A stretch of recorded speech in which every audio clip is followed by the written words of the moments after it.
Everyone good evening to all of you. आज है 5th of December 2024। Welcome once again to this live analysis. Start करते हैं आज का इस सेशन।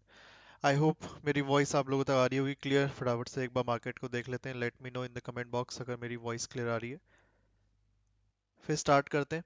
फिलहाल नेचुरल गैस को देखोगे तो फ्लैट ओपन ही हुआ था ऑलमोस्ट। ऊपर एक सेकेंड रेजिस्टेंस एरिया था कल वाला, वहां से थोड़ी बहुत सेलिंग आ रही है। वापस ऊपर जाता है तो वापस सेल कर सकते हो प्राइस को, ठीक है। थोड़ा सा रेजिस्टेंस बड़ा रहेगा अपर साइड पे, तो क्वांटिटी थोड़ी कम रख लेना। इन्वेंट्री भी है आज नेचुरल गैस की। बाकी नीचे आता है तो नीचे भी एक सपोर्ट एरिया, फिर वहां से कहीं बाइंग का वापस प्लान करेंगे। Got it. 1:3 है, ठीक है, कोई सुनिए। बाकी या फेड चेयरमैन की स्पीच हुई थी कल शाम। उसके अलावा देखोगे तो अभी ओपेक और जेएमएमसी की मीटिंग अभी भी कंटिन्यू है। वहां से कोई आउटकम अभी तक निकल के नहीं आया है, but as per the sources OPEC plus मतलब ओपेक और बाकी जो कंट्री है वो आउटपुट में डीले कर सकती हैं, ठीक है, क्रूड ऑयल के रिगार्डिंग अगर पूछोगे तो।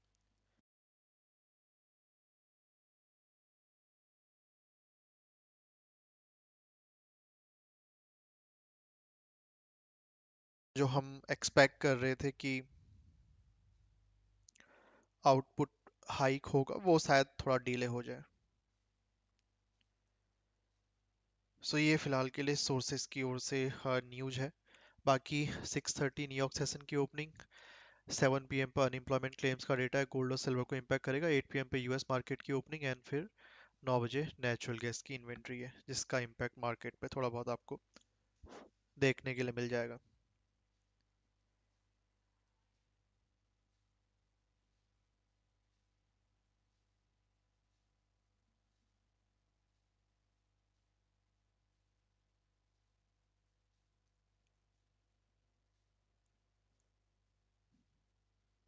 बाकी और कोई न्यूज आती है तो we will see that. Gold और सिल्वर को भी देखोगे तो साइडवेज ही है सिल्वर भी, और गोल्ड भी रेंज बना के बैठे हुए हैं। एक्सपेक्ट करेंगे रेंज को ब्रेक कर दे आज और कल।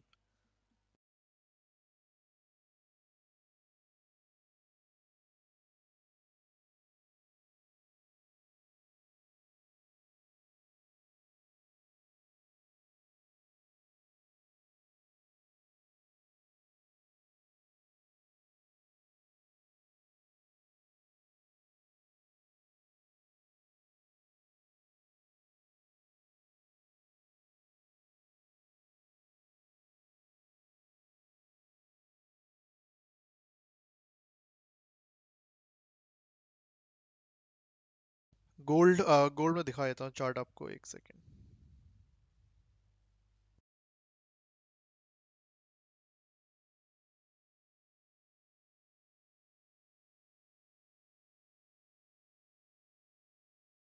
फिलहाल के लिए रेंज बाउंड ही है गोल्ड।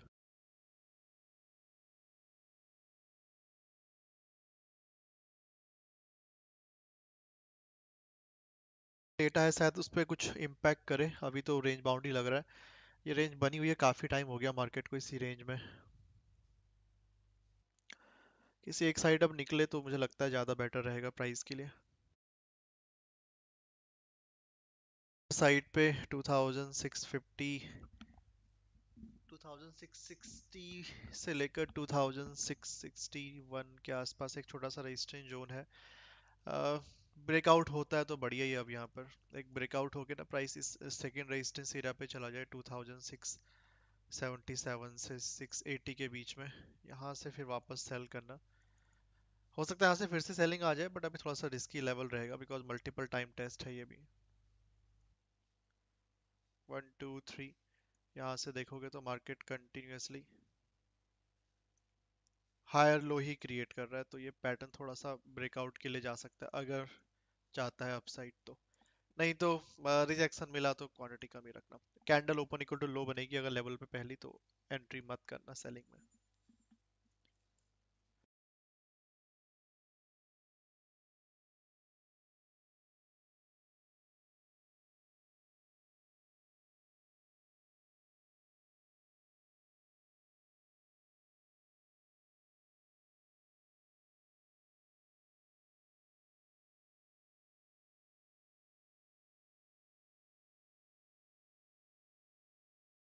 क्रूड ऑयल में कॉल ऑप्शन होल्ड है, क्या करूं? ट्रेल करो, प्रॉफिट बुक करो।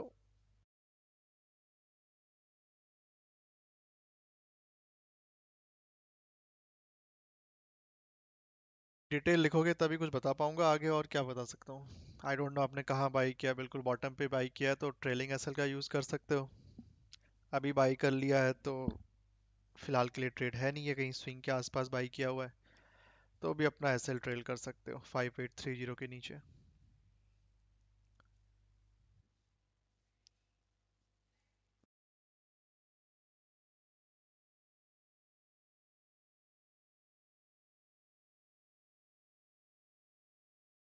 प्राइस कितना चल रहा है ये भी लिखो उसमें। 5800 का कॉल ऑप्शन बाई किया था 151 पे, what is the current price? बाकी अभी यहाँ पर बीच में कोई एंट्री नहीं है। यहाँ पर कोई एंट्री नहीं है भाई, अगर यहाँ लिया हुआ है तो यही एसएल है छोटा सा।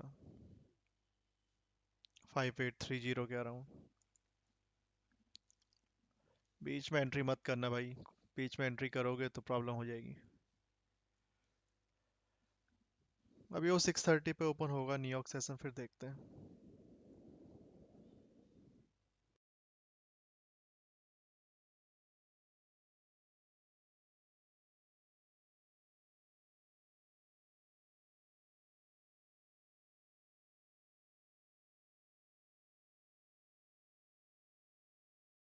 हाँ, प्राइस अगर फिर से आएगा नीचे तो देखेंगे वापस।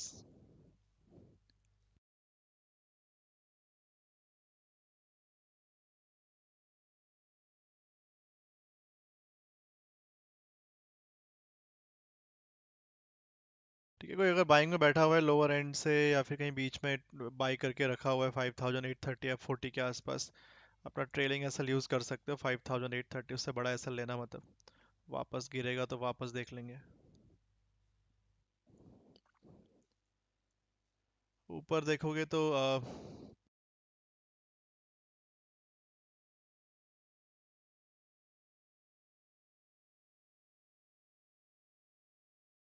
ऊपर ही छोटा सा ये एफईजी है ना, इसलिए रुक रहा है प्राइस, ये दिख रहा होगा यहाँ पर।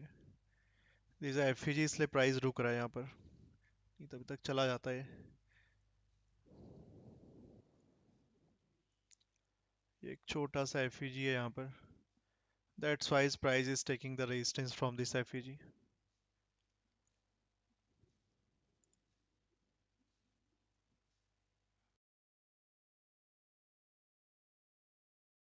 हाँ, हो गए बिल्कुल।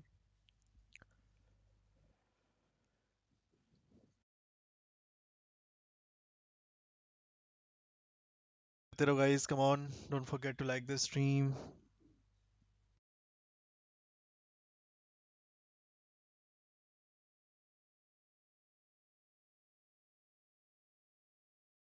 एफईजी के ऊपर निकल जाए तो बेटर ही है, नेचुरल गैस।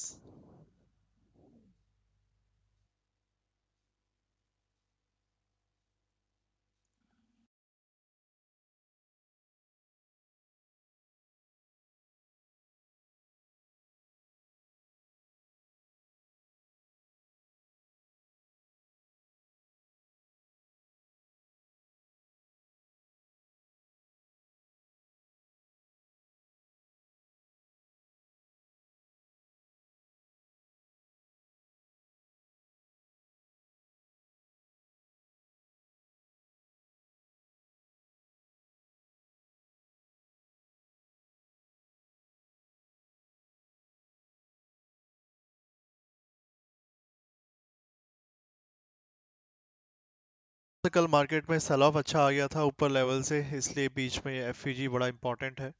अब मार्केट का व्यू कोई बुलिश नहीं हुआ है, इंट्राडे 15 मिनट में कल थोड़ा सा लोअर लो बन गया था, तो मार्केट को वापस अगर अप ट्रेंड में जाना है तो इस एफईजी के ऊपर क्लोजिंग जरूरी है। नहीं तो ये जो डाउन ट्रेंड में मार्केट एक लोअर लो बना के बैठा हुआ है, इसके अकॉर्डिंग मार्केट में अभी भी सेलिंग का प्रेशर ही रहेगा। अगर एफईजी के ऊपर क्लोज आता है तब थोड़ा सा फिर एक हायर हाई फॉर्मेशन हो जाएगी मार्केट में। इसलिए जो लोग बाइंग में हैं इन क्रूड ऑयल, अपना एसएल जरूर ट्रेल करें। एफईजी के ऊपर निकलता है थोड़ा सा अपसाइड जा सकता है, नहीं तो वापस रिटर्न कर जाएगा डे लो पे।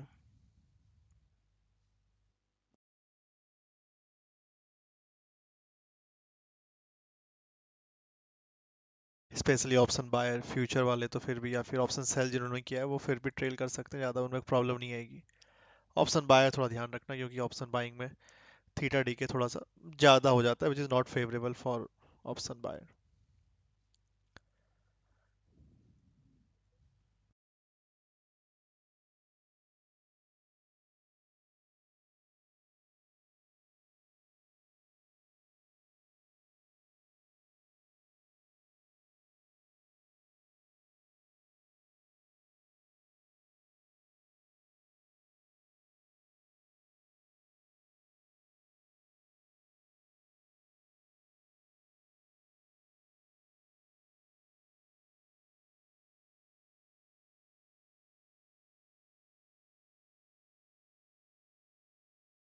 रेट लेके निकल गए, वही बढ़िया है। देख रहे हो, रिजेक्शन ले लिया एफ से प्राइस ने। देखते हैं निकलता है नहीं निकलता है एफ के ऊपर। ट्रेलिंग एसएल जाएगा तो निकल जाना बाकी लोग भी।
Still working, wow.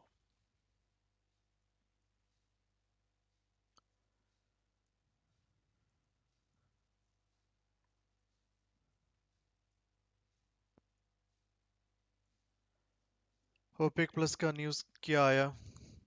वो आपका ओपेक प्लस वाले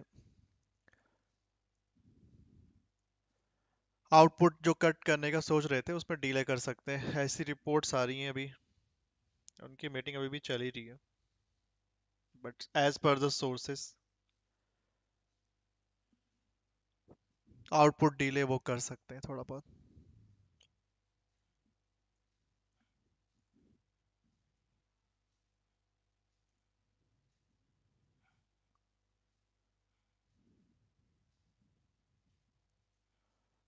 यार ये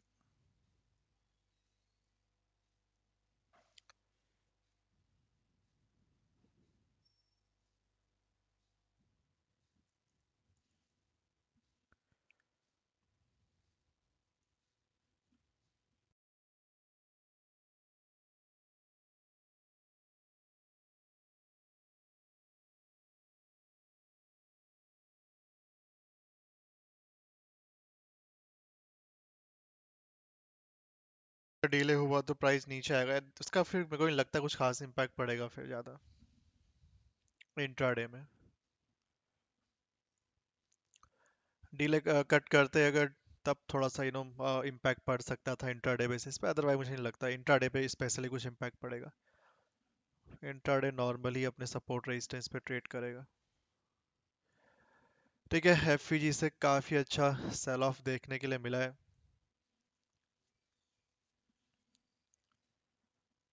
हाँ, वो ओपेक वाली आ गई है। OPEC plus to delay oil output hike until April, source यही कह रहे हैं फिलहाल के लिए। जो आउटपुट कट करने वाले थे वो थोड़ा डीले हो सकता है। सिंपल सा समझो, आउटपुट कट मतलब थोड़ा news based momentum. Output cut मतलब क्या हुआ, सिंपल सा, जितना वो फिलहाल के लिए।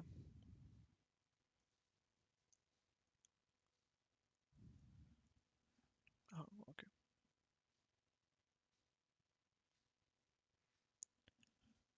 श्योर।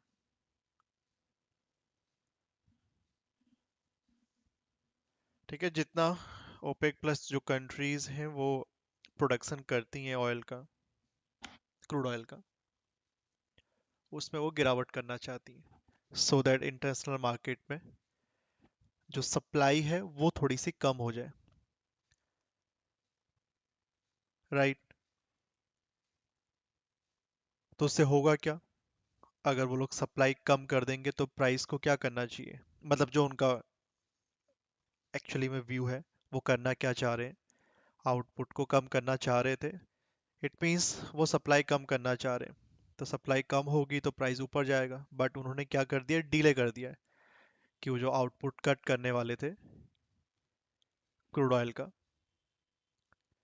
वो अभी फिलहाल के लिए नहीं कर रहे, टिल अप्रैल तक, मतलब अप्रैल अगले साल की बात हो रही है, 2025 तक आउटपुट कट नहीं होने वाला, तो जितना अभी चल रहा है उतना ही रहेगा। तो आउटपुट अगर उतना ही रहता है, इट मींस वो सप्लाई को डिस्टर्ब नहीं कर रहे हैं, सप्लाई जितनी अभी है उतनी ही बनी रहेगी। तो सप्लाई अगर उतनी ही बनी रहेगी, ठीक है, कम नहीं हो रही है, उतनी ही बनी हुई है स्टिल, तो प्राइस पे उसका ऑब्वियसली है एक तरह से नेगेटिव इम्पैक्ट देखने के लिए मिलेगा। बट नॉर्मली अगर वो लोग कट करते तो एक बड़ा मोमेंटम अप साइड पे हमें देखने के लिए मिल सकता था, वो एक्सपेक्टेड था बट नहीं कर रहे। तो सेलिंग में क्या उतना इम्पैक्ट पड़ेगा, नीड टू सी, क्या बड़ी सेलिंग आएगी या फिर मार्केट बस थोड़ा बहुत इंट्राडे में ही नॉर्मल मोमेंटम करेगा। फिलहाल के लिए देखोगे कैंडल पे एक स्पाइक जरूर लगी है, that is completely based on the वही सेम न्यूज़ के वजह से। बट क्या ये इतना पावर रखता है कि प्राइस को एक बड़ा फॉल करा दे, क्योंकि जो एक्सपेक्टेड था मार्केट ने उसके अकॉर्डिंग तो नहीं किया कि आउटपुट कट वो कर दें अभी, अप्रैल तक नहीं होने वाला है, तो अभी almost we have 5 months left. Next OPEC meeting होगी तो फिर शायद उसमें वो डिसाइड करेंगे।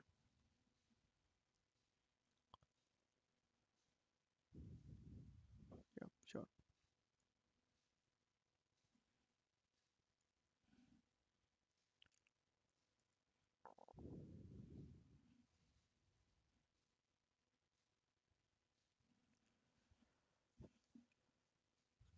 क्रिप्टो, कौन सी क्रिप्टो करेंसी की बात कर रहे हो, कोई स्पेसिफिक क्रिप्टो करेंसी है तो बता दो। बिटकॉइन तो 1 लाख के क्रॉस चला गया, तो बुलिश ही है क्रिप्टो पे व्यू, प्रॉफिट बुकिंग ऑलरेडी आ गई है।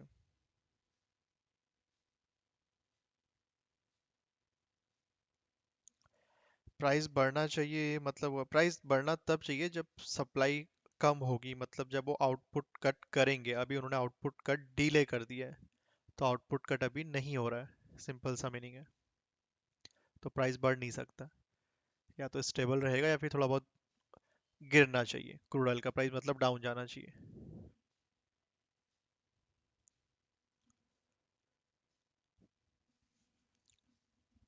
ठीक है, अब कोई न्यूज़ नहीं है, थोड़ा सा न्यूज़ की वजह से क्रूड ऑयल रिएक्शन दे रहा है। न्यूज़ बेस्ड मोमेंटम है, करना चाहो आपकी मर्जी, चांसेर वाली जी, that is completely based on the news.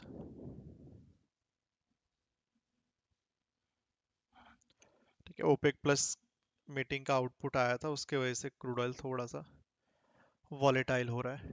News negative ही है वैसे देखा जाए तो, क्रूड ऑयल के लिए, क्रूड ऑयल के प्राइस के लिए। बट क्या ये इतनी नेगेटिव है कि प्राइस को और गिरा दे? नीड टू सी।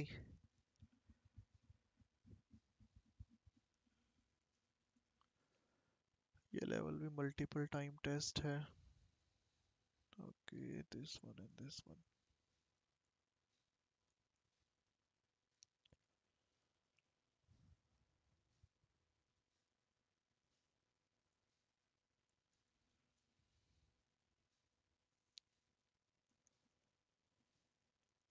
ये क्या कैंडल आई है क्रूड ऑयल में? वो न्यूज़ बेस्ड कैंडल है।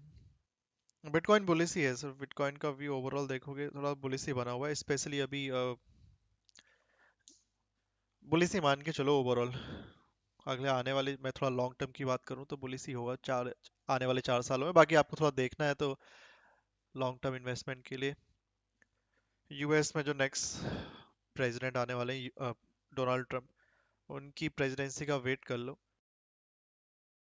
उनकी सेरेमनी हो जाए, वो बन जाए प्रेसिडेंट, उसके बाद उनका क्या व्यू रहता है रिगार्डिंग क्रिप्टो करेंसी, उससे थोड़ा सा और मार्केट, क्रिप्टो मार्केट में बात कर रहा हूँ, और बुलिश हो सकता है।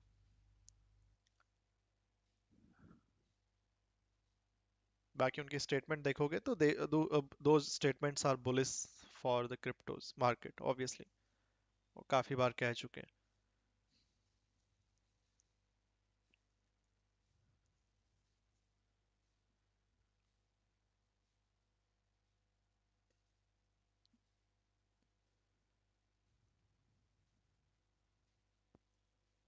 ठीक है, जो लोग अभी आए हैं एक बार रिपीट कर देता हूँ फिर से।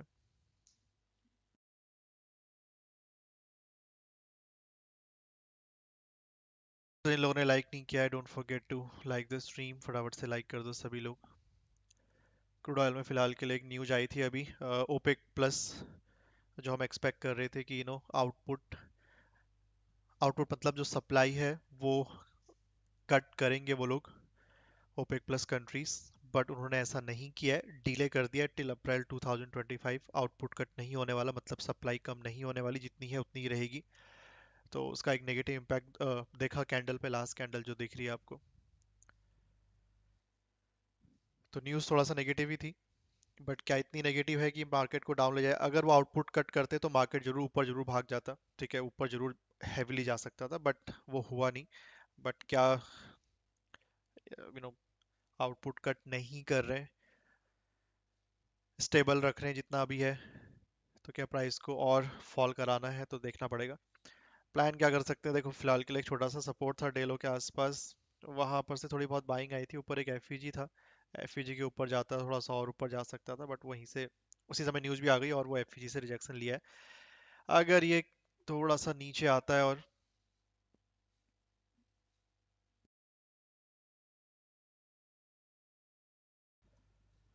तो नीचे हमारे पास एक सपोर्ट और है यहाँ पर 5760 770 के आसपास। ये वैसे बता दूं तो ऑलरेडी 2 बार सपोर्ट ले चुका है यहाँ पर पास में, this are third time price आएगा, थोड़ा सा संभल के ट्रेड करना। बाकी अगर ये होल्ड नहीं करता है तो ब्रेकडाउन रिटेस्ट पे सेलिंग भी अच्छी आ सकती है। थोड़ा सा न्यूज़ बेस्ड मोमेंटम है, रिमेंबर दिस।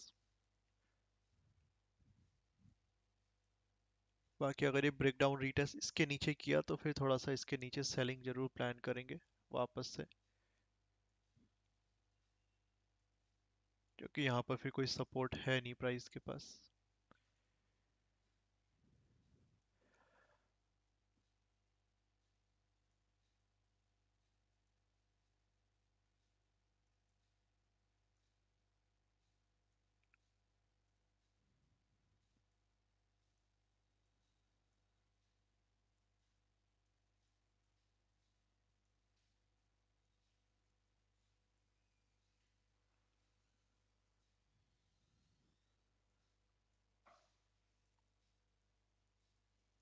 ऊपर रेजिस्टेंस देखोगे तो ऊपर एक एफईजी का ही छोटा सा रेजिस्टेंस है, और कोई ऐसा खास रेजिस्टेंस वहां पर है नहीं अभी।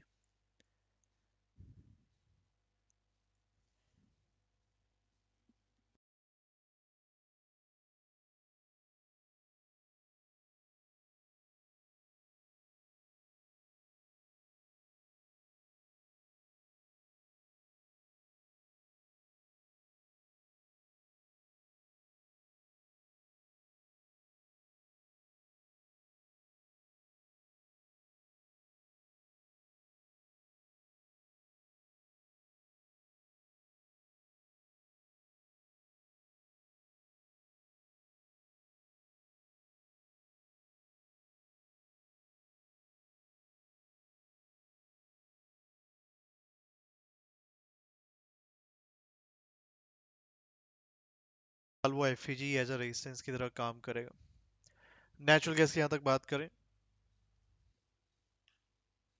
नेचुरल गैस कल थोड़ा बहुत रिकवर किया था मार्केट ने, एक को जो सेकंड रेजिस्टेंस था वहां पर पहुंच चुका है। थोड़ी बहुत सेलिंग आई थी, फिर से वहां पर आता है तो वापस सेल कर सकते हैं, थोड़ा सा ध्यान रखना, एसएल बड़ा है। और open equal to low candle पर डायरेक्टली सेल मत कर देना, अगर ओपन इक्वल टू लो बना तो फिर सेलिंग एक्सपेक्टेड नहीं रहेगी। टारगेट थोड़ा बड़ा रखेंगे, नीचे आता है तो फिर नीचे भी एक सपोर्ट है कल के लो के आसपास, वहां फिर वापस बाइंग का प्लान रखेंगे अराउंड 256-57 के अप्रोक्सीमेटली। व्यू देखोगे तो देखो 2-3 दिन से तो मार्केट सेल ऑफ में ही जा रहा है, मार्केट कोई बुलिश तो नहीं हुआ है अभी, डाउन ट्रेंड में ही है। 15 मिनट टाइम फ्रेम पे कंटिन्यूसली लोअर लो फॉर्मेशन है।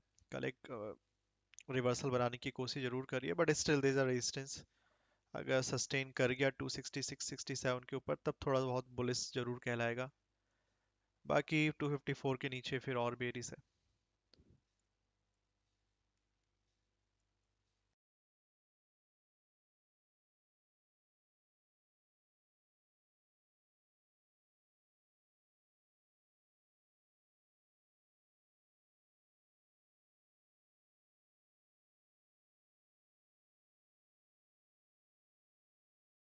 डेटा ही बता दिया, डेटा आपका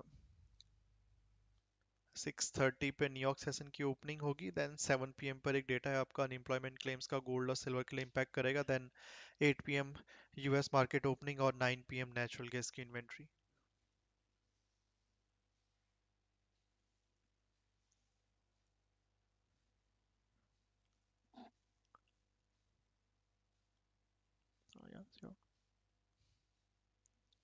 उतना नहीं आया।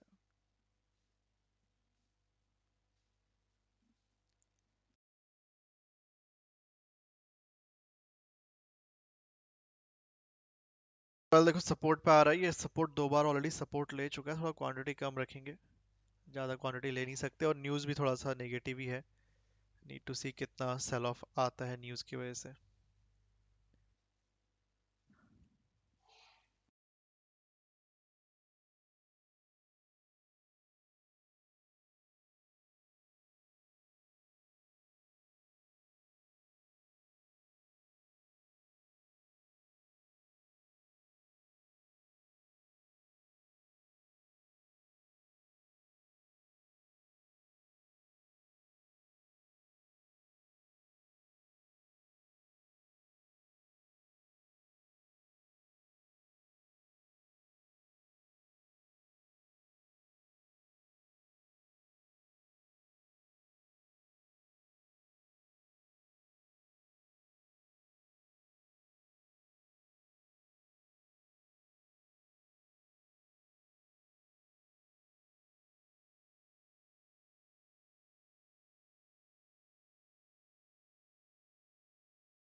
ओपेक का गोल्ड पे कोई इम्पैक्ट नहीं पड़ेगा, ओपेक न्यूज़ का गोल्ड से कोई कनेक्शन नहीं है।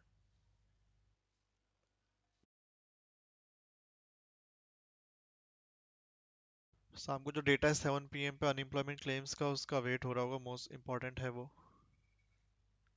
इंडियन टाइम के अकॉर्डिंग 7 PM अनएम्प्लॉयमेंट क्लेम्स का इम्पैक्ट होगा गोल्ड और सिल्वर और डॉलर इंडेक्स के प्राइस पे। ओपेक का इम्पैक्ट नॉर्मली क्रूड ऑयल पर ही होता है।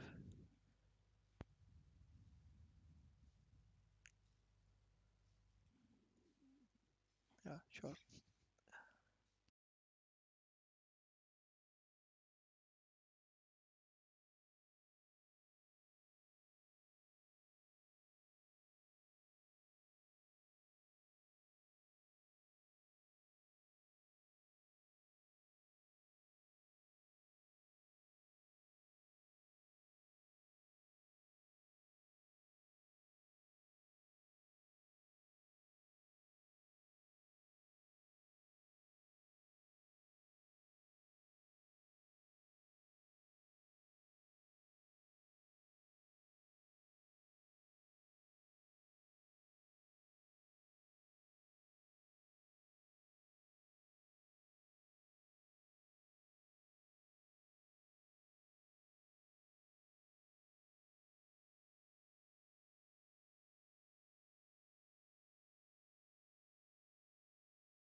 रोड में न्यूज आई थी ना, OPEC plus output cut delay की। ये लास्ट जो कैंडल बनी है उसी समय न्यूज आई थी यहाँ पे।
क्या न्यूज आई थी बताया, अभी न्यूज का बता तो दिया।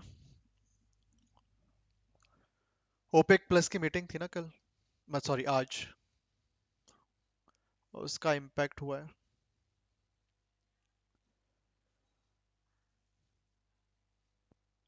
ओपेक प्लस जो क्रूड ऑयल है उसका जो प्रोडक्शन है वो कट करने, आउटपुट प्रोडक्शन कट करने का प्लान कर रहा था, मींस सप्लाई कम करने की कोशिश। बट उन्होंने वो डीले कर दिया टिल अप्रैल। तो सप्लाई कम नहीं होने वाली, जितनी है उतनी ही रहेगी एज पर देयर स्टेटमेंट। तो उसके वजह से क्रूड ऑयल थोड़ा सा इंट्राडे में, फिलहाल लास्ट कैंडल के देख रहे होगे तो फॉल किया है। देखना पड़ेगा नीचे जितने सपोर्ट है उनको होल्ड करता है या फिर ब्रेक करता जाता है। फिलहाल नीचे एक छोटा सा सपोर्ट है ये 5760-70 के अप्रोक्सीमेटली। ये याद रखना, दो तीन बार सपोर्ट ले चुका है ऑलरेडी।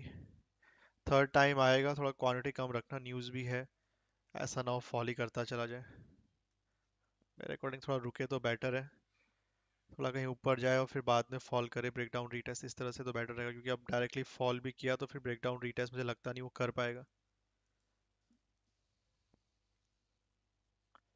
तो न्यूज़ की वजह से थोड़ा सा सेलिंग आ रही है। सपोर्ट है, नीड टू सी होल्ड होता है नहीं।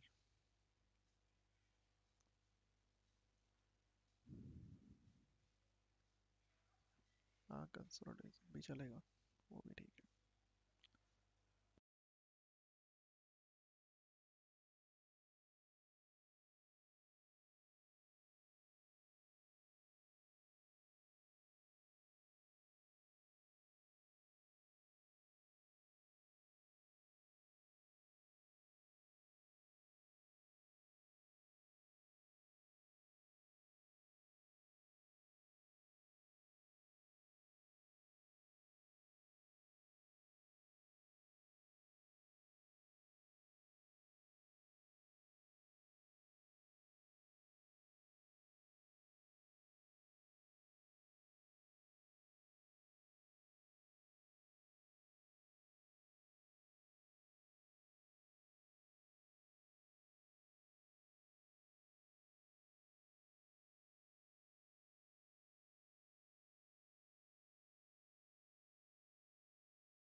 मार्केट 8 पीएम पे ओपन होगा, अभी टाइम है।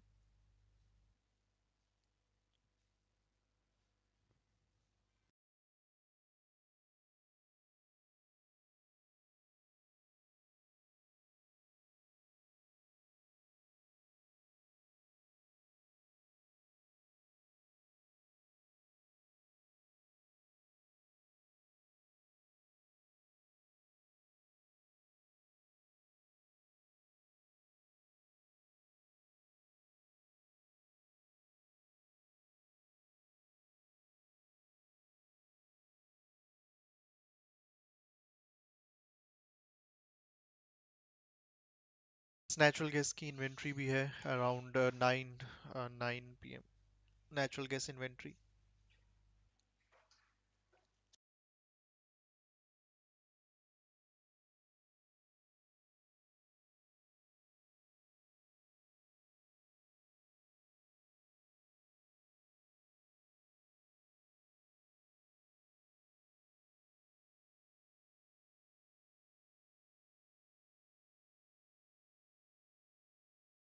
ठीक है, वो भी ठीक है। Natural gas prediction forecast, inventory forecast last week -2 billion आई थी, इस बार -38 बिलियन एक्सपेक्टेड है। इट मींस लास्ट टाइम जितना डेटा था उससे और ज़्यादा कम ये एक्सपेक्ट कर रहे हैं। -38 billion is far less than -2 billion.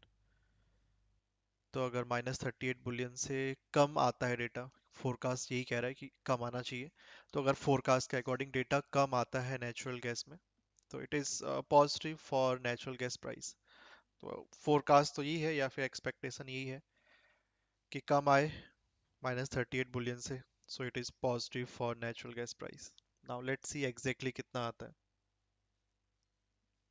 Forecast positive ही है इन्वेंट्री की नेचुरल गैस के प्राइस के लिए।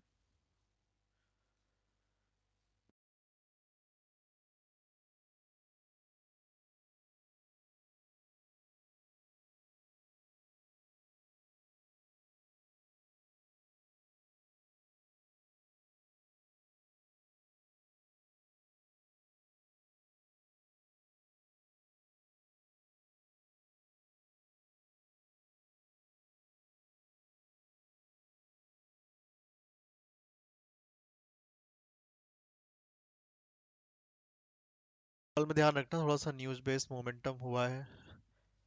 देखना पड़ेगा नीचे सपोर्ट भी होल्ड करता है या फिर ब्रेक कर देता है। थोड़ा अगर साइडवेज भी चला जाए, पुल बैक भी दे दे तो बेटर है, क्योंकि अगर डायरेक्टली गिरा तो फिर ये रीटेस्ट करेगा नहीं करेगा डोंट नो, क्योंकि इतना बड़ा फॉल आया उसके बाद यहाँ रीटेस्ट करके और फॉल करे, नॉर्मली ऐसा होता नहीं है। प्राइस अनएक्सपेक्टेड बिहेवियर हो जाएगा प्राइस का वो।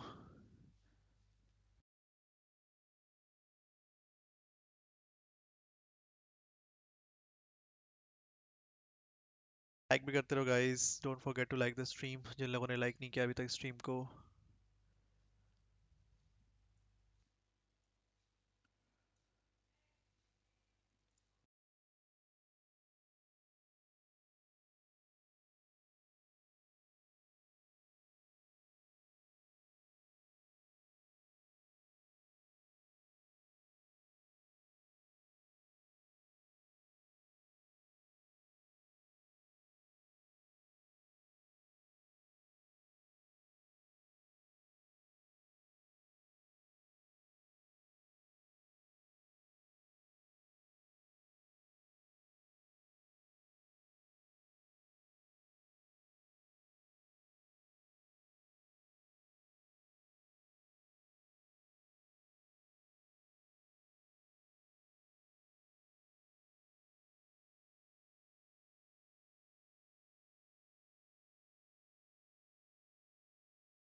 6033।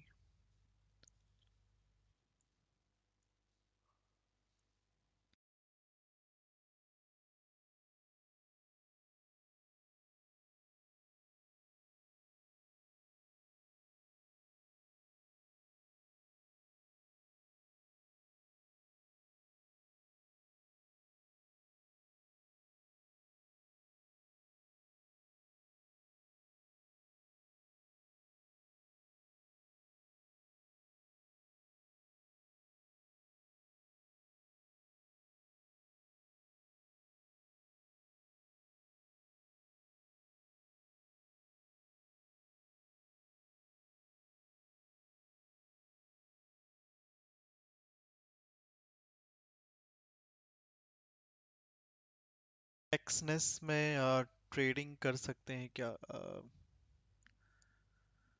देखो, इसका मैं डायरेक्ट आंसर तो दे नहीं सकता, वो सजेशन हो जाएगा, आप भी जानते हो, right? There are some restriction, so I can't talk about much. मैं इतना कह सकता हूँ कि आप किसी भी फॉरेक्स ब्रोकर में ट्रेड कर रहे हो तो उसके कुछ प्रोज हैं, कुछ कॉन्स हैं, तो उनको ध्यान में रख के ही ट्रेड करना। कॉन्स पहले बता देता हूँ, कमियाँ। What is the cons? कोई भी फॉरेक्स ब्रोकर इंडिया में रजिस्टर्ड नहीं है, कोई भी नहीं, मतलब कोई भी नहीं। कोई कहता है तो झूठ बोल रहा है। अगर है तो भाई उससे उसके डॉक्यूमेंट मांग लेना, रिसर्च कर लेना, क्या वो एमसीए में रजिस्टर्ड है, इंडियन कंपनी रजिस्ट्रेशन एक्ट के अंडर। तो नहीं है कोई भी फॉरेक्स ब्रोकर, तो वहां पर हमेशा रिस्क रहता है। ठीक है। बाकी जब आप उसमें डिपॉजिट करने जाओगे तो जो आपके बैंक हैं वो आपको थोड़ा सा रिस्ट्रिक्ट कर सकते हैं, तो थोड़ा ध्यान रखना, ज़्यादा बड़ा अमाउंट ना हो। बाकी एमसीएक्स में ट्रेड कर सकते हो, इंडियन मार्केट भी ठीक है ट्रेड करने के लिए। यहाँ पर भी आपको इजीली ट्रेड करने के लिए मिल जाएगा, ज़्यादा कोई प्रॉब्लम नहीं आएगी अगर आप इंडियन मार्केट या फिर इवन एमसीएक्स में ट्रेड करते हो। कमोडिटी मार्केट की अगर मैं बात कर रहा हूँ, मोस्ट प्रॉब्ली आप फॉरेक्स ट्रेड करना चाहते हो, इसलिए एक्सनेस यूज़ कर रहे हो। बाकी अगर कोई भी ब्रोकर यूज़ करो तो ऐसा ब्रोकर यूज़ करना जो थोड़ा सा चलता हो world wide. Local broker use मत कर लेना, नहीं तो प्रॉब्लम हो जाएगी, भले वो कितनी फैसिलिटी आपको क्यों ना दे रहा हो। ओके।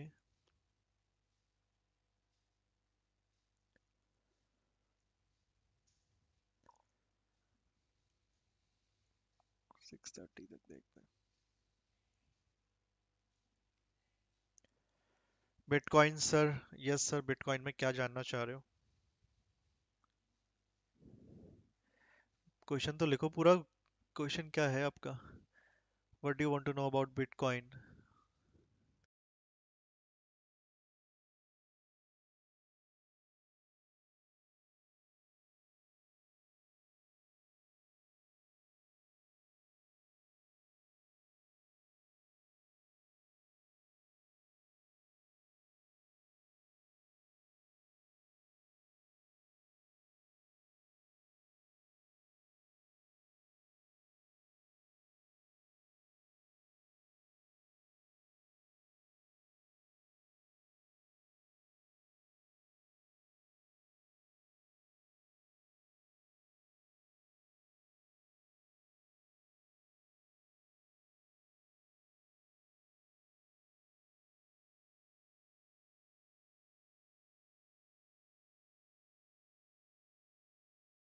क्रूड ऑयल बाय करें क्या? लगाया क्रूड ऑयल में तो बाय करने के लिए बोला ही हुआ था, यहाँ पर नहीं कर सकते, अब तो निकल गया वो प्राइस।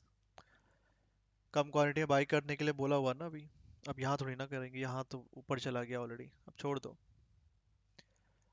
यहाँ पर कम क्वांटिटी में बाई करने के लिए बोला हुआ था, थोड़ा सा ये लेवल 2-3 बार टेस्ट हो चुका है, बिकॉज एंड न्यूज़ की वजह से थोड़ा सा फॉल आ रहा है, तो कम क्वांटिटी ही बोला हुआ है। लेट एंट्री मत करना। नीड टू सी, प्राइस थोड़ा कंसोलिडेशन ही कर दे अब यहाँ पर, फिर ब्रेक डाउन करे तब देखते हैं।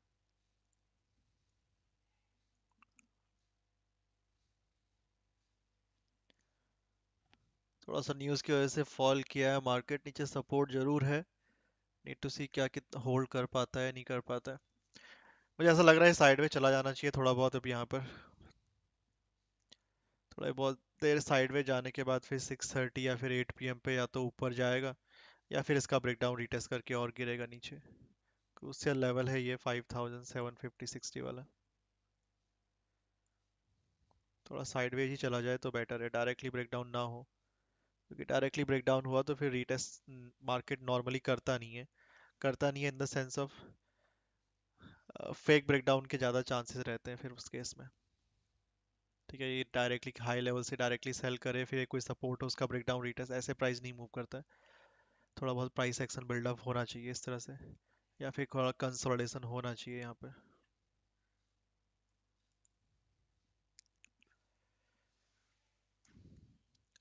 बाकी ऊपर वो एफईजी के अलावा देखोगे तो यहाँ पर भी एक एफईजी बन चुका है अब नया, एंड बिकॉज ये भी एक छोटा सा सपोर्ट एरिया था, यहाँ पर इसका भी ब्रेकडाउन हुआ है, तो अगर ये कैंडल लेवल के ऊपर वापस क्लोज नहीं होती है तो ये रीटेस्ट की तरह भी काम कर जाएगा, तो फिर इसी रेंज में फंसा रह जाएगा, in the sense of sideways जा सकता है। Yeah sure.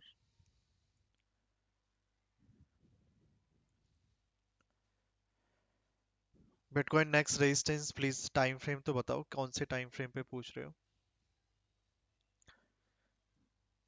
Monthly time frame पे रेजिस्टेंस बताऊं? है ही नहीं। पिवट का यूज कर सकते हो। ओपेक प्लस न्यूज एक्सप्लेन करें, देखो ओपेक प्लस की मीटिंग थी आज, आउटपुट कट करने के रिगार्डिंग। क्या वो आउटपुट कट करेंगे? Output cut in the sense of crude oil, जो सप्लाई है क्रूड ऑयल की, उसको कम करना। मतलब क्रूड ऑयल का प्रोडक्शन ही कम करना, जिससे सप्लाई कम हो जाए मार्केट में। इसके रिगार्डिंग उनकी एक मीटिंग थी, जिसमें ये डिसीजन लिया गया कि हम आउटपुट कट नहीं करेंगे, या फिर उसको कह सकते हैं डीले करेंगे। उन्होंने बोल दिया टिल अप्रैल 2025। डीले करेंगे इन द सेंस ऑफ जितना अभी आउटपुट हो रहा है, जितना प्रोडक्शन हो रहा है उतना ही रहेगा, ना बढ़ाएंगे ना कम करेंगे। तो अगर वो आउटपुट कट करते, in the sense of crude oil का प्रोडक्शन कम करते, कट करते, तो सप्लाई मार्केट में क्रूड ऑयल की कम हो जाती, तो प्राइस को जंप कर जाना चाहिए था, अपसाइड चला जाना चाहिए था। बट उन्होंने आउटपुट डिले कर दिया है, आउटपुट कट डिले कर दिया टिल 2025, अप्रैल 2025। इट मींस जितना अभी प्रोडक्शन हो रहा है उतना ही होता रहेगा, सप्लाई बनी रहेगी मार्केट में। तो इसलिए प्राइस थोड़ा सा फॉल कर गया। ये जो लास्ट कैंडल आप देख रहे हो यहाँ पर, ये एफईजी से, ये मत समझना कि ये सेलिंग सिर्फ एफईजी है इसलिए आई है, ठीक है। न्यूज़ थी तो सडनली मार्केट वहां पर नीचे गिर गया। बट मैं एक्सपेक्ट कर रहा था कि आउटपुट डीले थोड़ा कट कर दें, वो डीले ना करें, कट कर दें तो प्राइस थोड़ा ऊपर भाग जाए, ऊपर की ओर। बट उन्होंने आउटपुट कट डीले कर दिया, तो इसलिए प्राइस थोड़ा फॉल कर गया वापस।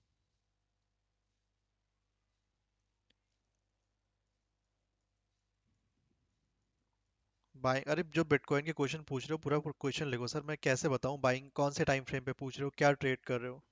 स्विंग ट्रेड कर रहे हो, पोजिशनल ट्रेड कर रहे हो, लॉन्ग टर्म बाइंग है, इंट्राडे 15 मिनट में कर रहे हो? आप पूछ रहे हो, पता चला 5 मिनट में मैं देख रहा हूँ मंथली टाइम फ्रेम। कोई फायदा है उसका? तो प्लीज जो लोग क्वेश्चन पूछ रहे हैं उसमें थोड़ी डिटेल तो लिखो। ऐसे लिखो ना जैसे आपको पूछना है कि मैं बिटकॉइन बाय करना चाहता हूँ, करूँ या नहीं करूँ इंट्राडे में, तो लिखो बिटकॉइन 15 मिनट के support and resistance. Intraday normally 5 minute या 15 मिनट का ही टाइम फ्रेम में ट्रेड होता है। स्विंग या पोजिशनल ट्रेड कर रहे हो तो 4 आवर या 1 डे टाइम फ्रेम देखूंगा मैं। लॉन्ग टर्म बाइंग कर रहे हो तो फिर वीकली या मंथली टाइम फ्रेम का चार्ट के अकॉर्डिंग देखूंगा, राइट? अब सिर्फ लिखोगे मेरे को बिटकॉइन बाय करना है, मुझे थोड़ी ना पता किस पर्पज से बाय कर रहे हो।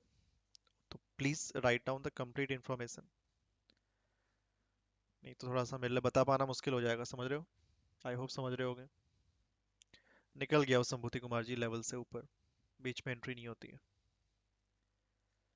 देखो बीच में एंट्री नहीं होती, लेवल पे लिया है तो लिया, बीच में एंट्री कहाँ करोगे? एसएल यहाँ है, एसएल ये, दिस इज द एसएल। यहाँ बाई करने जाओगे, ये लगाना पड़ेगा एसएल। टारगेट तो अभी छोड़ दो, ठीक है? लेवल पे एंट्री करी है तो ठीक, नहीं करी है तो फिर अभी बीच में मत करो। फिर से नई एंट्री बनेगी तो देखेंगे। नेचुरल गैस में सेल करना चाह रहे हो तो हाई लेवल से सेल जरूर कर सकते हो,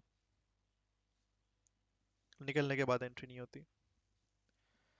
धुविन पटेल जी मेरा आंसर दे दो। क्वेश्चन तो आपने, वही तो कह रहा हूँ, क्वेश्चन ही तो आधा पूछा हुआ है। वो ऊपर वाले क्वेश्चन की बात कर रहे हो क्या, बिटकॉइन वाले की बात कर रहे हो?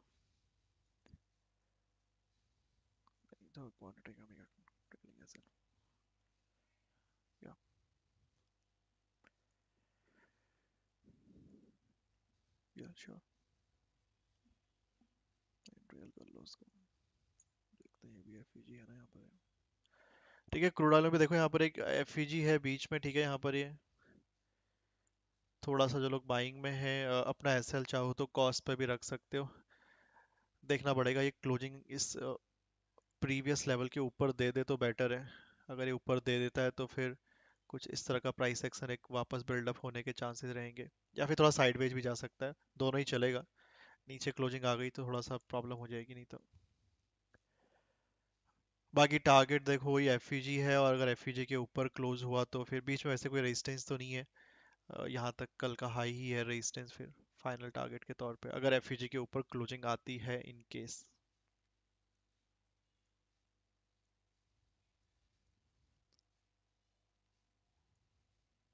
ठीक है। हाँ देखा, ओके। ऊपर वाला क्वेश्चन, इंडियन मार्केट में ऑप्शन की जगह पे सिर्फ फ्यूचर ट्रेड करूं तो अच्छा रहेगा, क्योंकि सर ऑप्शन में प्रीमियम की वजह से लॉस ही होता है, तो सर फ्यूचर अच्छा रहेगा। देखो, अगर आप फ्यूचर ट्रेड करना चाहते हो, अगर आपके पास फ्यूचर ट्रेड करने लायक अमाउंट है तो बेटर रहेगा। मैं तो सजेस्ट करूंगा आपको, आप ऑप्शन सेलिंग करो। अमाउंट सेम लगता है, ऑप्शन सेलिंग करने में और फ्यूचर ट्रेड करने में अमाउंट सेम लगता है।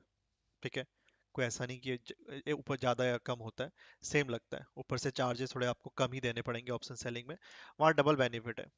सपोर्ट पे आया तो आप क्या करते हो, फ्यूचर बाई करने की सोच रहे हो, अभी आप कॉल ऑप्शन बाई करते होगे।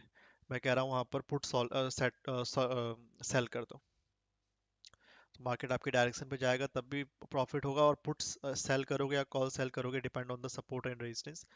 एट द मनी का ही करना, ये नहीं कि आउट ऑफ द मनी जाके सेल कर रहे हो, तो वो कोई फायदा नहीं। हम डायरेक्शनली ट्रेड कर रहे हैं, तो उसमें मार्केट आपके डायरेक्शन पे गया तब भी बेनिफिट, स्लोली गया बहुत देर के जाके गया तब भी प्रॉफिट, नहीं गया वहीं का वहीं रुका रहा तब भी प्रॉफिट, वापस आएगा तभी एसएल जाएगा, वो फ्यूचर में भी जाएगा ही जाएगा। तो वहां पर डबल बेनिफिट हो जाता है। तो मैं सजेस्ट करता हूँ, अगर आपके पास इतना फंड है कि आप फ्यूचर ट्रेड कर सकते हो, तो ऑप्शन सेल करो। फ्यूचर से ज़्यादा मजा आते हैं ऑप्शन सेलिंग में।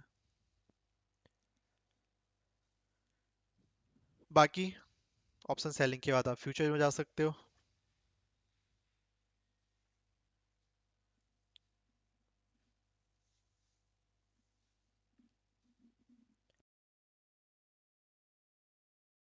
30 होने वाला है गाइस, 6:30 होने वाला है।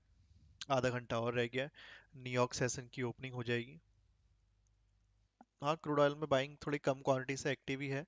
एफईजी के ऊपर निकला तो और ऊपर जाएगा, नहीं तो वहीं से वापस रिजेक्शन मिल जाएगा। यहाँ पर भी एक एफईजी है, ठीक है, ये बनाया नहीं है।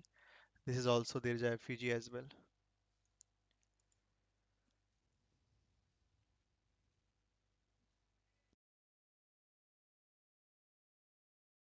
बीच में और कोई सपोर्ट रेजिस्टेंस कुछ भी नहीं है क्या? एक ही एफईजी था।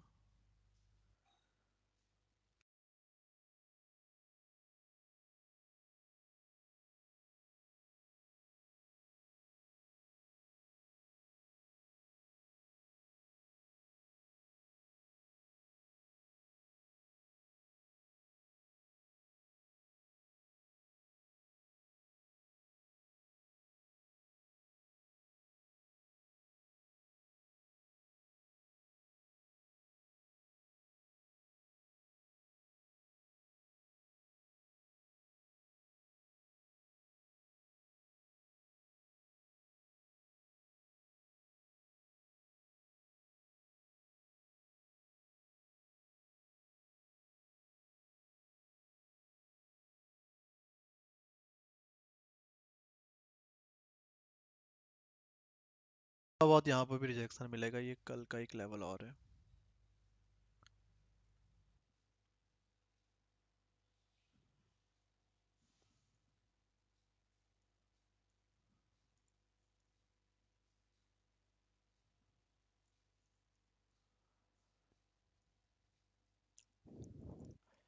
बाकी बीच वाले लेवल को आप कंसिडर मत करना, ये जो येलो कलर का लेवल बनाया है ये, क्योंकि ब्रेक कर चुका है तो अब इसको कंसिडर नहीं कर सकते।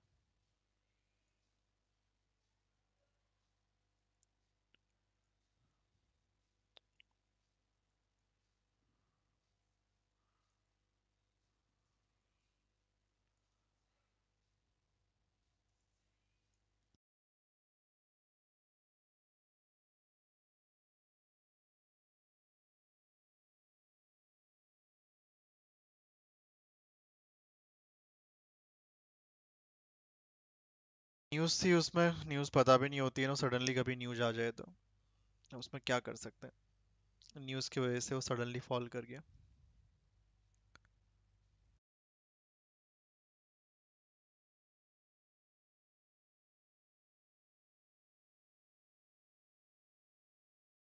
कर सकते हो, ऑप्शन सेलिंग कर सकते हो। वैसे फ्यूचर बैंक निफ्टी में कर रहे हो तो अब और बढ़िया है, क्योंकि अब तो वीकली एक्सपायरी नहीं है, मंथली एक्सपायरी होती है, तो ज़्यादा स्पाइक भी नहीं आ रहे अब। हाँ, प्रीमियम थोड़ा ज़्यादा है, तो ऑप्शन सेलिंग के लिए थोड़ा सा फंड ज़्यादा लग रहा है अब बैंक निफ्टी में। निफ्टी में अभी भी वीकली एक्सपायरी होती है, तो थीटा डी के ठीक ठाक हो जाता है वीकली एक्सपायरी में, लेकिन थोड़ा सा स्पाइक मार देता है कभी कभी। नहीं तो बैंक निफ्टी तो अगर आप कर रहे हो तो कोई प्रॉब्लम नहीं है आजकल ऑप्शन सेलिंग में।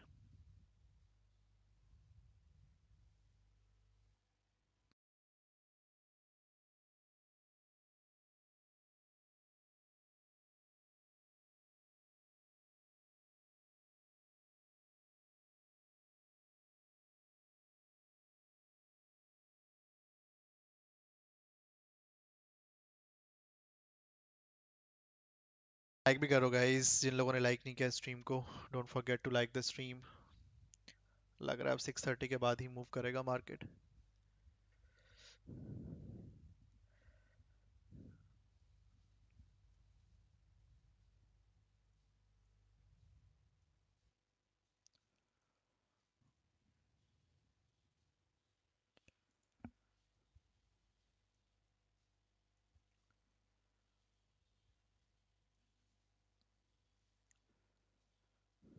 थोड़ा बहुत रिजेक्शन, ज़्यादा नहीं।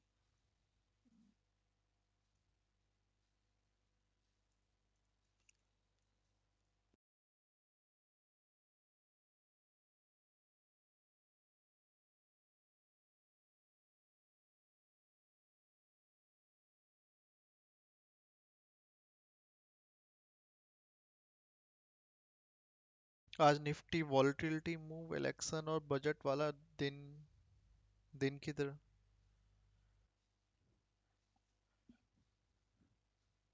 कौन सी वो बड़ी सी जो एक कैंडल बनी थी उसकी बात कर रहे हो क्या? वो काफी बड़ी कैंडल कंसोलिडेशन के बाद नीचे।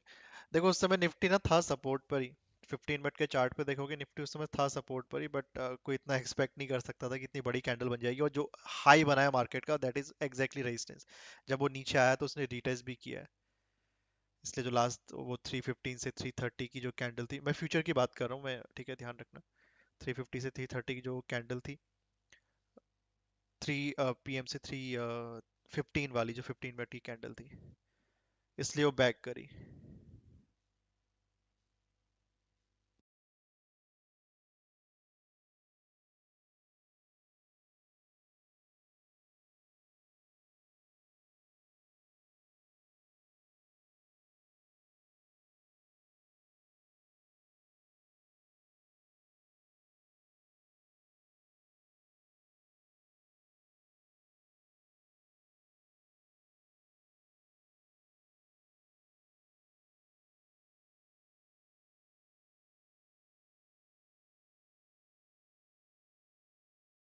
सेक्टर ही उड़ा दिया था मार्केट को एक्चुअली।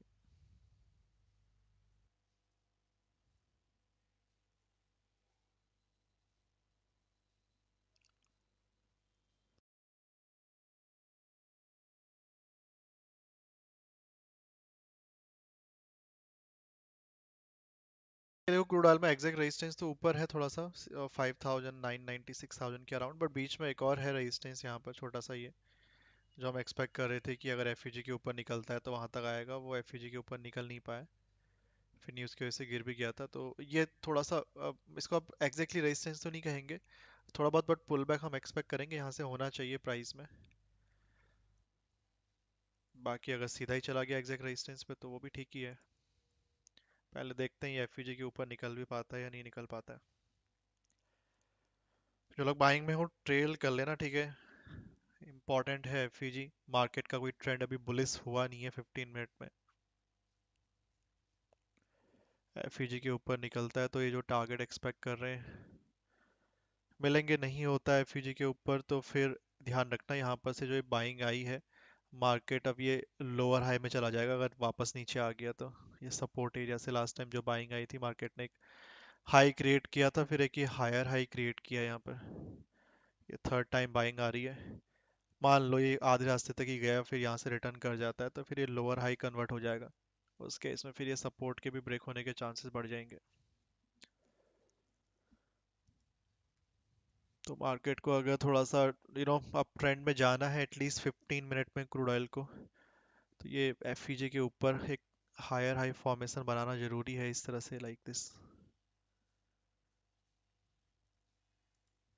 नहीं तो ये डाउन ट्रेंड कल से चल रहा है 15 मिनट का, कल थोड़ा बहुत वही चलता रहेगा।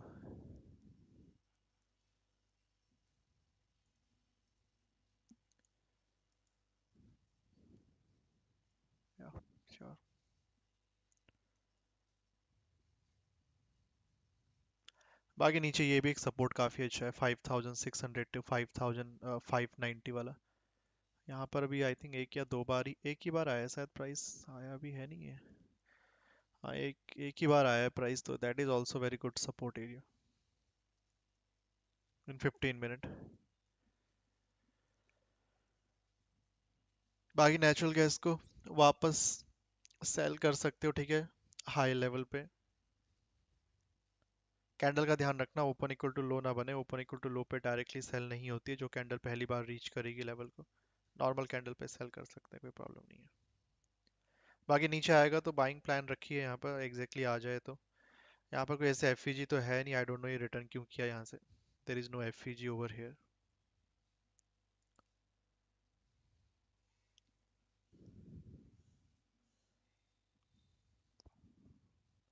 बाकी इन्वेंट्री भी है आज नेचुरल गैस की, तो थोड़ा ध्यान रखना। बाकी इन्वेंट्री जो फोरकास्ट देखोगे वो बुलिश ही है।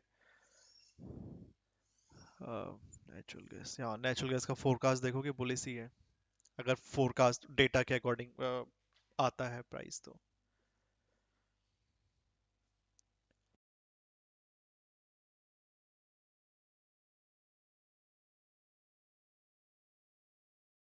नेचुरल गैस 260 का कॉल ऑप्शन सेल किया हुआ है 16 से, एसएल क्या रखें? देखो रेजिस्टेंस एरिया से सेल करना, या फिर यहाँ से अगर करा हुआ है तो यही एसएल है 266.5। मैं स्पेसिफिकली ऑप्शन नहीं बताता हूँ, ध्यान रखना। मैंने लेवल बनाए हैं, उसमें आप ऑप्शन सेल करना है, बाई करना है, फ्यूचर बाई सेल करना है, call option put option by करना है, वो आपकी चॉइस है। उस पर मैं कमेंट नहीं करता हूँ। कहीं पर कोई लेवल लगा हुआ है सपोर्ट का, तो वहां पर आपकी मर्जी, आप कॉल बाई करो, फ्यूचर बाई करो, पुट सेट सेल कर दो, चॉइस इज योर। क्योंकि हर एक अलग अलग इंस्ट्रूमेंट का अलग अलग रिस्क होता है। चेतन जी स्क्रीन पे नंबर दिया हुआ है, उस पर कांटेक्ट कर सकते हैं।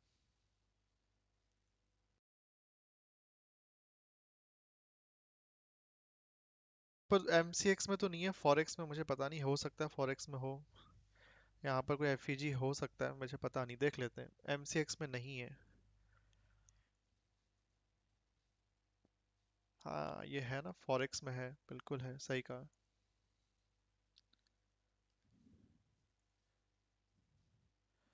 यहाँ पर एक छोटा सा एफईजी था ये, जहाँ से थोड़ा सा रिटर्न किया है ना, ये पुल बैक दिया है जो इसने। This a very small FEG. पहले भी वहाँ पर एक बार सपोर्ट लिया था, वापस उसी पे थोड़ा बहुत सपोर्ट लिया है। एमसीएक्स में दिखा नहीं रहा है वहाँ पर।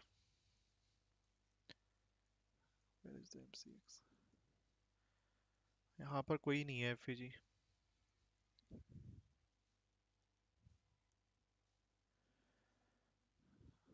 ठीक है, तो यहाँ पर एक एफईजी है, ध्यान रखना, फॉरेक्स में। एमसीएक्स में नहीं है, तो नहीं लगाया मैंने, होता तो लगा देता।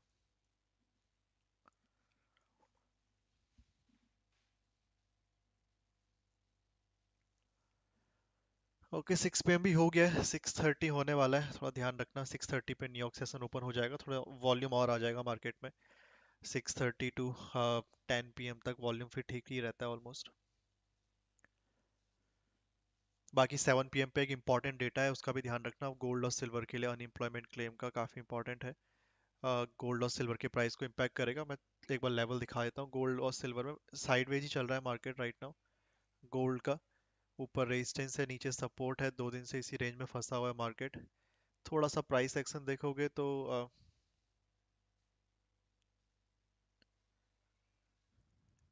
अगर अब जाता है ना ब्रेकआउट करने के लिए 2660 के ऊपर, तो मेरे अकॉर्डिंग ब्रेकआउट हो जाना चाहिए। बाकी अगर ये नीचे आया तो फिर 2630 वाला जो लेवल है, ये भी शायद होल्ड ना करे। उसके नीचे एक और सपोर्ट है 6000 और 2620 का, वहां तक डिप मार दे और फिर ऊपर जाए। ये दो पॉसिबिलिटी रहेंगी। तो फिलहाल के लिए अगर किसी ने हाई लेवल से सेल किया हुआ है, डे हाई से मॉर्निंग पे रेजिस्टेंस पे ही था, इंट्राडे में देखोगे तो एक छोटी सी रेंज में ही फंसा हुआ है मार्केट। तो ऊपर अगर ये ब्रेकआउट रीटेस्ट हुआ 2660 के ऊपर, तो एक अच्छा मूव मिल सकता है 2678, वहां पर वापस सेल करेंगे। बाकी अगर ये नीचे आया तो फिर 2620 के अराउंड बाई करना, इवन दो 2630 के अराउंड भी सपोर्ट है। बट मुझे लगता है नीचे आया तो फिर रुकेगा नहीं।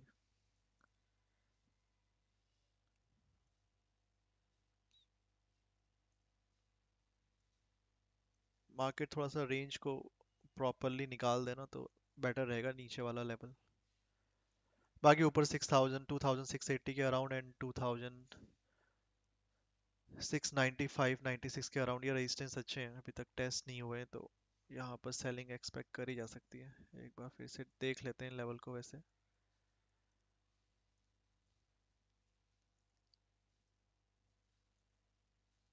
Sure.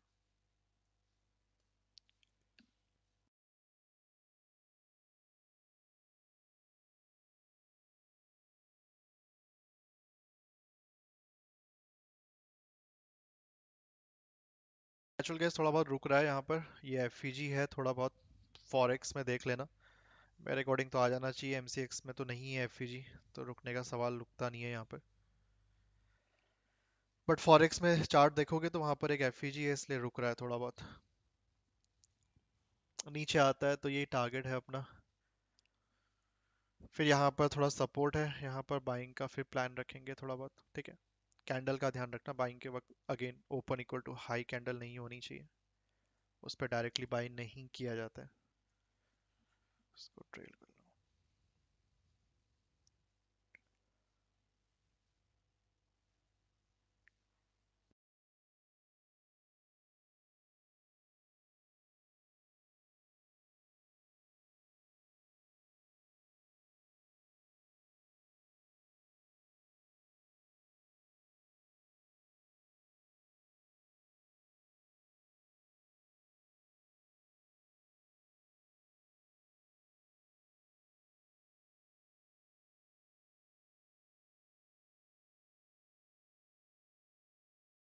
Okay, natural gas almost reach करने वाला है टारगेट को।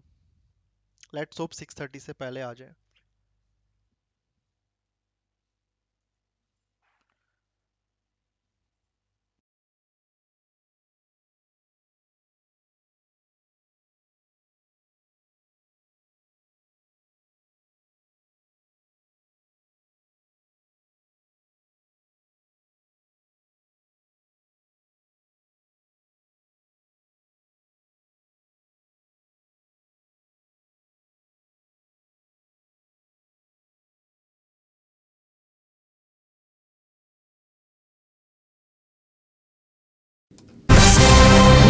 When you want it with Bloomberg News Now. I'm Karen Moscow. Crossing the Bloomberg this morning, OPEC Plus delayed the revival of its oil production by 3 months, according to a delegate. It's the third time it's deferred the move while crude prices struggle amid a looming surplus. The group led by Saudi Arabia and Russia pushed back the series of supply increases, which had been due to begin with a hike of 180,000 barrels a day in January. It will instead start in April and unwind the cuts at a slower pace than previously planned, finishing the process in September 2026, according to the delegate who asked not to be named. French Prime Minister Michel Barnier is expected to hand in his resignation today. He lost a no-confidence vote after the far right joined forces with the left wing against him. Now, President Emmanuel Macron has to find his second new prime minister this year. But Bloomberg's Kriti Gupta reports whoever he chooses will face the same financial pressures that Barnier did. This is just a continuation of what we're going to see, not just into next year or in the next couple of weeks, but into 2027. We're 3 years away from that, and the expectation is that the political uncertainty will just keep continuing. And that's Bloomberg's Kriti Gupta in Paris, where President Macron will address the nation at 8 o'clock tonight, and that's 2 p.m. Wall Street time. South Korean President Yoon Suk-yeol is facing an impeachment motion from 6 opposition parties after he briefly imposed martial law this week. Main opposition leader Lee Jae-myung says the nation is in a state of flux. It is probably a very confusing situation for the rest of the world to see South Korea. Something that couldn't have happened has happened.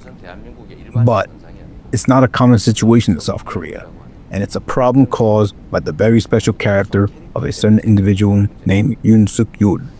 Opposition leader Lee Jae-myung spoke to Bloomberg through an interpreter. A vote on impeachment could come by the end of the week. It needs a two-thirds majority to pass. Back here in New York, the search is still on for the gunman who killed the leader of one of the largest U.S. health insurance companies on a Manhattan sidewalk. What's clear to police is that United Healthcare CEO Brian Thompson was specifically targeted, shot multiple times outside the Midtown Hilton, where the company was having its investor day. Surveillance video shows the shooter stepping from behind a car, ignoring pedestrians, approaching Thompson from behind and shooting him in the back. The New York Post and ABC report the words deny, depose, and defend were written on the live rounds and casings left behind by the killer. Police say after the shooting, the suspect got onto a bike, then disappeared into Central Park. Turning to the markets now, and Bitcoin has topped the $100,000 level. It's trading at $102,800. President-elect Donald Trump has selected Paul Atkins to replace outgoing SEC Chair Gary Gensler. Bloomberg Intelligence senior analyst Nathan Dean says Atkins has done extensive work on crypto regulation, which could lead to clearer guidelines for digital assets. Where we're going with this is that, the SEC chair has a really important role because they can put out a ruling giving a little bit more of the color of, okay, here what are the rules for crypto? Meaning if you have a security and you are an exchange like Coinbase, here's how you operate. Nathan Dean with Bloomberg Intelligence adds that the crypto market has jumped by roughly $1.3 trillion since Trump's election victory. Meanwhile, Elon Musk and Vivek Ramaswamy are meeting with House Republicans later today to talk about their strategy for slashing government. Bloomberg's Amy Morris has more from Washington. House Speaker Mike Johnson announced last week he will host the pair to, quote, revive the principle of limited government. President-elect Donald Trump picked Musk and Ramaswamy to lead the Department of Government Efficiency, or DOGE for short. They are seen as outside government advisors to find places to make drastic cuts in government. They do face some legal and logistical hurdles, but a new congressional subcommittee chaired by Georgia Republican Representative Marjorie Taylor Greene could help, as it aims to eliminate government waste. In Washington, Amy Morris, Bloomberg Radio. All right, Amy, thank you. Well, Dollar General narrowed its full-year guidance, underscoring the discounter's challenges and attracting bargain-hunting shoppers who have seen their purchasing power eroded by higher prices. And Southwest Airlines raised its estimate for unit revenue in the fourth quarter. It cited resilient travel demand, along with the realization of benefits from execution of its revenue management actions. Futures this morning, they are little changed. 10-year Treasury yield at 4.20%. And that's news when you want it with Bloomberg. Still natural gas, are not breaking that FEG, I think in Forex. यहाँ पर कोई ये support नहीं है, एक छोटा सा FEG है फॉरेक्स में, इसलिए रुक रहा है। अगर ब्रेक करता है तो ये नीचे टारगेट लगा रखा है, थोड़ा ट्रेल कर लेना। 6:30 पे न्यूयॉर्क सेशन ओपन हो जाएगा, वहां कोई बड़ी कैंडल ना बन जाए अपोजिट डायरेक्शन पे। नीचे आता है तो फिर यहाँ कहीं बाइंग का प्लान रखेंगे। क्रूड ऑयल में भी ऊपर एफईजी के ऊपर निकला तो फिर ये ऊपर के टारगेट रहेंगे, वहां कहीं वापस सेलिंग का प्लान रखा जाएगा।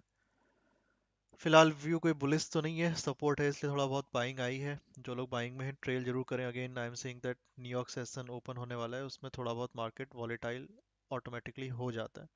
एफईजी के ऊपर निकलता है, अगर सस्टेन करता है एफईजी के ऊपर, तो फिर ये दो टारगेट हैं, ये और फर्स्ट एंड सेकंड।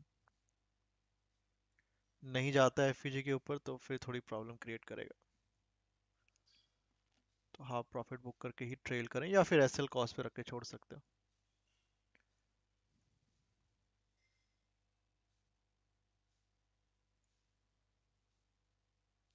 नहीं, ठीक है, वो भी चलेगा। 7 PM पर एक डेटा भी है गोल्ड और सिल्वर के लिए, उसका भी ध्यान रखना।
प्लस का कंफर्मेशन आ गया, प्लीज चेक। हाँ, बता दिया।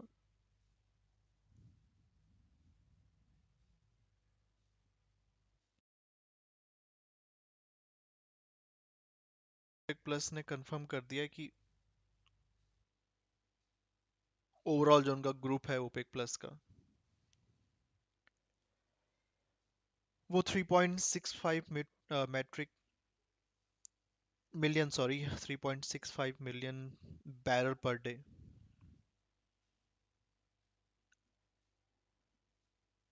क्रूड ऑयल आउटपुट कट करेंगे अंटिल एंड 2026। ठीक है, अब ये उनका ओवरऑल एक्सपेक्टेशन है। लेट्स सी क्या करते हैं।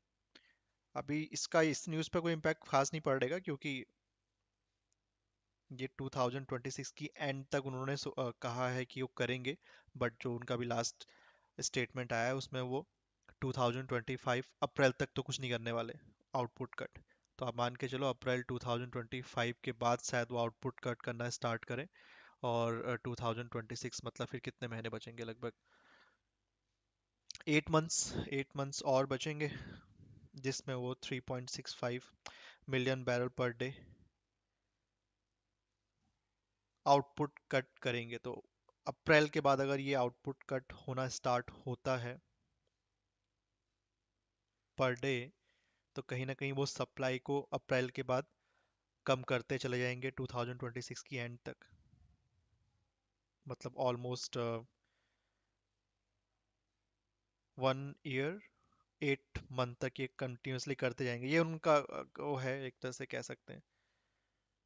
अब करेंगे नहीं करेंगे वो तो वही जाने। बट ऐसा होता है तो फिर आप मान सकते हो अप्रैल के बाद, अप्रैल 2025 के बाद प्राइस ऊपर जा सकता है फिर उस केस में, और ऊपर जा सकता है। थोड़ा सा लॉन्ग टर्म का बता रहा हूँ, अभी तो खैर अभी टाइम है काफ़ी। तब तक पता नहीं कुछ और नया न्यूज आ जाए या फिर कुछ और हो जाए तो।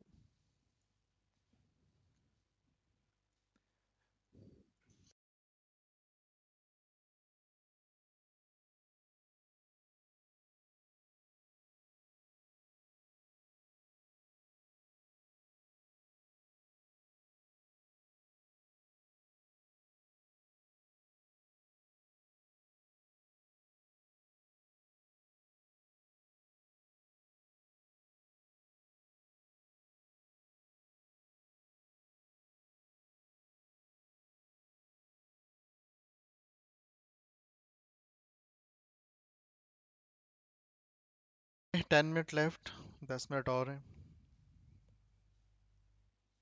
किसी की कोई ओपन पोजीशन चल रही है तो एसएल कॉस्ट पे रख लो। न्यूयॉर्क सेशन ओपन होता है फिर देखते हैं। लाइक भी करते हो गाइस, जिन लोगों ने लाइक नहीं किया अभी तक स्ट्रीम को, don't forget to like the stream. Natural gas inventory है 9 PM, ध्यान रखना।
बता दिया फॉरेक्स में है एक्चुअली, वहां पर एक एफईजी, उसके नीचे कैंडल क्लोज ही नहीं हो रही है। इन नेचुरल गैस इसलिए रुक रहा है बार बार इस लेवल पे 261 के अप्रोक्सीमेटली। नीचे क्लोज करता है थोड़ा सा और नीचे आता है। एमसीएक्स में कुछ है नहीं यहाँ पर वैसे, ना कोई सपोर्ट है ना कोई रेजिस्टेंस है।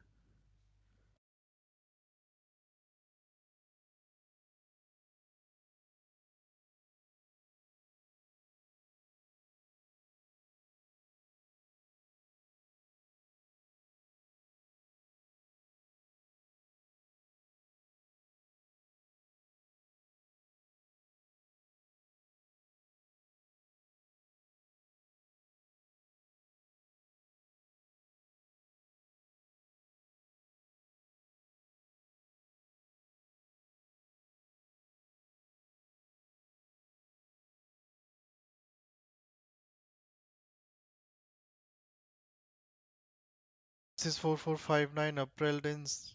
Respected, so please do not play any news or content when free at the background. That is the normal news. I am also, listening. That's why I play out that news from Bloomberg or, Yahoo Finance.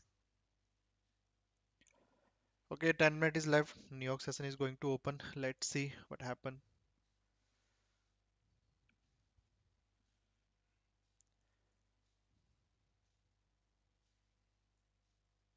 यहाँ पर कितना space है इसके पास?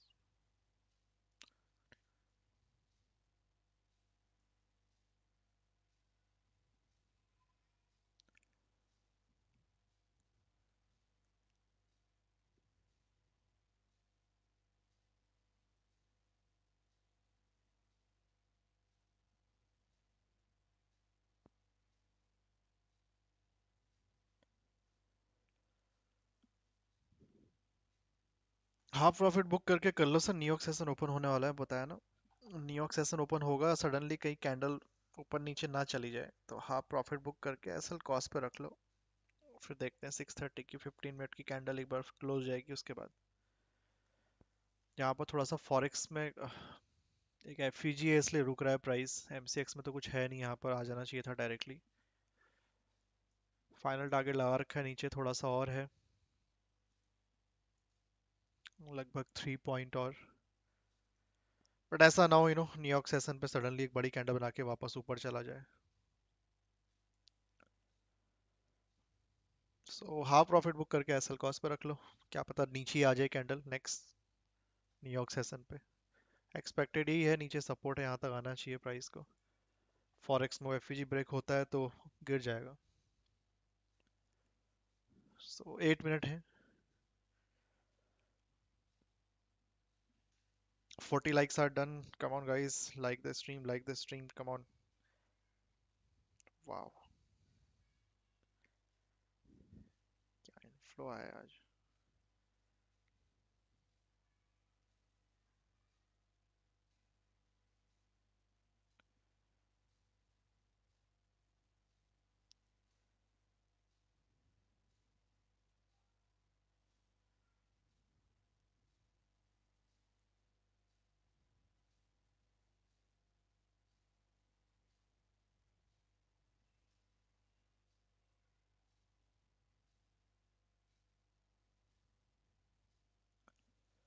Crude में भी half profit book करके असल cost per रख लेना, ठीक है। ऊपर एक एफईजी है, निकलता है तो फाइनल टारगेट लगा रखा है। बाकी अब इस एफईजी यहाँ पर लग रहा होगा, ये ऊपर वाला एफईजी है, ये भी एफईजी है यहाँ पर, ये थोड़ा बड़ा है इसलिए लगाया नहीं है दिस वन।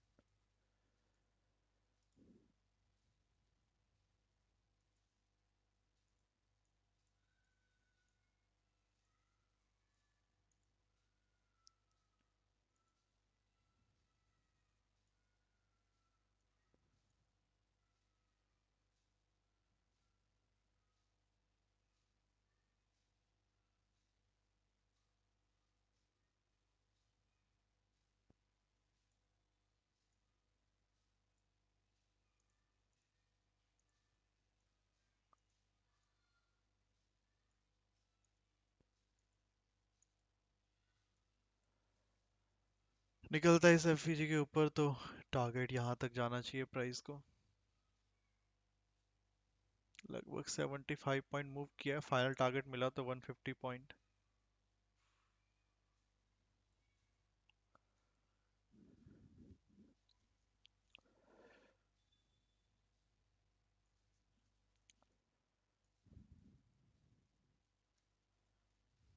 सही है।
नेचुरल गैस आ तो रहा है नीचे।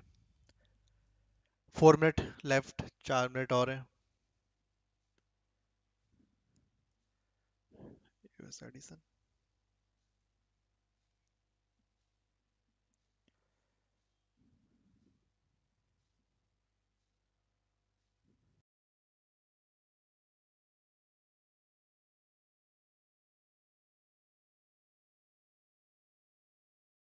Returning to our roots in pharmaceuticals.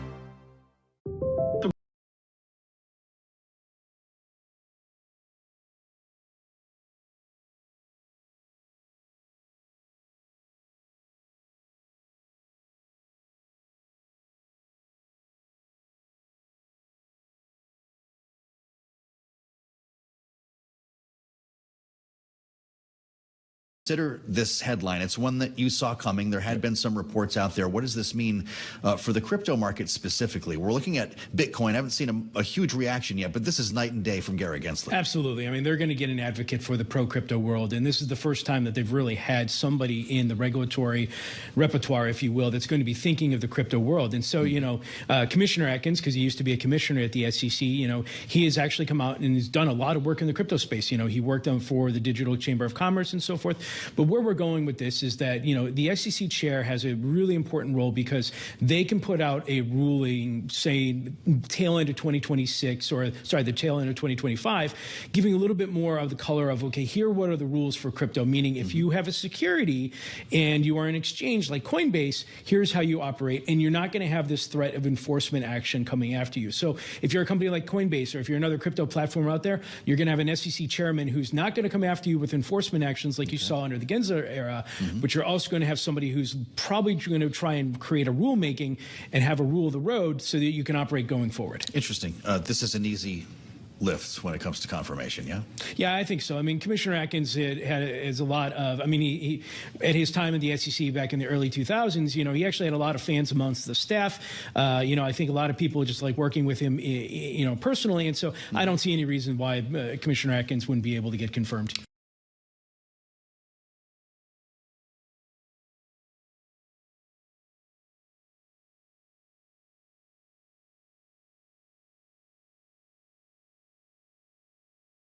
I want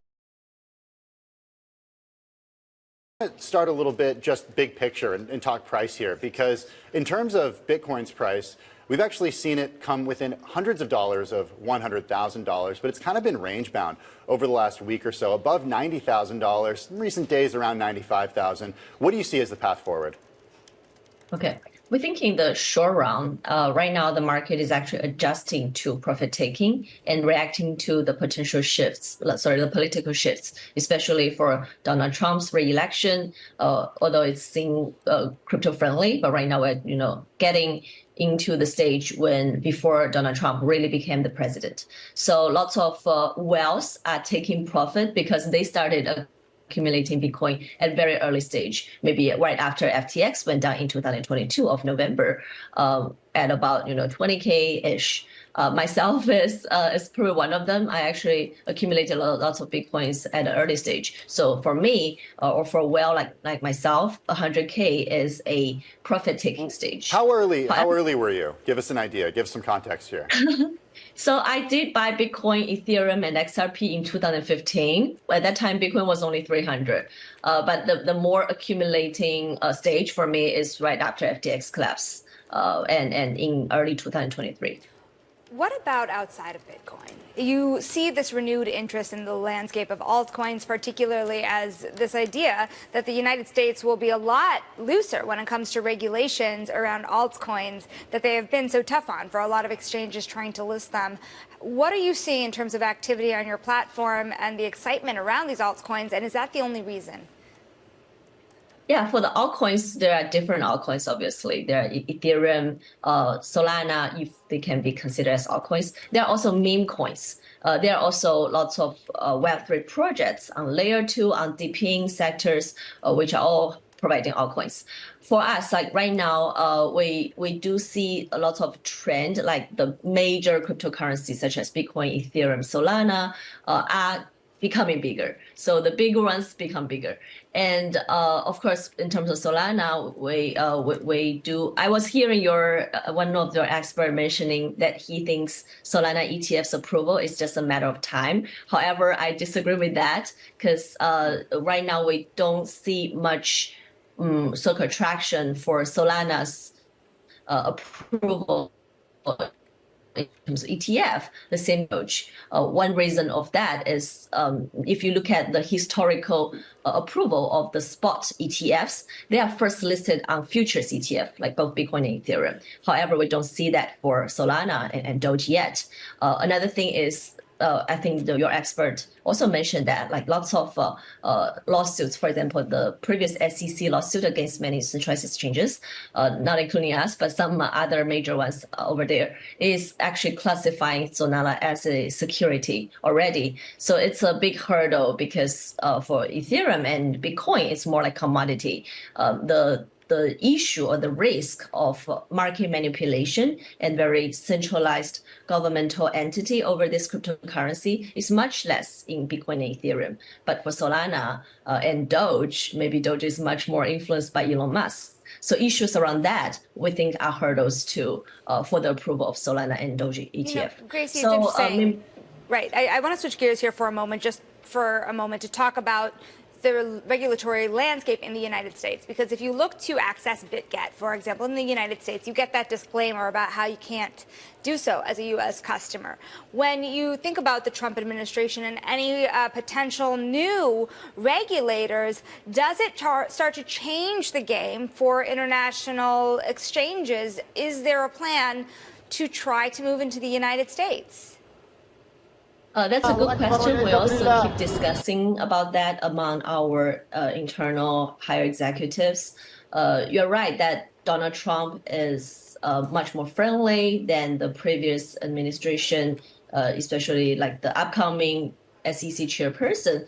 We're optimistic that he or she will at least be more friendly than Gary Gensler towards the crypto industry. For us, it's a very important strategic decision that we want to make sure that we made it right. At this moment, we're still observing. We're waiting for more clearer regulatory framework coming up, more information about who is the next chairperson and what's his or her so-called sentiment towards the industry, especially towards government regulating the centralized exchanges. I think that's very important.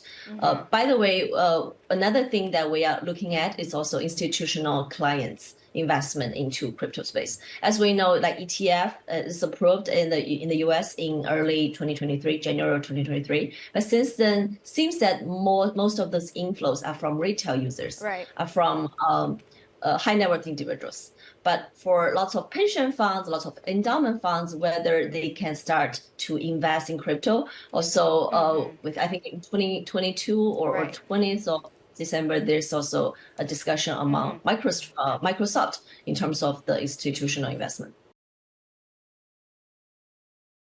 Kalani Vaniji, natural gas half profit book, then trail.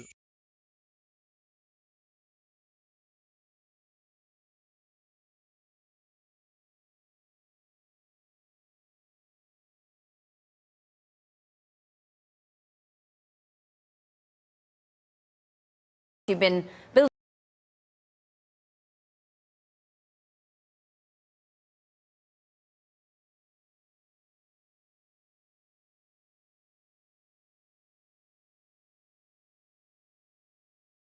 लोग natural gas में selling में है, अपना half profit book करके चलो। New York session already open हो गया है तो वॉल्यूम थोड़ा सा एक्सपेक्ट कर सकते हैं, अब ठीक ठाक आ जाना चाहिए। यहाँ पर छोटा सा एक एफईजी है शायद फॉरेक्स में, इसलिए रुक रहा है। एमसीएक्स में यहाँ पर कोई ऐसा कोई सपोर्ट या रेजिस्टेंस है नहीं प्राइस पे। आई डोंट नो फिर भी प्राइस क्यों होल्ड किया हुआ है इस लेवल को।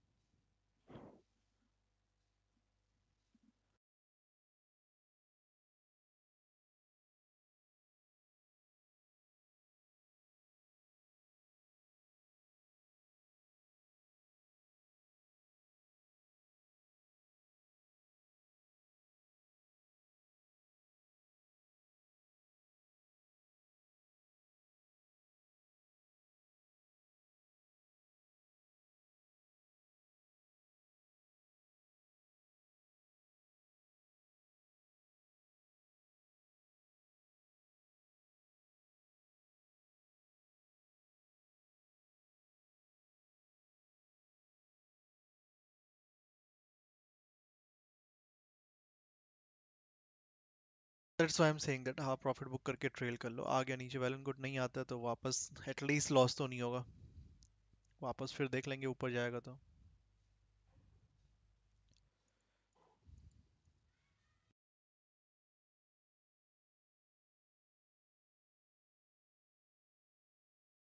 लाइक भी करते रहो गाइस, जिन लोगों ने लाइक नहीं किया है स्ट्रीम को। जिनको अभी सुन रहे थे आप, वो थे बिट कैट, बिट कैट की फाउंडर फ्रॉम हनोई वियतनाम।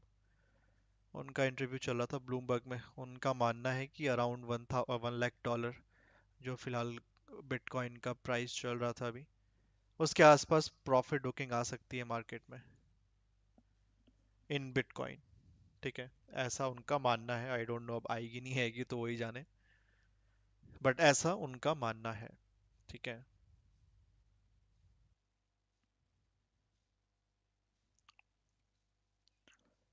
ना, ना, ना। भाई नेचुरल गैस और नीचे जाएगा क्या? अरे वो एफईजी मैंने बताया ना, ब्रेक होगा तो जाएगा, नहीं हुआ तो या तो साइडवेज फिर ऊपर भी जा सकता है। आ जाए तो बेटर ही है, वहां पर एक सपोर्ट है, बाइंग का प्लान रखा हुआ है। आएगा नीचे तो देखेंगे बाइंग के लिए।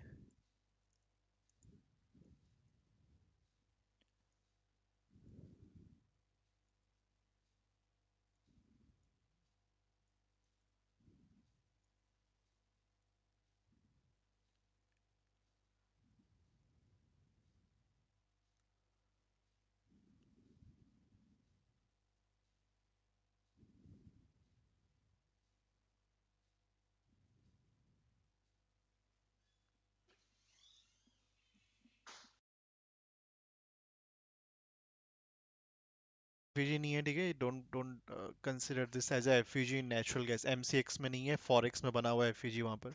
एमसीएक्स में यहाँ पर कोई एफईजी नहीं है।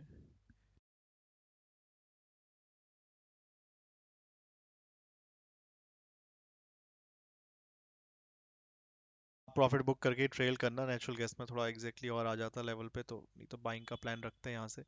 आ नहीं रहा यहाँ पर, यहाँ पर बाइंग करने का मन नहीं है बिल्कुल भी अब।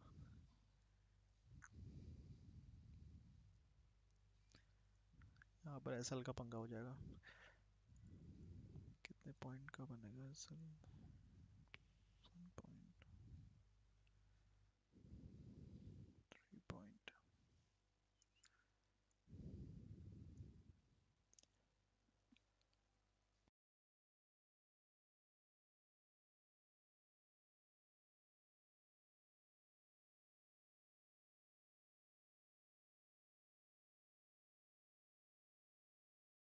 ये डेटा आने वाला है आपका इन नेक्स्ट 30 मिनट। 7 PM पर एक डेटा है गोल्ड और सिल्वर में, ध्यान रखना।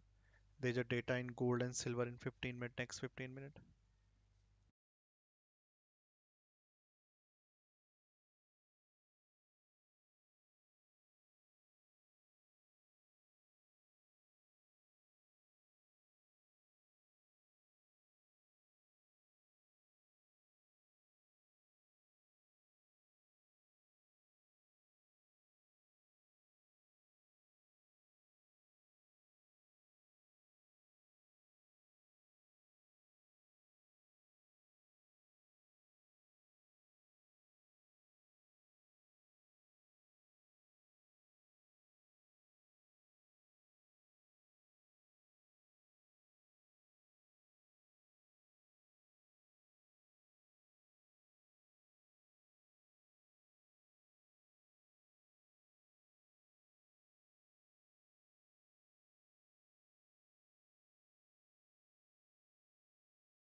ये सही है।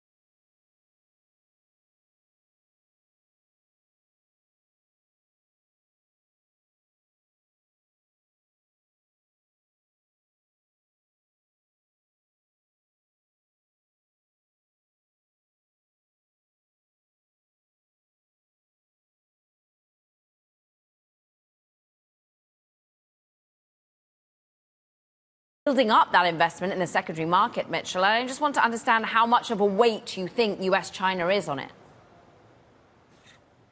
Thanks, Caroline, for having me. And how much weight do I think it is? So for us, we actually, in our base case, assume that the U.S. we have assumed that the U.S. business would actually not account for anything, and we thought it would be banned. What you see Trump saying looks like it may head another way. You know, what people say and do in Washington on both sides are two very different things. Who knows? You know, I think I can't imagine the first thing Donald Trump wants to do, though, is ban TikTok, especially when a lot of his big supporters, like an Elon Musk, who I think is, you know, probably at odds with Mark Zuckerberg, who would be the one to benefit off of a TikTok ban, or like a Joe Rogan, who's a huge supporter on TikTok. Like, right. Look, I think it's pretty positive for TikTok to have Trump in office. Meanwhile, Mark Zuckerberg, we understand, has been dining with Trump over in Mar-a-Lago last week, so maybe new music changes there. But I'm interested more broadly on, just spell out TikTok and how integral it is to broader ByteDance investment choices of yours.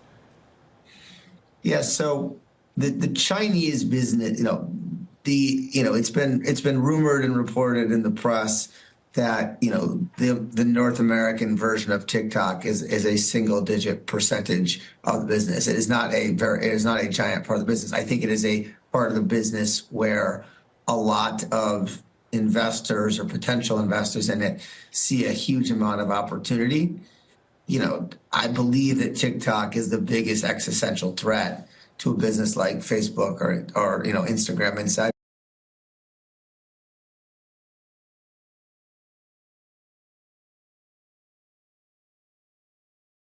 Buses each year, but please don't call Flix a bus company. Flix is a global asset-light travel tech company. CFO Christoph.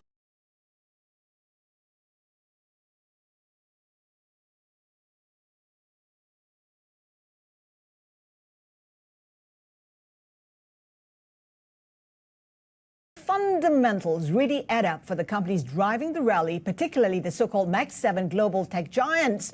Our guest here in the studio has his doubts. Aswath Damodaran is professor of finance at New York University Stern School of Business, sometimes dubbed the Dean of Valuation. Good to have you with us, and welcome to the city. So this is a market price for perfection.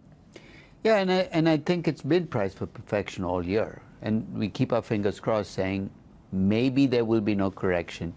But there's going to be a cleaning up. Whether you call it a correction, there has to be a cleaning up. You cannot have back-to-back years like 2023 and 2024 and not expect something to be fixed leading into 2025.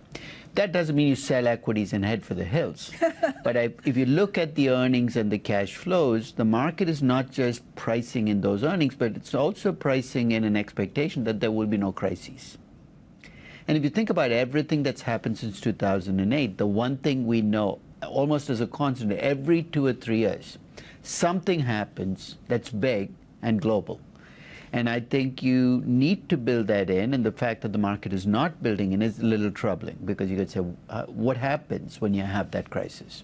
As you said, it is troubling. When you take a look at VIX, it's at 14. And that against a backdrop of uncertainties, including Trump's tariffs, which could weigh on sentiment, which could weigh on growth. How are you looking at how markets are assessing the risks out there? If you think about markets, there are two games that go on in markets. One is what I call the pricing game. It's driven by mood and momentum, and there really no fundamentals don't even matter there. And there's the investing game. You talk about fundamentals. The balance shifts over period. This is a pricing market. The reason I think fundamentals don't even come into play is when mood and momentum is this strong, they steamroll everything. So I think at the moment we have a pricing market where traders are driving the game. And traders really don't care. I mean, they might pay lip service to earnings and cash flows, but the truth is they really don't care. It's all about mood and momentum. Mood and momentum, and you see that for the MEG 7. No stopping the MEG 7. And you say, find that opportunity to own a MEG 7 stock. Yeah, and I think in a sense, I have never seen a group of companies carry a market for as long a period as the MAG 7, or the FANGAM, as I used to call them in the last decade, carried this market. 15% of the gain in all U.S. equities across 7,000 stocks has come from 6 or 7 companies. The numbers are mind-boggling. You know, we're talking trillions of dollars in market cap added every year. The MAG 7 companies alone, if they were a market... natural gas में अगर trailing ऐसे जाएगा तो निकल जाना, hold मत करना. अगर ये ऊपर निकला तो फिर ऊपर और चला जा सकता है. यहाँ पर ब्रेक ही नहीं हुआ ये. आई थिंक एमसीएक्स में, फॉरेक्स में तो एफईजी है, एमसीएक्स में रेजिस्टेंस था, इसका ब्रेकआउट हुआ है, वही रीटेस्ट पे रुका हुआ है मार्केट.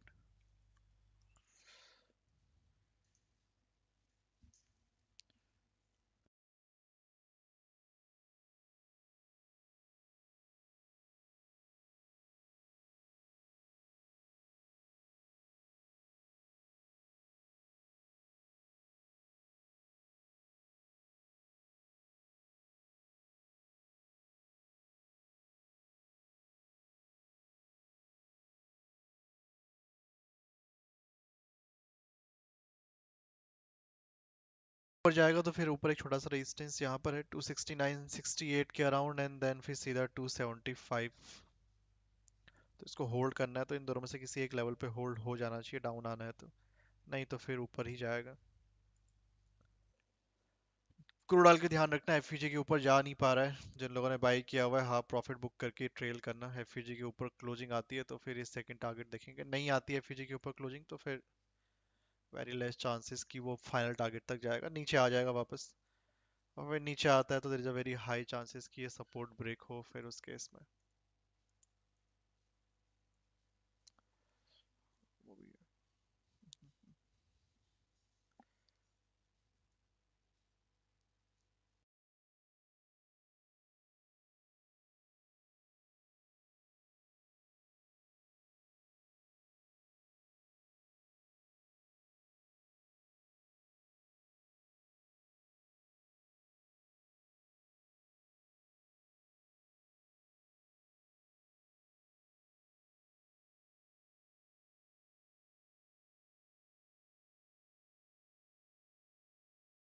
यस, नेचुरल गैस की है. अभी एक डेटा आने वाला है 7 पीएम पे, अनएम्प्लॉयमेंट क्लेम्स, ध्यान रखना वो इंपॉर्टेंट है वैसे गोल्ड और सिल्वर के लिए.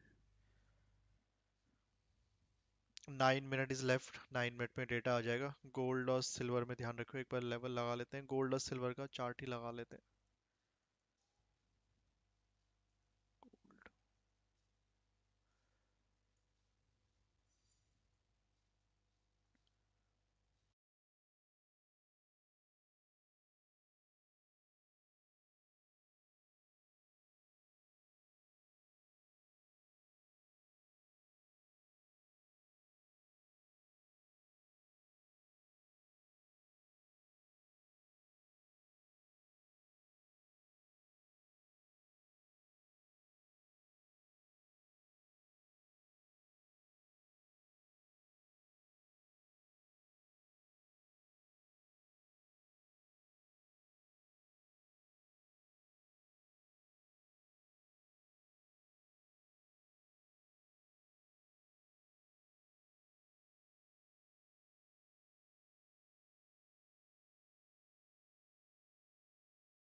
ओके 5 मिनट लेफ्ट, डेटा में 5 मिनट और हैं बस।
ऑल साइड लेवल नहीं लगाया, किसकी बात कर रहे हो? और सिल्वर का भी लगा रहा हूँ, एक सेकेंड।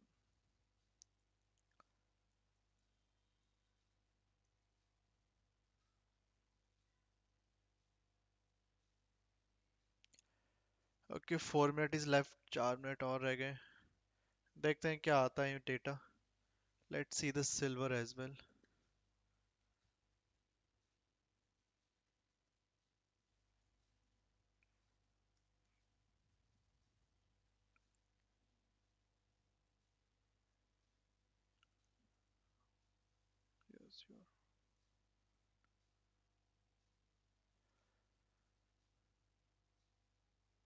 सिल्वर को देखोगे तो है तो साइडवेज ही। Current candle open equal to high बनी है, 3 मिनट और रह गए। इसके बाद सीधा यूएस मार्केट ही ओपन होगा, फिर और कोई डेटा भी नहीं है।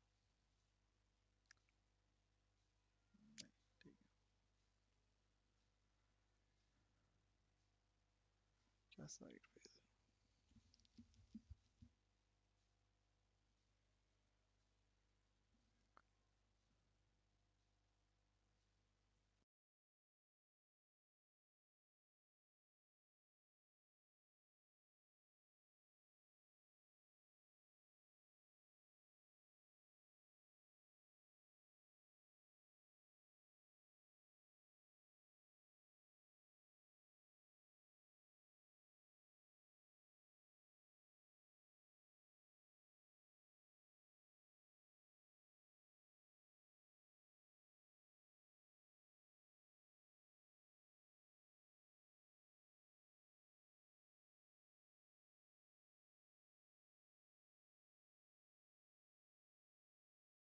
नेचुरल गैस में मेरे साथ से कोई ट्रेड ही नहीं है सर।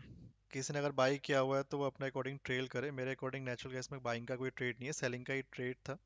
हाफ प्रॉफिट यहाँ बुक करने के लिए बोल दिया था, नीचे आ नहीं रहा यहाँ से। आता तो यहाँ फाइनल टारगेट देखते हैं, यहाँ से बाइंग का प्लान करते हैं। किसी ने अगर 20 से बाई कर लिया है तो फिर वो ट्रेल कर सकता है। ऊपर एक टारगेट ऊपर वाले येलो कलर के बॉक्स तक और रख सकता है। Use the trailing S L. मेरे साइड से यहाँ पर बाइंग का कोई ट्रेड मेरे साइड से नहीं था। किसी ने लिया है तो they can trail according to their level. Okay, फिलहाल अभी न्यूज़ देख रहे हैं, न्यूज़ आने वाली है, 2 मिनट रह गए हैं गोल्ड और सिल्वर में। गोल्ड और सिल्वर में ही होगा सर न्यूज़ का इम्पैक्ट। डेटा आने वाला है, डेटा। न्यूज़ भी कहना गलत होगा।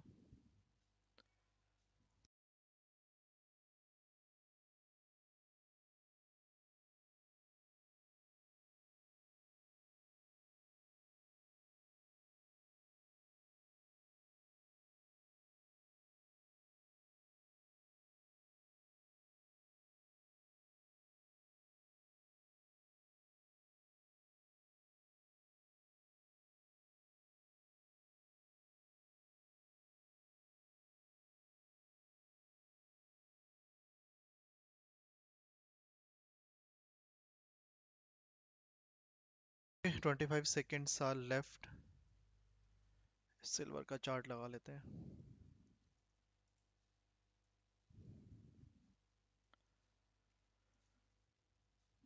ठीक है, सिल्वर है रेजिस्टेंस पर ही ऊपर, ये रेजिस्टेंस जो नहीं है ऊपर। नीचे ऐसा कोई सच सपोर्ट तो नहीं है, एक एफईजी जरूर है यहाँ पर ये, इसके अलावा और कोई सपोर्ट नहीं है। डेटा देख लेते हैं पहले आया क्या है। और कैंडल को देख के तो पॉजिटिव ही लग रहा है data. Forecast 215,000। Unemployment claims, okay, data is negative for dollar index, positive for gold and silver. Let's see किस तरह से प्ले आउट होता है। डेटा नेगेटिव है यूएस डॉलर के लिए, पॉजिटिव है गोल्ड और सिल्वर के लिए। ठीक है, अब सीधा यूएस मार्केट की ओपनिंग है और कोई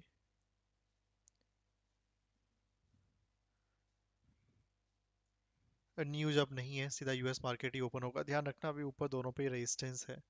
डेटा पॉजिटिव जरूर आया है गोल्ड और सिल्वर के लिए, नेगेटिव है डॉलर इंडेक्स के लिए।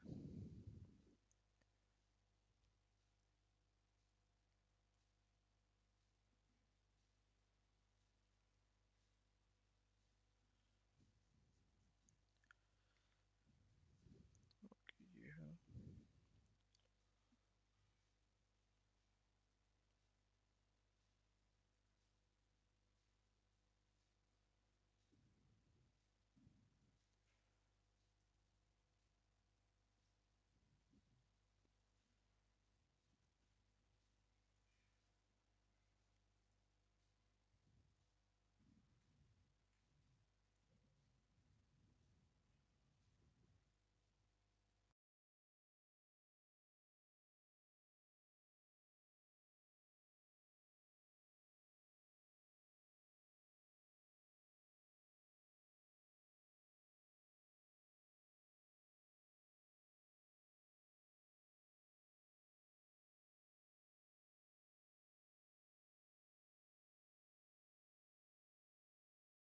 खास इम्पैक्ट तो हुआ नहीं डेटा का, लेट्स सी।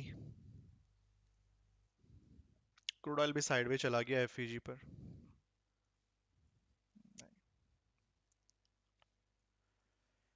ठीक है, जो लोग अभी आए हैं वो रिपीट कर देता हूँ। 7 PM अनएम्प्लॉयमेंट क्लेम्स का डेटा था। गोल्ड और सिल्वर के लिए पॉजिटिव है डेटा, नेगेटिव है आपका यूएस डॉलर के लिए। अब सीधा यूएस मार्केट की ओपनिंग 8 PM और फिर 9 PM पे नेचुरल गैस की इन्वेंट्री। फिलहाल प्राइस को देखोगे तो क्रूड ऑयल में थोड़ा बहुत न्यूज़ की वजह से मार्केट सेल ऑफ में गया जरूर था, नीचे एक सपोर्ट था वहां से वापस रिकवरी की है। एंड जो लोग बाइंग में अपना हाफ प्रॉफिट बुक करके ट्रेल करना, एफईजी के ऊपर क्लोजिंग आती है तो फिर ये एक फाइनल टारगेट एक्सपेक्ट करेंगे। ट्रेलिंग एसएल जरूर यूज़ करें। यहाँ पर अभी और कोई ट्रेड नहीं है, साइडवेज आ चुका है मार्केट। नेचुरल गैस को देखोगे थोड़ा बहुत ऊपर रेजिस्टेंस था, वहां से सेलिंग ही है। बीच में ये छोटा सा मार्केट के पास कल का रेजिस्टेंस जोन था, मार्केट ने इसका ब्रेकआउट किया था और रीटेस्ट एक बार कर तो दिया था, वापस फिर से करने की कोशिश कर रहा था, लग रहा था ब्रेकडाउन करेगा बट आधे में ही रुक गया। लेट्स सी क्या करता है अब। अगर कुछ खास नहीं हुआ तो इन्वेंट्री तक साइडवे ही चला जाएगा मोस्ट प्रॉब्ली। इन्वेंट्री वैसे फोरकास्ट देखोगे तो पॉजिटिव ही है एक्सपेक्टेड नेचुरल गैस के लिए। ऊपर गया तो ऊपर अभी एक और रेजिस्टेंस यहाँ पर भी है, तो देखेंगे यहाँ से मेरे अकॉर्डिंग सेलिंग ही आनी चाहिए। ब्रेकआउट रीटेस्ट 269.6 के ऊपर ही कहीं एक्सपेक्ट करेंगे अगर ब्रेकआउट रीटेस्ट होता है तो, लाइक दिस। बाकी नीचे एक सपोर्ट आपके पास 256-55 के अराउंड है। या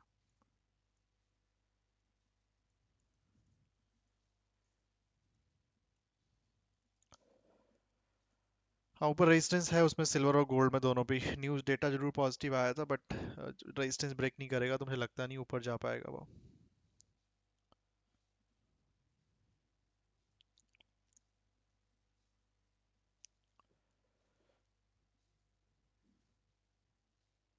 क्रूड ऑयल बाय करूं क्या यहाँ पर? मेरे अकॉर्डिंग कोई ट्रेड नहीं चल रहा सर, नया ट्रेड नहीं है यहाँ पर। लेवल पे आएगा तब लेना। न्यूज़ आ गई, न्यूज़ तो आ गई।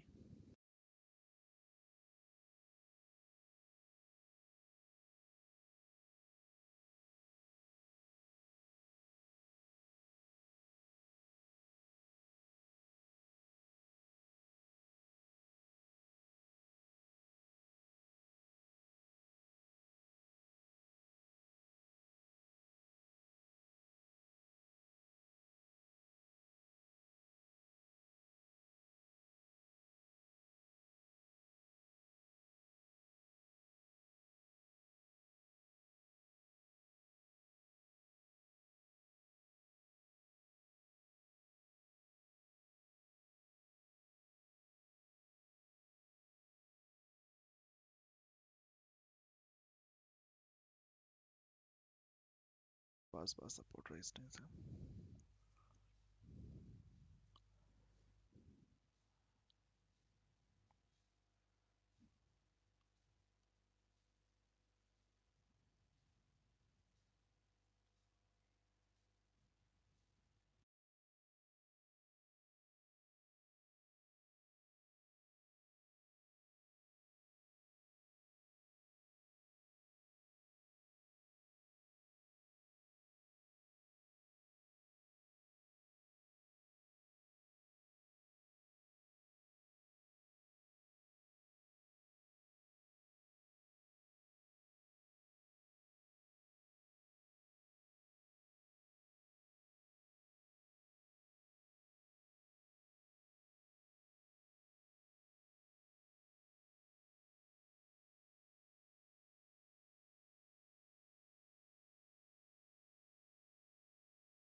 Market would be the second largest equity market in the world after the US equity market.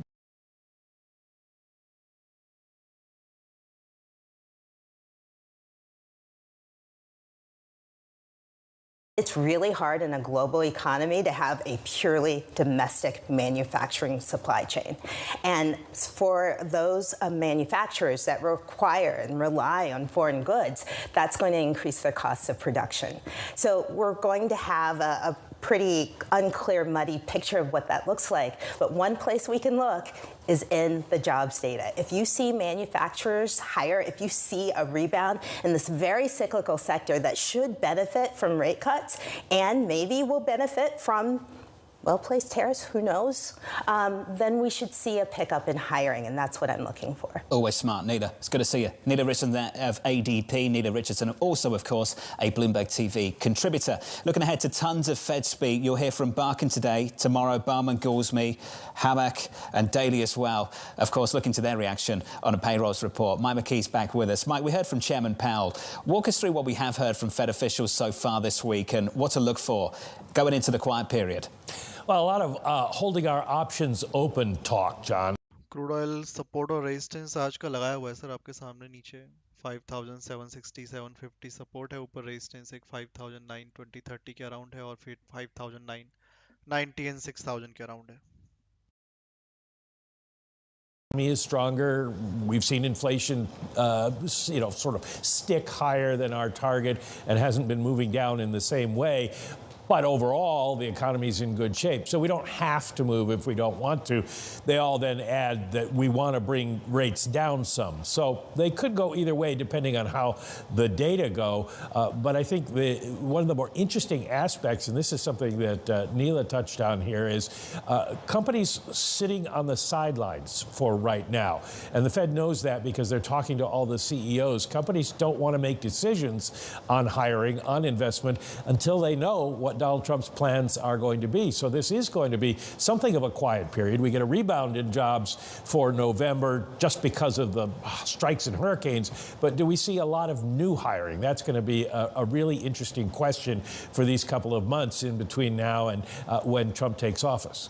Michael McKee, thank you, sir, on a Fed speak and on the economic data. With us around the table, Leslie Falconio of UBS. Leslie, good to see you. Thank you. Let's get into your expectations. So this is what you're looking for: healthy consumption, loose fiscal, lower rates.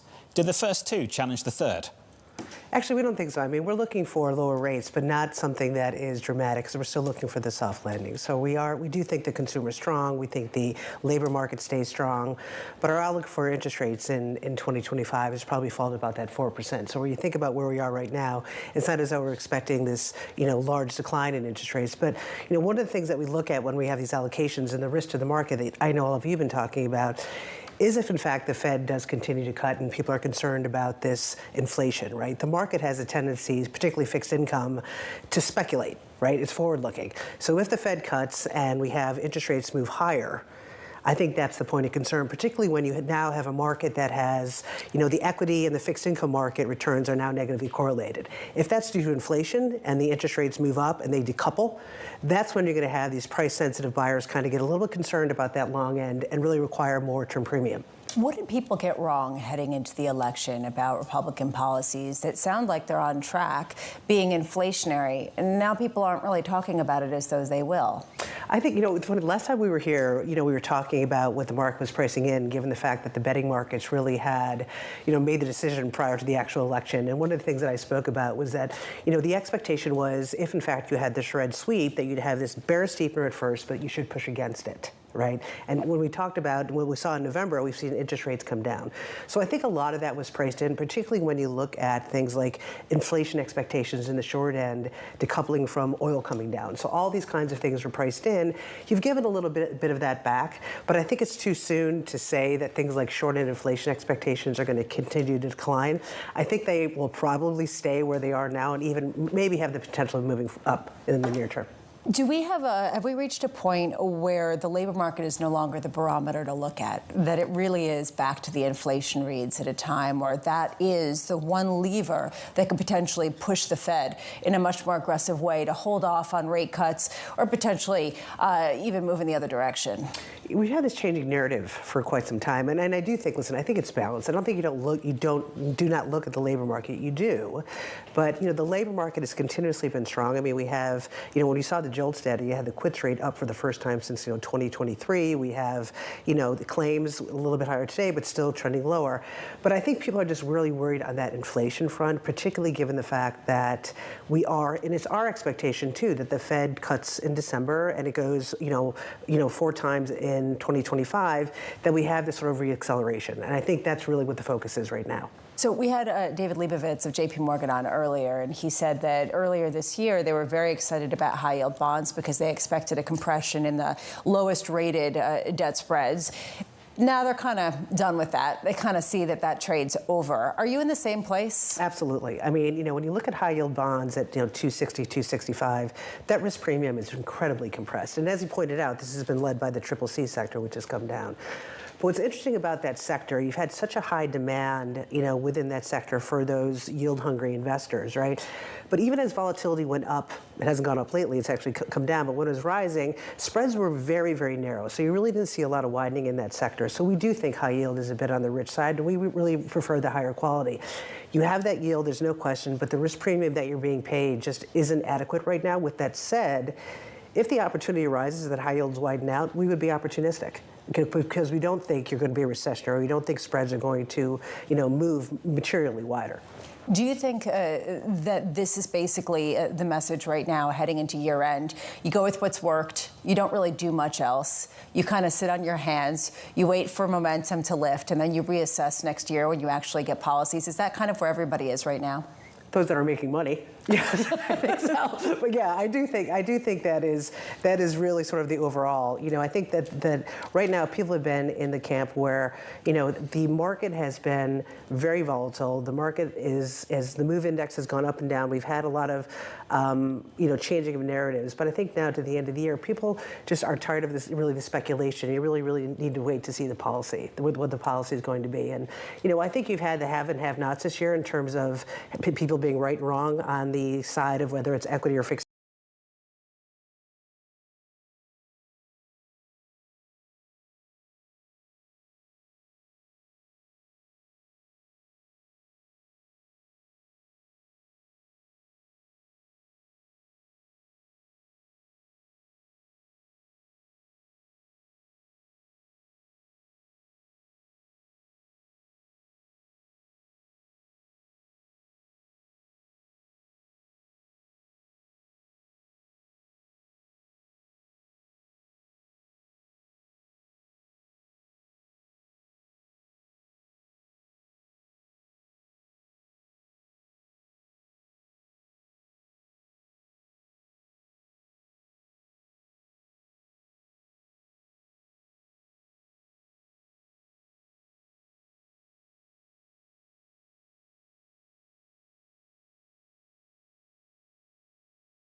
भी करते रहो guys, 46 like हो चुके हैं। US market open होगा अब सीधा 8 PM पे।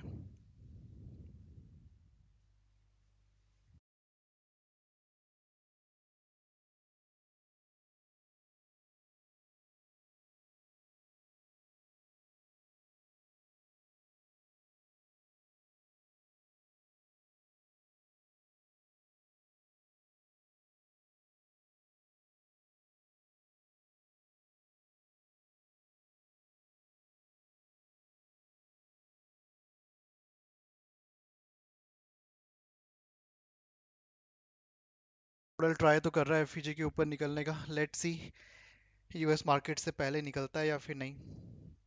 नेचुरल गैस में देखोगे तो मार्केट सपोर्ट रेजिस्टेंस काफ़ी ज़्यादा पास पास क्रिएट कर चुका है, बहुत ही नियर बाय। एंड जो प्रीवियस रेजिस्टेंस थे वो भी एज अ रीटेस्ट की तरह काम कर जाएंगे। लेट्स सी ये क्या करता है इस लेवल पे। थोड़ा सा अगर पुल बैक आ जाए तो बेटर ही है अब।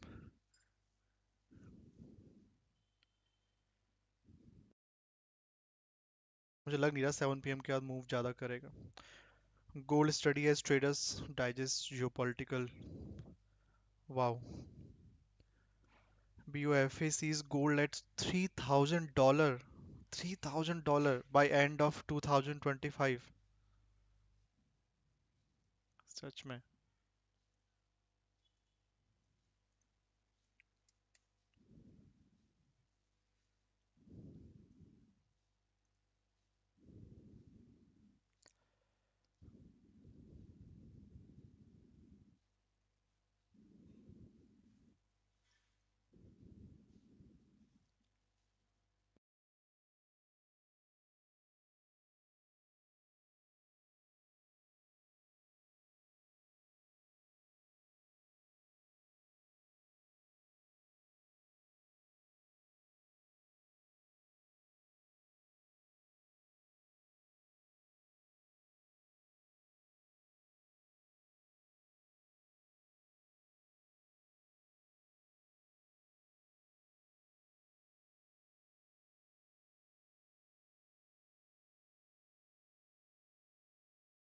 $1,700 के अराउंड एक काफ़ी अच्छा सपोर्ट है मंथली टाइम फ्रेम पे गोल्ड में देखोगे तो,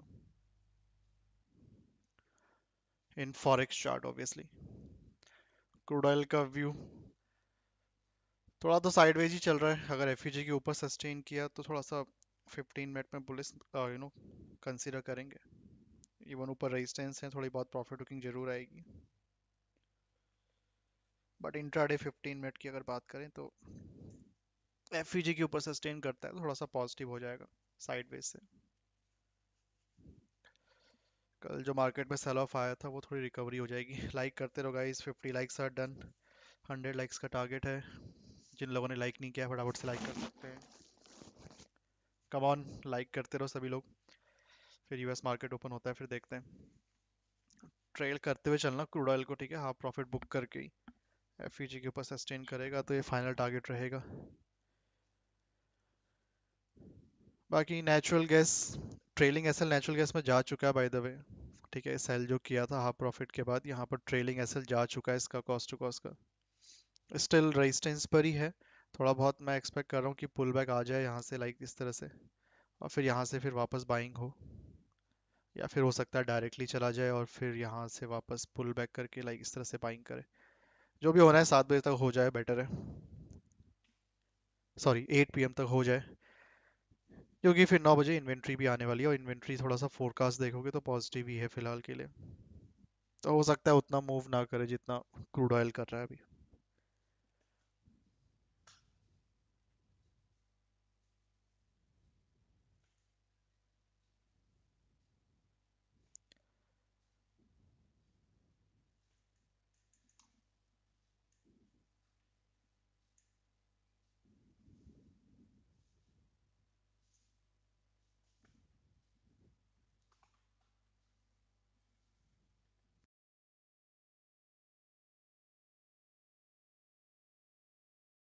in probably the last month or so after the U.S. election is stronger dollar, higher than expected rates in the U.S., and that slowed down the run-up in gold prices. Why? Because remember, the main buyers of gold in the last couple of years have been central banks as a result of the freezing of Russian central bank assets. That's what triggered a large purchase of 1,000+ tons a year from that community in the gold market, and that can trigger a rally.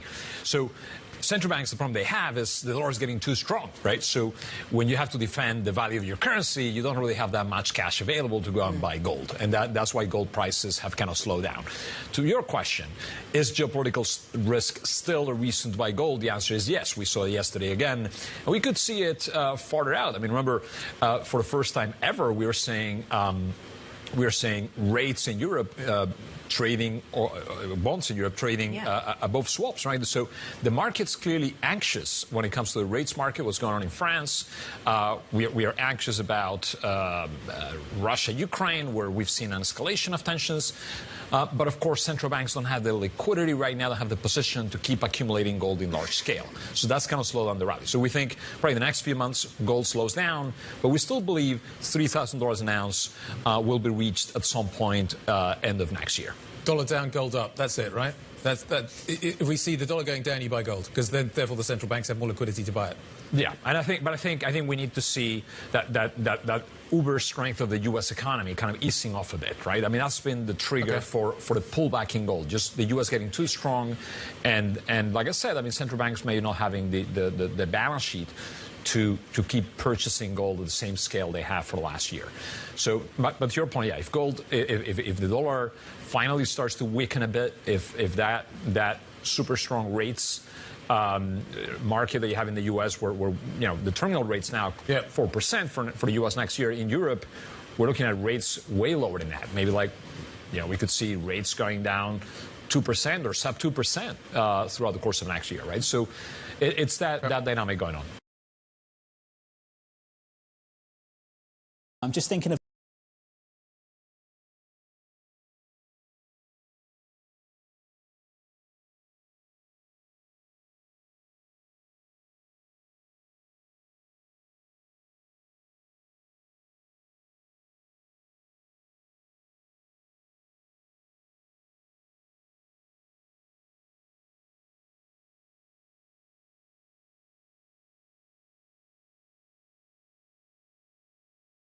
the long list of things that your clients have to confront in the next 12 months. Taxes, tariffs, the prospect of interest rates not coming down as fast as maybe we thought they would only 2 months ago. What's the number one issue in the conversations you have at the moment, Wendy?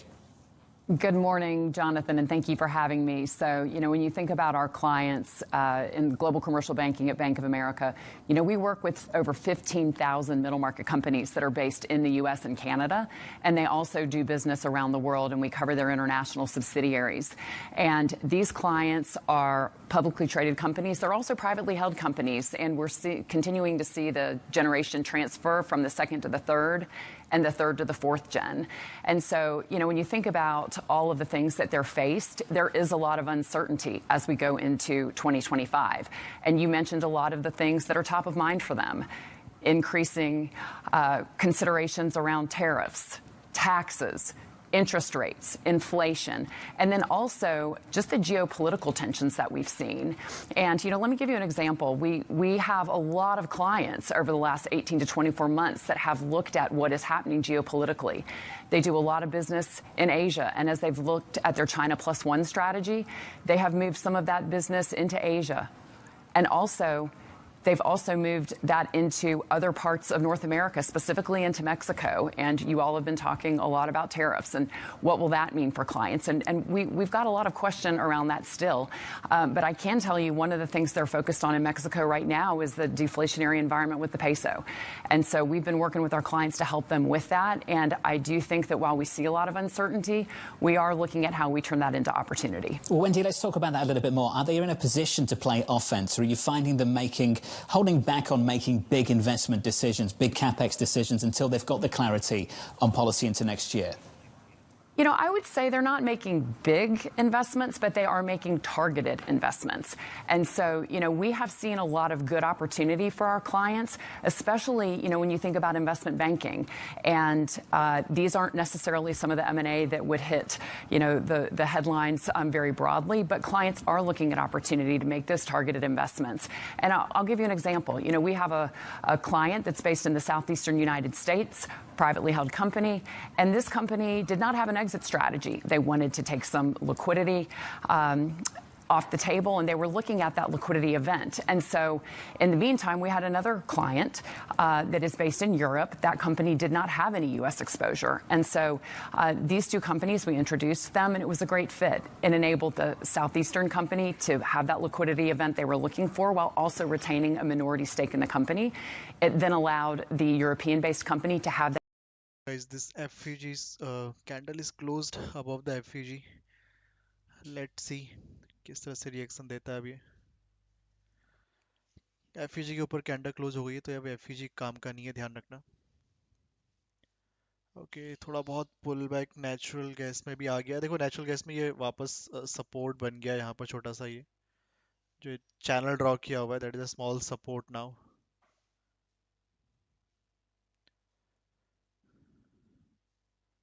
थोड़ा सा price फंस चुका है range के अंदर, because ऊपर resistance है, नीचे थोड़ा सपोर्ट दूर था, तो डिस्टेंस काफ़ी थी। अब ये यहाँ पर थोड़ा पास में ही सपोर्ट क्रिएट कर दिया इसने, तो नीड टू सी ये ऊपर रेजिस्टेंस निकलेगा पहले या फिर ये सपोर्ट निकलेगा। बहुत पास पास की रेंज है ये, देख सकते हो। ऊपर रेजिस्टेंस है and this is a support area. We don't know किस साइड कैसे जाएंगे, बहुत ही स्मॉल रेंज है in natural gas now. Better रहता कि ये डायरेक्टली नीचे आ जाता इस तरह से, तो रेंज बनी रहती प्रॉपर।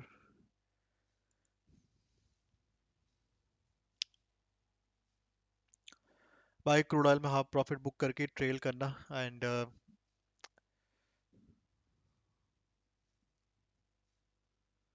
क्रूड ऑयल में पुट ऑप्शन साइड चांसेस देखो यहाँ है तो सही, थोड़ा बहुत रिजेक्शन एरिया है मार्केट के पास ऊपर, यहाँ से थोड़ा सेलिंग का प्लान कर सकते हैं, थोड़ा आ जाए लेवल पे। बाकी वो एफयूजी के ऊपर कैंडल क्लोज हो गई है, तो उसको आप कंसीडर मत कर देना एफयूजी को, ठीक है। That FUG is not workable now. In natural gas ध्यान रखना, इन्वेंट्री भी है 9 बजे, बाकी यूएस मार्केट भी ओपन हो जाएगा। ये ऊपर रेजिस्टेंस है, यहाँ सपोर्ट, ये सपोर्ट अब ये है, ये भी है, बट पास में भी एक सपोर्ट क्रिएट कर दिया इसने। तो फिलहाल के लिए फाइट थोड़ा सा बहुत ही ब्रॉडर स्मॉलर रेंज के लिए हो जाएगी। बेटर है कि अभी यहाँ से सपोर्ट लेके ऐसे चला जाए ऊपर वाले लेवल तक, सो दैट एक थोड़ा प्रॉपर लेवल मिल जाए। बाकी इसका ट्रेलिंग एसएल जा चुका है, तो अब इसमें कुछ खास कर नहीं सकते, तो एक्सपेक्ट रहेगा यहाँ से थोड़ा सा बाइंग एटलीस्ट, सो दैट ये बीच का लेवल रिमूव हो जाए। ये डिस्टेंस भी ठीक ठाक ही है, लगभग 6 पॉइंट इनफ है, तो यहाँ से थोड़ा सा एक बाइंग का प्लान रख सकते हैं वापस। बट ध्यान रखना ऊपर ऐसा नहीं कि उड़ते हुए चला जाएगा ये प्राइस, क्योंकि बीच में अभी भी रेजिस्टेंस है। बट हमें डिस्टेंस थोड़ा एक प्रॉपर रिस्क रिवॉर्ड का ट्रेड चाहिए, तो ये लेवल निकालना चाहिए और इस लेवल तक जाना चाहिए प्राइस को।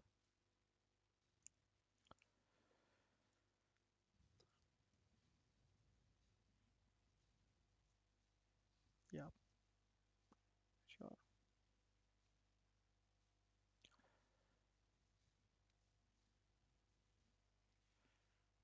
देखते हैं इस लेवल को कैसे रिएक्शन देता है।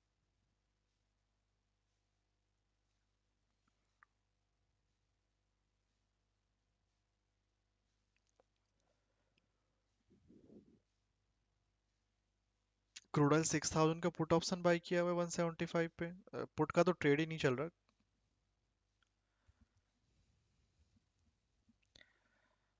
क्रूड ऑयल में पुट साइड का ट्रेड ही नहीं चल रहा, कहाँ बाई किया हुआ है मुझे पता नहीं, कहाँ पर लिया आपने। सेलिंग का ट्रेड यहाँ पर है नहीं, ऊपर रेजिस्टेंस दूर है, देख रहे होगे ना, रेजिस्टेंस बनाए हुए हैं, वो डिस्टेंस पर है।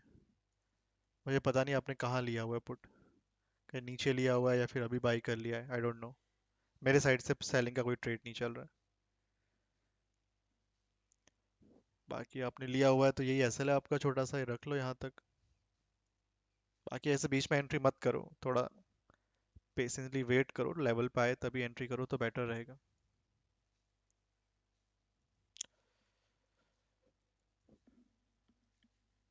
गोल्ड 5 दिन से कहीं क्यों नहीं जा रहा है? डेटा है ना इस वीक थोड़ा सा, एम्प्लॉयमेंट क्लेम्स का डेटा था, और अभी कल आपका फ्राइडे है ना, कल आपका भी ये इम्पोर्टेंट डेटा एक और है, नॉन फार्म एम्प्लॉयमेंट चेंज का।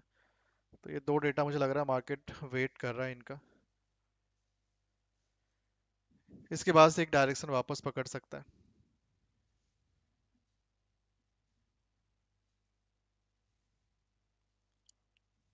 रेंज बाउंड हो गया है अभी।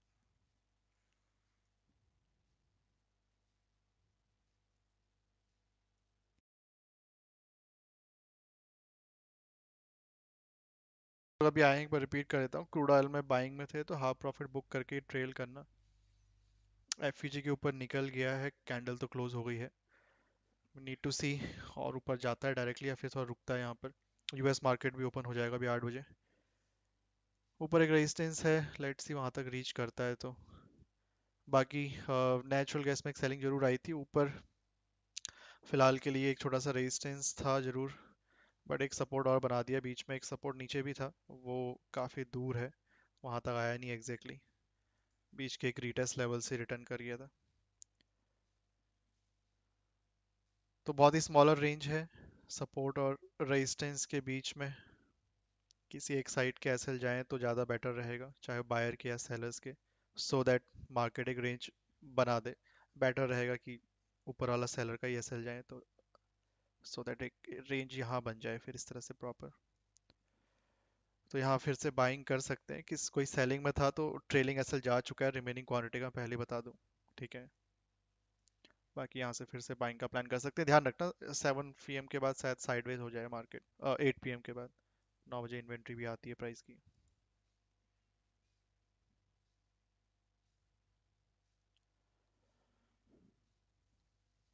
थोड़ा बहुत अभी नहीं।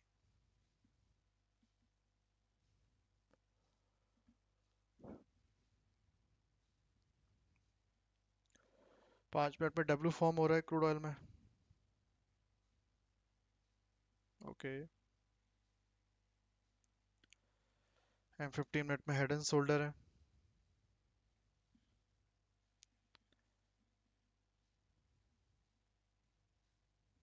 5 मिनट का पता नहीं, 5 मिनट का चार्ट में यूज करता नहीं हूँ।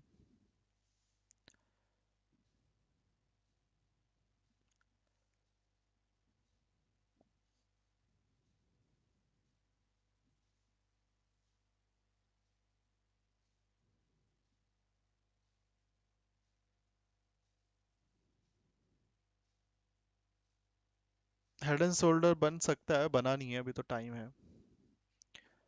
राइट शोल्डर बनने में बना ही नहीं है अभी, राइट शोल्डर सिर्फ लेफ्ट शोल्डर और हेड है, राइट शोल्डर नहीं बना है अभी, क्रिएट ही नहीं हुआ है।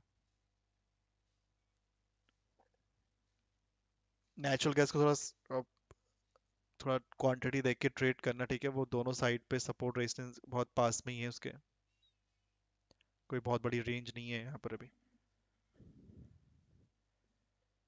ये ऊपर रेजिस्टेंस है तो ये सपोर्ट भी है यहाँ पर।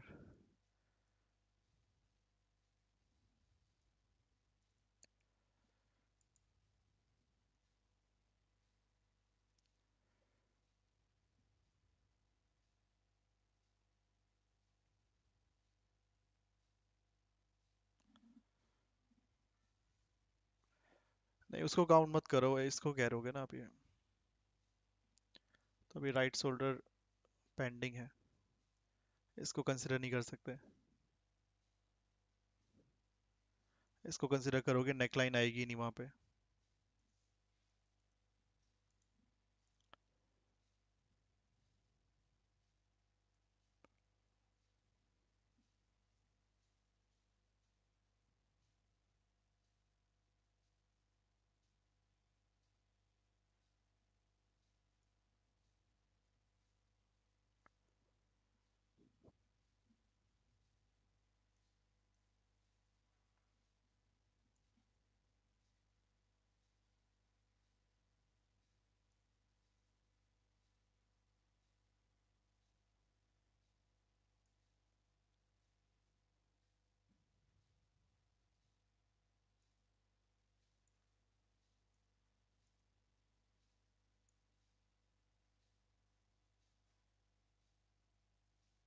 thinking 10-year with a 3 handle, right? 3, but we did raise it, to be fair, because we adjust our views, so we don't go down with the ship.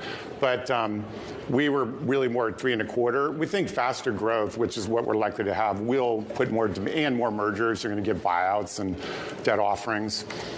So we have adjusted our target to 350 to 4. So really backed it up 50 basis points, but we do think that's going to be primarily driven by growth and not inflation. In fact, we think that right now we're almost in deflation because we have an adjusted way of looking more real time at what is the inflation rate. Sure, you have your own inflation indicator. Right, and we've adjusted it to look at rents, not just housing prices. So we're right now at 0.6 on PCE.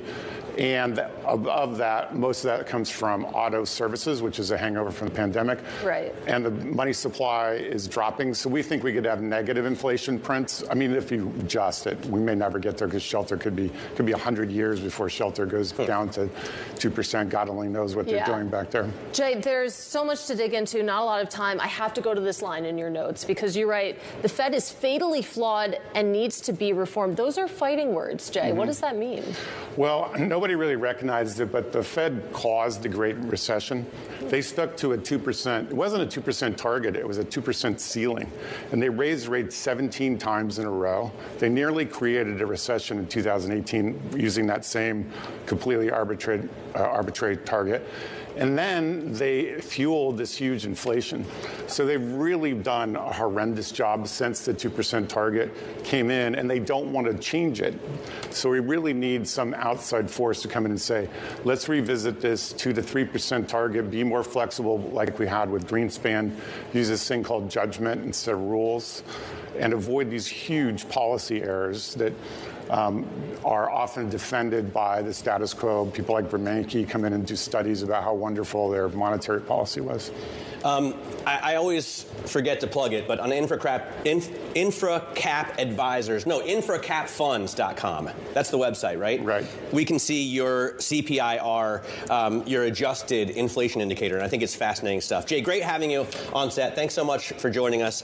Infracapfunds.com. Check out the inflation indicator there. I want to get to American Airlines, though, because the company raised its profit expectations by a lot for Q4, joining other U.S. carriers this week. We've had JetBlue and Southwest, I think, also doing that, expecting stronger travel and more profitable travel. Let's go over to Berlin right now. Bloomberg's global aviation editor, Benedict Campbell, is standing by. And Benny, what's driving this big boost to EPS outlook?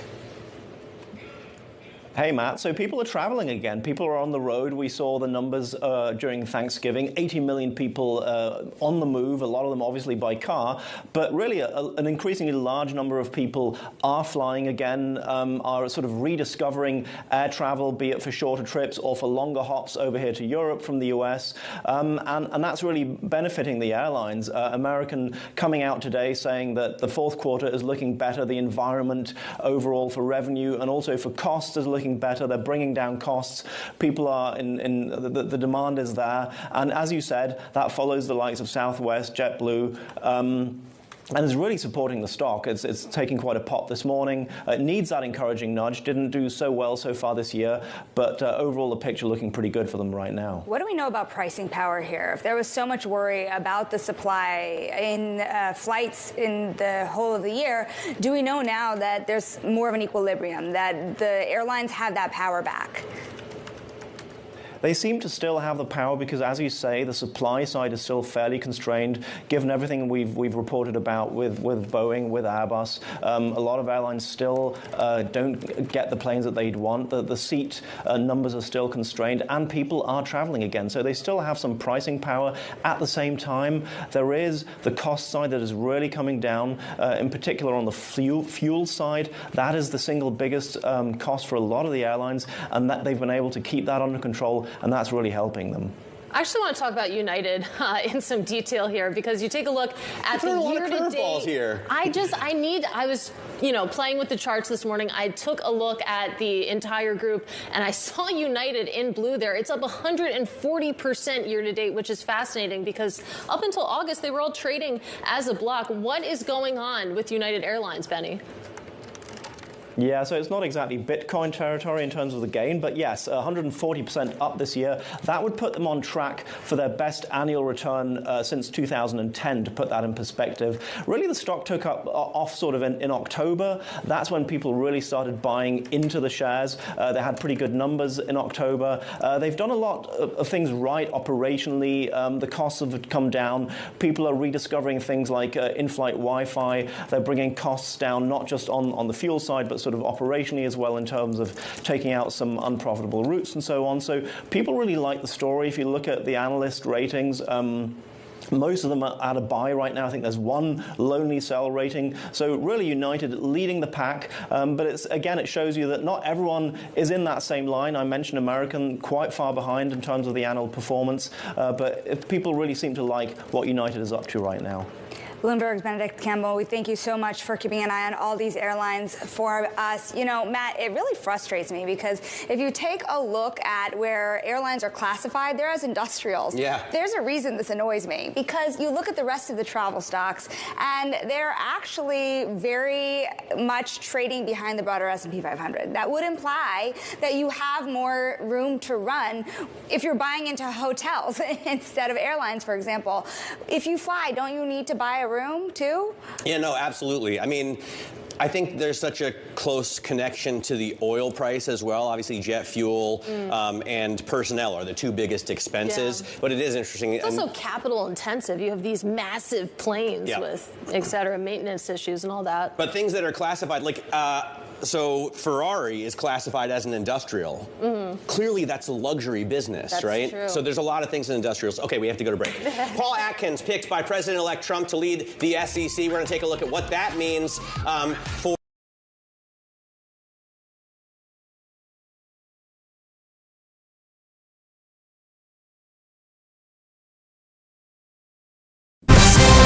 News when you want it with Bloomberg News Now. I'm Karen Moscow. We have breaking economic news crossing the Bloomberg. Applications for U.S. unemployment benefits rose to the highest in a month during a week that included the Thanksgiving holiday.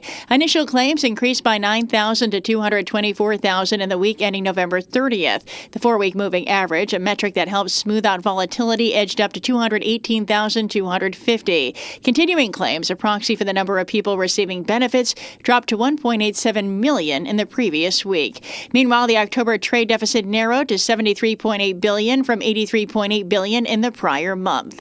An update on the shooting death of United Healthcare CEO Brian Thompson. ABC News reporting a search warrant reportedly is being sought in connection with the suspect in the case, saying police now appear to be closing in on the shooter's identity.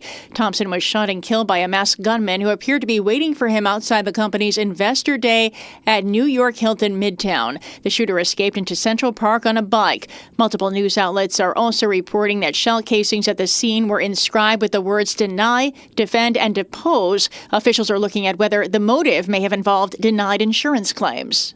Bitcoin is jumping at $103,200 after President-elect Donald Trump named crypto-friendly former SEC Commissioner Paul Atkins as Gary Gensler's replacement as chair. Bloomberg Intelligence senior commodity strategist Mike McGlone says the pick bolsters crypto's legitimacy on top of inflows to Bitcoin-linked exchange-traded funds. Total so far since President Trump has been elected in Bitcoin ETFs has been about $8 billion, but that brings the total to near $32 billion of inflows this year. It's a substantial way people are going to look back at this year, I think, from history. Is not only we have a crypto president who was who was against crypto before, but we also had those ETFs launched. So the key level is where do we go next? And that's Mike McGlone with Bloomberg Intelligence. Standard Chartered says the world's biggest digital token could reach 200,000 by next year. Now that France's lower house of parliament has toppled the government, plunging the country into further political turmoil, President Emmanuel Macron will need to try to get his agenda back on track. A top priority will be to choose a new prime minister to take the place of Michel Barnier, who resigned today. He will continue in a caretaker role until a new government is appointed. President Macron plans to address address the nation at 8 o'clock tonight in Paris, and that's 2 p.m. Wall Street time. Meanwhile, Marine Le Pen says France can overcome government collapse to deliver a budget in a matter of weeks, so long as the next prime minister is prepared to narrow the deficit more slowly. The longtime face of the French far right said the outgoing administration's plan to bring the budget gap to 3% of economic output by 2029 is not credible for the country, and a reasonable trajectory is needed based on wealth creation and savings. South Korea's main opposition leader said it may be difficult to garner enough support from the ruling party to impeach President Yoon Suk-yeol this week over his declaration of martial law. In an interview with Bloomberg, Democratic Party leader Lee Jae-myung said the situation remains in a state of flux ahead of a parliamentary vote set for the next few days on launching impeachment proceedings against Yoon. OPEC Plus delaying the revival of its oil production by 3 months, according to delegates. It's the third time it's deferred the move while crude prices struggle amid a looming surplus. Toronto Dominion Bank missed estimates on weak performance in the lender's U.S. banking operations. It said it's suspending growth guidance amid a reassessment of business priorities in the wake of a historic money laundering settlement with U.S. authorities. Kroger narrowed its annual outlook and reiterated its confidence that its acquisition of rival Albertsons would be approved by regulators. And American Airlines raised its profit expectations for the final month of the year, joining other U.S. carriers predicting stronger performance heading into the crucial holiday travel season. Taking a look at futures this morning, they are little changed after stocks rose to yet another record yesterday. S&P, Dow, NASDAQ futures, again, all little changed. 10-year Treasury yield at 4.20%. And that's news when you want it with Bloomberg News Now. I'm Karen Moss. और guys US market open होने वाला है 10 minute रह गए हैं किसी की कोई ओपन पोजीशन है तो सिस्टम पे एसएल रखो trailing SL US market is going to open in 9 minute 7:51 हो गया ऑलरेडी 8 पीएम पे यूएस मार्केट ओपन होगा ध्यान रखना 9 पीएम पे नेचुरल गैस की इन्वेंट्री क्रूड ऑयल में चाहो तो ट्रेलिंग एसएल इस लेवल के नीचे रख सकते हो बाकी नेचुरल गैस जैसे मैंने बताया ऊपर रेजिस्टेंस है नीचे सपोर्ट है रेजिस्टेंस है सपोर्ट है दोनों फंसे हुए हैं लेवल पे ही मार्केट लेट्स सी किस साइड एक बड़ी कैंडल बनती है अप साइड या फिर लो साइड ट्रेलिंग ऐसा लगा लेना किसी की रनिंग पोजीशन है तो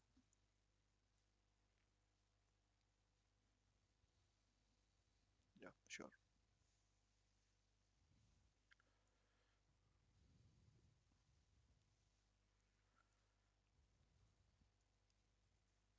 बाकी 8 पीएम पे जितना मूव आना होगा मुझे को लगता है आ जाना चाहिए नेचुरल गैस में नहीं आया कुछ मूव तो फिर साइडवेज जाएगा इन्वेंट्री को प्ले आउट करने की कोशिश करेंगे उसके बाद जो लोग ऑप्शन में ट्रेड करते हैं एक लॉन्ग स्ट्रैडल क्रिएट करने की कोशिश कर सकते हो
with 3 blocks, which in reality can't implement a policy.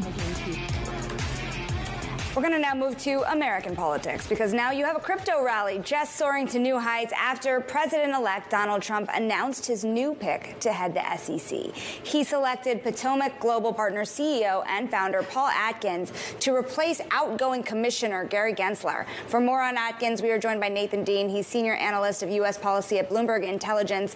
And it's crypto. That's pretty clear that there's going to be big changes there. You have Paul Atkins, who has worked with a number of crypto stablecoin related companies, tokenization companies, but it's also a whole host of other things, isn't it, Nathan? Because you had Gary Gensler cracking down on everything from climate disclosures to texting at a hedge funds, record-breaking fines.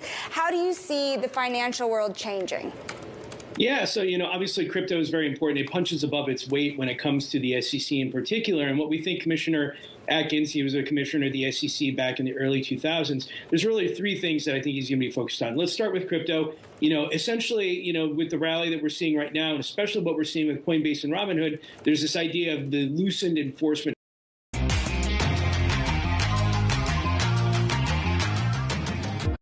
It's a big win whenever we can keep. Minute left, guys. Crude oil and natural gas में time frame 5 minute ठीक है या 15 minute, please sir बताएं। देखो, अगर आप intraday trade कर रहे हो, ठीक है, और एक रिस्क रिवॉर्ड के ट्रेड करते हो, लाइक एक 1:2, 1:3, इस तरह से, तो 15 मिनट इज बेस्ट। बाकी देखो, ऐसा कुछ नहीं है, मुझे अच्छा लगता है इसलिए बता रहा हूँ। बाकी आप 5 मिनट में करते हो वो भी अच्छा ही है।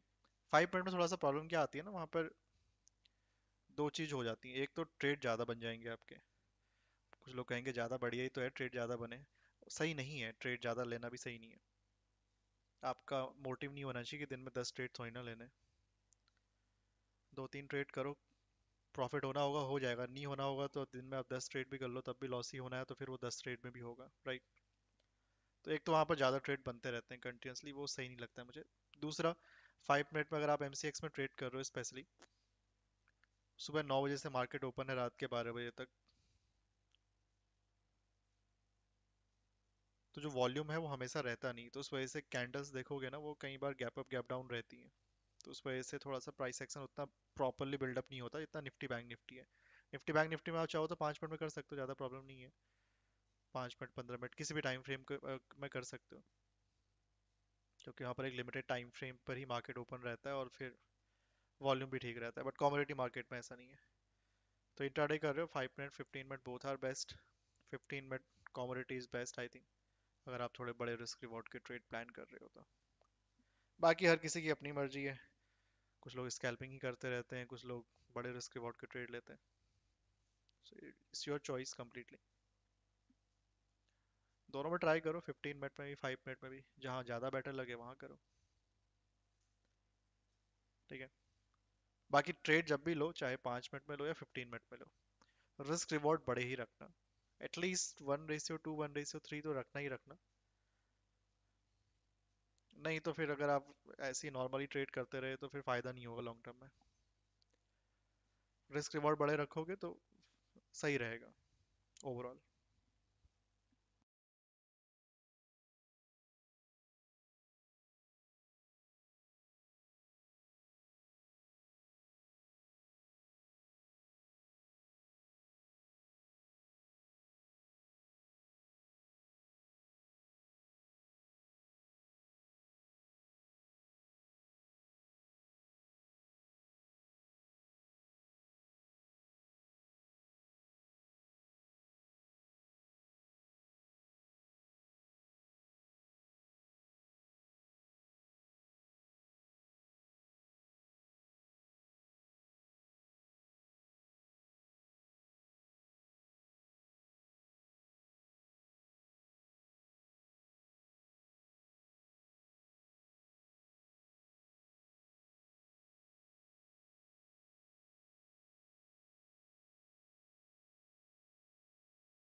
जिंक बाई किया जाए या नहीं, देखना पड़ेगा। लेवल जिंक के लेवल मैंने बनाए नहीं है। अब यूएस मार्केट ओपन होने वाला है, थोड़ा वेट कर लो भाई यूएस मार्केट का। जब कोई न्यूज आने वाली हो, कोई मार्केट ओपनिंग हो, तो वहां पर थोड़ा सा वेट कर लिया करो, वहां पर ट्रेड लेना ऐसा ही है जैसे 50-50% ट्रेड कर रहे हो, कहीं भी मोमेंटम हो सकता है। हो गया उसका इम्पैक्ट, ओपेक प्लस का प्रोडक्शन कट का, ये कैंडल वही तो बनी है, ये जो यहाँ पर सेलिंग आई है उसी वजह से आई थी। ओके गाइस, 2 मिनट रह गए हैं यूएस मार्केट ओपनिंग। जिंक यार, जिंक में लेवल बनाया ही नहीं है, तो देख लेता हूँ एक बार चार्ट 15 मिनट में।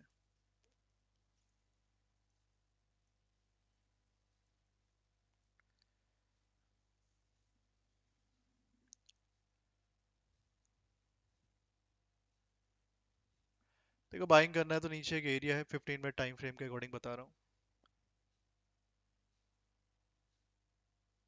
288 के अराउंड बाइंग का प्लान कर सकते हो, 288 से 287 के बीच में। ये एक लेवल है जहां पर ट्राई कर सकते हो बाइंग अगर करना है तो 15 minute time frame. Okay, US market open.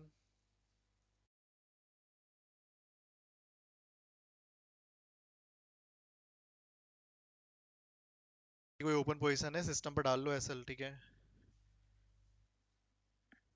We don't know किस साइड कैंडल बन जाए बड़ी। नेचुरल गैस में बाकी इन्वेंट्री भी है, ये फंसा हुआ है फिलहाल के लिए। ये ऊपर रेजिस्टेंस है, नीचे सपोर्ट है, नीचे एक दूसरा सपोर्ट भी है, बट ये बीच में एक और बना दिया। तो किसी एक साइड के अगर एसएल जाए तो मुझे लग रहा है तब शायद बड़ा अच्छा मूव आ सकता है, क्योंकि फिर रेंज थोड़ी फैल जाएगी मार्केट में। उस केस में अच्छा मोमेंटम फिर मिल सकता है रिस्क रिवॉर्ड बेसिस पे। नहीं तो ये फंसा रह जाएगा इसी रेंज के अंदर टिल 9 PM इन्वेंट्री तक। सिल्वर में क्या चल रहा है? सिल्वर और गोल्ड देखोगे तो एक सेकेंड, 7 PM पे एक डेटा था, डेटा पॉजिटिव जरूर था, बट मार्केट ने कुछ खास रिएक्शन दिया नहीं। फिलहाल देखोगे तो साइडवेज ही है, चार्ट दिखा देता हूँ। ओके, यूएस मार्केट ओपन हो गया, लेट्स सी। ठीक है, तो वो रेजिस्टेंस और सपोर्ट के बीच में फंसा हुआ है, चार्ट दिखा देता हूँ बेटर रहेगा। Where is the chart?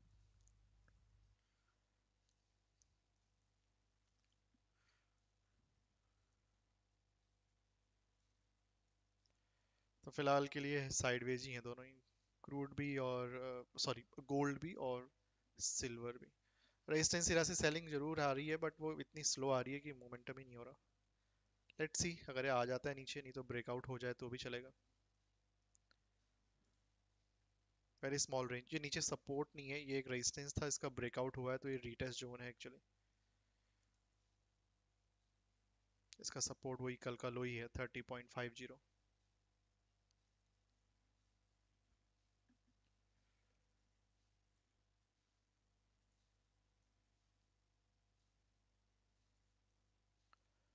Tarun ji good evening.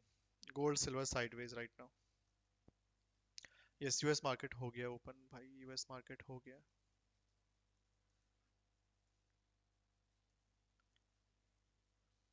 Great. ठीक है, अब सीधे 9 बजे नेचुरल गैस की इन्वेंट्री है, और कोई आज डेटा नहीं है, जितने डेटा थे आ चुके हैं। नेचुरल गैस जो लोग अभी आए हैं, रिपीट कर देता हूँ, ये सपोर्ट और रेजिस्टेंस के बीच में फंसा हुआ है। नीचे एक सपोर्ट है और ये रेजिस्टेंस बना हुआ है, पहले वहां से सेलिंग आ चुकी है रेजिस्टेंस एरिया से, हाफ लेवल तक ही गया, नीचे एग्जैक्ट लेवल तक आया नहीं। वहां पर भी एक अच्छा सपोर्ट था, बीच में एक नया सपोर्ट क्रिएट कर दिया है। सो एक्सपेक्ट करेंगे किसी एक साइड के एसएल निकल जाए, या तो यहाँ फिर या यहाँ, सो दैट रेंज फिर से ब्रॉडर हो जाए। बाकी अगर यहाँ से निकलता है तो फिर ये टारगेट एक्सपेक्ट किया जाएगा, यहीं से फॉल करता है तो फिर ओरिजिनल वाला सुबह का टारगेट। क्रूड ऑयल को देखोगे थोड़ा बहुत साइडवेज कह सकते हो।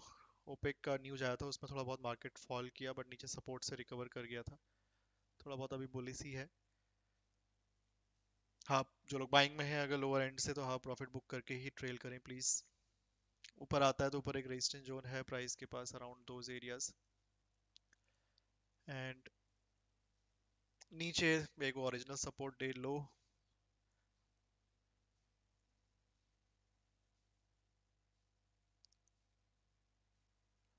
बाकी थोड़ा बहुत पुल बैक आया है तो यहाँ पर भी एक छोटा सा सपोर्ट ले सकता है, नीड टू सी। अभी करंट कैंडल पे वॉल्यूम थोड़ा आ जाना चाहिए till 10:30 at least.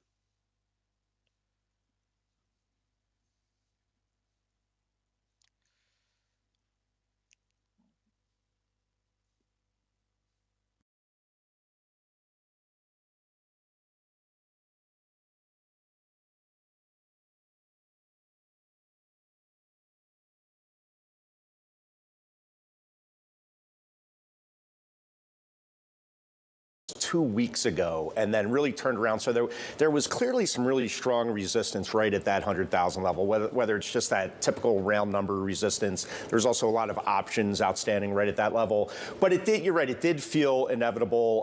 The news on Paul Atkins, very crypto-friendly pick for the SEC was confirmed late yesterday. Also, one of the Trump cabinet nominees that's probably going to have a much easier road through confirmation than some of his other picks, which is, also something I think the industry is taking note of.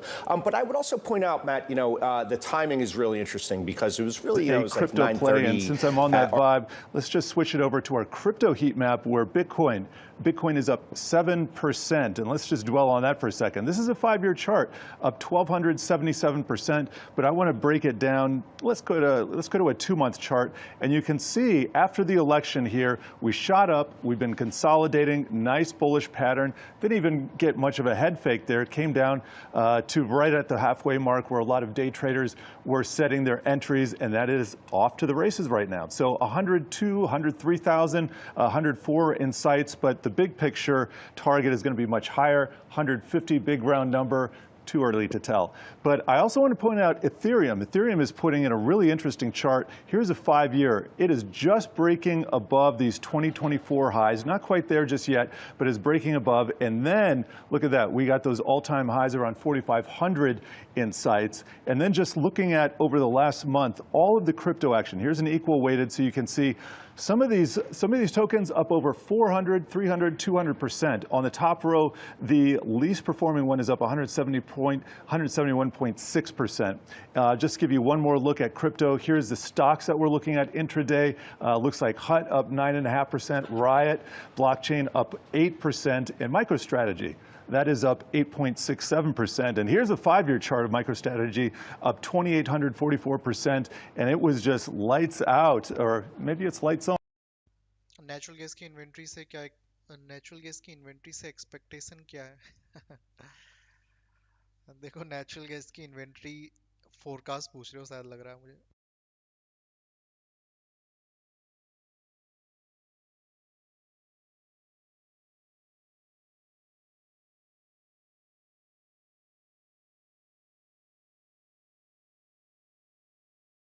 Natural gas forecast देखोगे last जो week था उसके comparison में और कम ये data expect कर रहे हैं तो अगर फोरकास्ट के अकॉर्डिंग कम ही आता है डेटा 38 बिलियन -38 बिलियन से कम सो डेटा के लिए प्राइस के लिए पॉजिटिव होना चाहिए तो फोरकास्ट के अकॉर्डिंग तो प्राइस को ऊपर ही जाना चाहिए नेचुरल गैस के ठीक है ऐसा नेचुरल गैस की फोरकास्ट कह रहा है अब एग्जैक्टली डेटा कितना आता है वो डिपेंड करेगा उस पर ठीक है बट अभी जो हमारे पास फिलहाल के लिए फोरकास्ट दिया गया अगर उसके अकॉर्डिंग ही डेटा आता है तो it is positive for natural gas के प्राइस को अपसाइड जाना चाहिए ठीक है अब जाएगा नहीं जाएगा हो सकता है अपोजिट आ जाए तो अकॉर्डिंग टू दैट रिएक्शन हो सकता है अगर आपको प्ले आउट करना है तो आप क्या कर सकते हो आप ऑप्शन में अगर ट्रेड करते हो तो एक लॉन्ग स्ट्रैडल क्रिएट कर सकते हो ड्यूरिंग इन्वेंट्री आने से 5 मिनट पहले फिलहाल तो प्राइस फंसा हुआ है नीचे सपोर्ट ऊपर रेजिस्टेंस किसी एक साइड के एसएल जाएंगे तभी मूव करेगा नहीं तो ये इसी रेंज में शायद फंसा रहे लेट्स सी मैं एक्सपेक्ट कर रहा हूँ कि ऊपर ही निकल जाए तो एटलीस्ट ये बीच का लेवल रिमूव हो जाएगा या फिर नीचे से रिमूव हो जाए प्राइस यहाँ तक आ जाए तो ये बीच का लेवल रिमूव हो जाए सो दैट एक रेंज प्रॉपर बन जाए वापस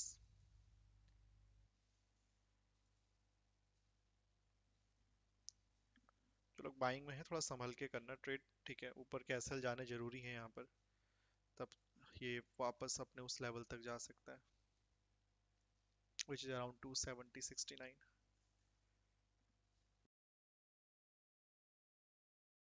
भी करते रहो guys 60 likes are done जिन लोगों ने लाइक नहीं किया don't forget to like the stream Yeah, so we are staying with tech, we're staying with communication services, and that's where we've been most of this year. The other sector that we like alongside that is financials. So these levels of valuations are already pricing in a phenomenal economy, a great market, and I think that there's a lot more room for disappointment from here. Yeah. So this is an asset class that has more left skew, if you will. And there doesn't seem to be a lot of hedging, right? I mean, we don't see people taking out that much insurance on the potential correction here, and I wonder, if I look at it inversely, do you see people getting in, edging into emerging markets, maybe buying options on the potential of a turnaround there? Yeah, I mean, I think that's the crux of the matter, right? I think most investors that are building a portfolio, they're not thinking about upside, downside, although that's been quite a lot of the trading in 2024. People are afraid of losing the upside and buying options and then driving markets up. But most people are trying to build a portfolio for the long term. And this is where it becomes a bit of a no-brainer, quite frankly, to actually add exposure to the rest of the world. And the cheapest asset class in terms of like historical basis are in emerging markets. We're just talking about crypto. The Dogecoin last night before Bitcoin went through 100 was trading at $62 billion market cap. Now, at $62 billion, this is basically larger than many companies in Brazil. It's 50% larger than Itaú, the best-run private bank in Brazil. It's about the same market cap of Nubank, the best-run financial kind of bank in Brazil, fintech in Latin America that is doing extremely well. The meme coin environment, it's close to $120 billion, which is larger than Petrobras and Vale together. It's about 50% larger than SK Hynix, which is a phenomenal chip-making company in South Korea. Obviously, it's a global business, right? So we're talking about the level of exuberance, and you can see that in these corners of the market where leverage does matter and plays a big role, that kind of get overextended. And obviously now everybody wants to have more and more of the U.S., with Doge being the deregulation and actually leaning down the government, which is a great government efficiency. Thank you very much. Yeah. Now it became a meme government program rather than a meme currency, and perhaps that's why it's getting to new highs. Gus, it's great context because some of these comparisons really make your head spin. I want to talk about China, though, because the phrase EMX China has, I mean, I hear it so much more in the past couple of years than I did the years previous to that. And you think about where China is right now, how much of a driver is it for the rest of the EM bloc? It's not as strong of a driver as it was in the past. I think there is quite a lot of growth that is taking place in emerging markets over the last 2 years have been EMX China growth. There was a huge amount of countries that actually did structural reforms and macro stabilization plan coming post the COVID crisis that actually led to a much better growth environment, a much better macroeconomic environment. If you look at upgrades versus downgrades, there are many more countries being upgraded than downgraded over the last 12 months. And that actually is being translated into a very resilient performance on the fixed income market. The equity market, both overall emerging markets and China, were actually doing quite well. Actually, China is outperforming many equity markets in the world year to date on the back of these PBOC policies that were announced in September. China has a lot of economic problems and a lot of macroeconomic problems, but they have what it takes to actually solve them themselves. What our thinking has been is that since they've announced the monetary policy bazooka in September, the fiscal bazooka, it's actually loaded and waiting to be deployed, but actually they've been waiting to see what happens in terms of the new administration, whether or not there's going to be an aggressive trade war, because if there is this sort of headwind, then the sort of fiscal policy may be slightly different. Well, to that end, how do you roadmap? How do you game plan what the Trump tariff policy might ultimately be? So I think that you have to think about scenarios, right? And the most aggressive scenarios are basically Trump is going to do everything that he promised on the campaign trail. Very aggressive immigration, kind of like, deportation, mass deportations, very large tariffs across the board, and specifically to China. And that would be a very negative environment, right? But I would say that kind of like the U.S. stock market is also very, very far from pricing in. Donald Trump, as we know, he does care about the stock market. He's been monitoring that and tweeting about that constantly on his first mandate. I think, again, particularly considering how much the stock market is anticipating, there is no way that with these aggressive policies you can actually see. Bitcoin buying begets more buying here. Thanks for pulling up this chart, guys. You can see here at the end where we are now, this uptick of volume for Bitcoin. And volume tends to surge when Bitcoin goes up. So what does that mean? That means that this is likely to have legs, that when we see Bitcoin buying happening, it usually means we get more buying. And I just want to point out, lastly here, the context of the low volume that we had during some of the tensions around Bitcoin in the past here, particularly at the beginning of 2023. We've seen that really coming into context in terms of just a lot more confidence in Bitcoin, again, in anticipation of that regulatory approval and a friendlier backdrop for Bitcoin as we head into a Trump 2.0, Brad. All right, Maddie, thanks so much for the breakdown there. Appreciate it. Everyone, coming up, we're taking a look at the state of retail after disappointing results from American Eagle sends shares plunging here. We'll see you on the other side of the break.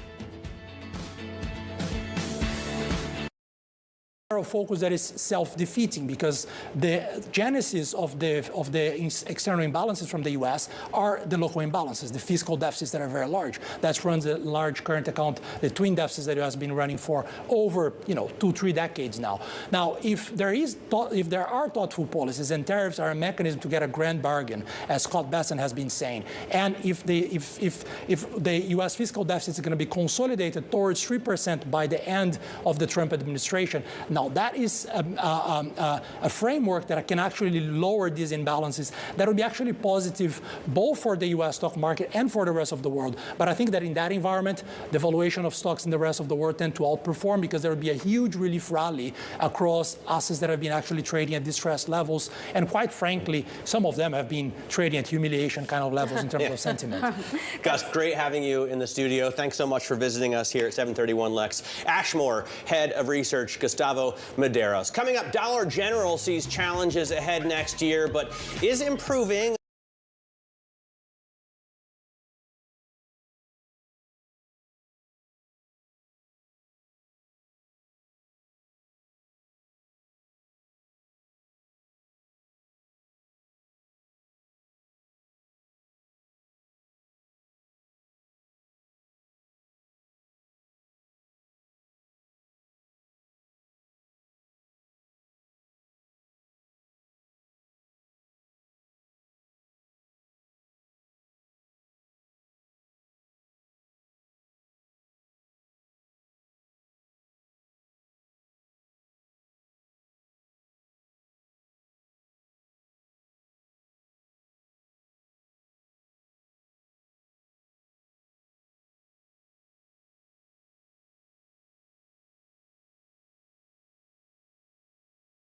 US market candle closed.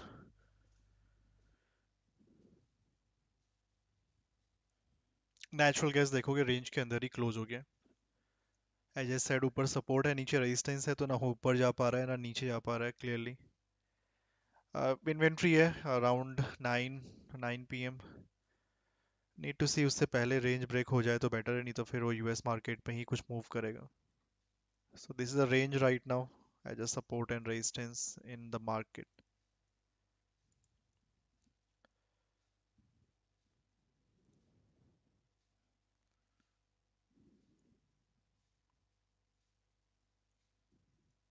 Yeah, sure.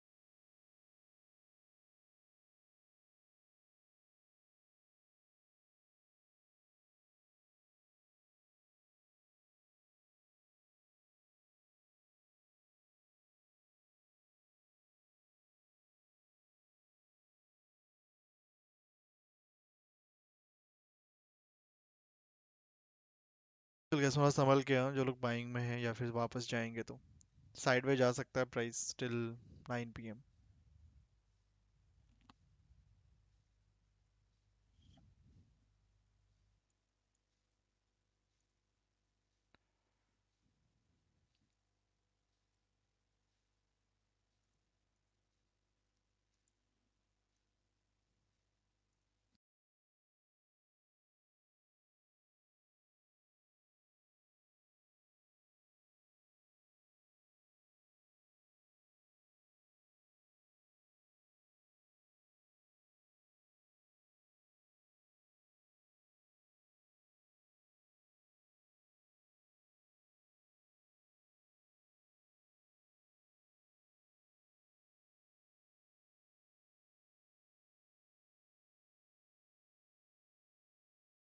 Promotional cycle specifically, when you've got this much of a rush of consumers that are looking for big deals, looking for deep promotions and discounts here, how much does that also impact the profile for American Eagle going into next year and their planning as well when they're looking at realization of full price mix versus that discounted mix? News when you want it with Bloomberg News Now. I'm Nathan Hager. Trading is underway this morning on Wall Street after the S&P 500 notched its 56th record close of the year yesterday. That is the sound of this morning's opening bell from the floor of the New York Stock Exchange. And stocks are flat at the open. The S&P 500 is close to 6,100, but little changed right now. The Dow Jones Industrial Average little changed as well, close to 45,000. And the NASDAQ Composite up nearly 0.1%. The 10-year Treasury yield at 4.21%. But the asset to watch continues to be Bitcoin. Right now it's up 4.8% at $102,500. That's after President-elect Donald Trump named crypto-friendly former SEC Commissioner Paul Atkins to replace Gary Gensler as chair of the agency. Bloomberg Intelligence senior commodity strategist Mike McGlone says there is a lot of excitement in crypto right now. A substantial way people are going to look back at this year, I think, from history is not only we have a crypto president who was who was against crypto before, but we also had those ETFs launched. So the key level is where do we go next? Mike McGlone with Bloomberg Intelligence. And after Bitcoin hit six figures, President-elect Trump posted on Truth Social, quote, "You're welcome." In France, Prime Minister Michel Barnier has resigned a day after losing a no-confidence vote. The premier met this morning with President Emmanuel Macron. Barnier will continue in a caretaker role. Now, far-right French leader Marine Le Pen says France can deliver a budget in a matter of weeks if the next prime minister moves more slowly on narrowing the deficit. If we don't make significant, intelligent structural savings with regard to the state, and if we don't put in place the conditions so that companies can work, invest without being suffocated with extra taxes, we won't get there. Far-right leader Marine Le Pen spoke through an interpreter to Bloomberg's Francine Lacroix. Francine is in Paris with more on what comes next. Three things. First of all, the prime minister, he could be nominated as soon as tonight. It could take weeks. We know that President Macron in the past has taken his time. Two, what kind of thing will she support for the next budget? So she says that they will find a way forward next 2 weeks so that there's no government shutdown come January 1st. What happens after that? Are we going to be in political limbo and crises with prime ministers falling until the legislatives next summer? And then the third question is, of course, what happens to the presidential election? Bloomberg's Francine Lacroix reports a new poll shows 54% of French people want President Macron to resign and hold a new election next year. His term doesn't run out till 2027. Back here in the U.S., New York City police are reportedly seeking a search warrant in connection with the killing of United Healthcare CEO Brian Thompson. ABC News is reporting investigators appear to be closing in on the shooter's identity. Bloomberg's John Tucker reports the killer appeared to be waiting for Thompson outside the New York Hilton Midtown yesterday morning. Midtown Manhattan is the last place on the planet Earth you would want to carry out this type of shooting. Surveillance cameras everywhere, and a good detective, even though the shooter is masked at the time, can sort of piece together somebody's description based on their body movements, their build. So that's what they're working on right now. Bloomberg's John Tucker in New York. Meantime, sources tell Bloomberg News the words delay and depose were written on a shell casing and a bullet found at the scene. Those words echo the title of a book about the tactics insurers allegedly use to deny claims. In Washington, it's Doge Day. The heads of President-elect Donald Trump's planned Department of Government Efficiency are meeting with lawmakers. In fact, Punchbowl News reports Elon Musk is meeting with Senate Majority Leader John Thune right now. We get more from Bloomberg Government's Jack Fitzpatrick. Elon Musk and Vivek Ramaswamy are coming to pitch Republicans on their views on how to cut spending. The campaign promise was cutting $2 trillion out of the $6.75 trillion annual budget. That is, to be honest, not a realistic promise, but the Republicans are excited to hear the ideas. Bloomberg Government's Jack Fitzpatrick in Washington. Back on Wall Street, we're seeing bond yields tick up a bit after the latest weekly jobless claims came in a bit higher than expected, a one-month high, in fact, in a week that included Thanksgiving. American Airlines is soaring, up more than 10% after boosting its earnings forecast ahead of the holidays. We also heard from Dollar General. The discount retailer narrowed its its full-year guidance. Those shares are down about 0.5% at the open, and Kroger narrowed its outlook as well. While sounding confident the Albertsons deal is going to go through, Kroger shares at the open are down 1%. That's news when you want it with Bloomberg News Now. You're spot on. My friends do look at me a little weird when I wear my leggings to play golf, so I've started to go in a different direction. Jessica, thanks so much for taking the time here today. Appreciate it. Thank you. All your markets action ahead. Stay tuned. You're watching Morning Brief.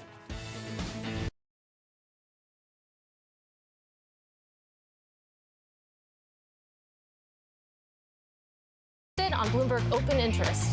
We'd love to hear from you. We'd love to hear what you think about our shows here on Bloomberg Television. Do you think we're doing well? Do you think we need to change some things? Do you like Matt Miller? Should I wear a wig on a regular basis? Please write that in. I'm scared. The first monthly loss for the S&P in 7 months, 30 minutes until it started trading. I'm Matt Miller. I'm Sonali Basak. And I'm Katie Greifeld. Don't miss Open Interest live weekdays. It's a multi-trillion-dollar industry. We'll show you what's happening in ETFs like no one else. Bloomberg ETF IQ, Monday on Bloomberg.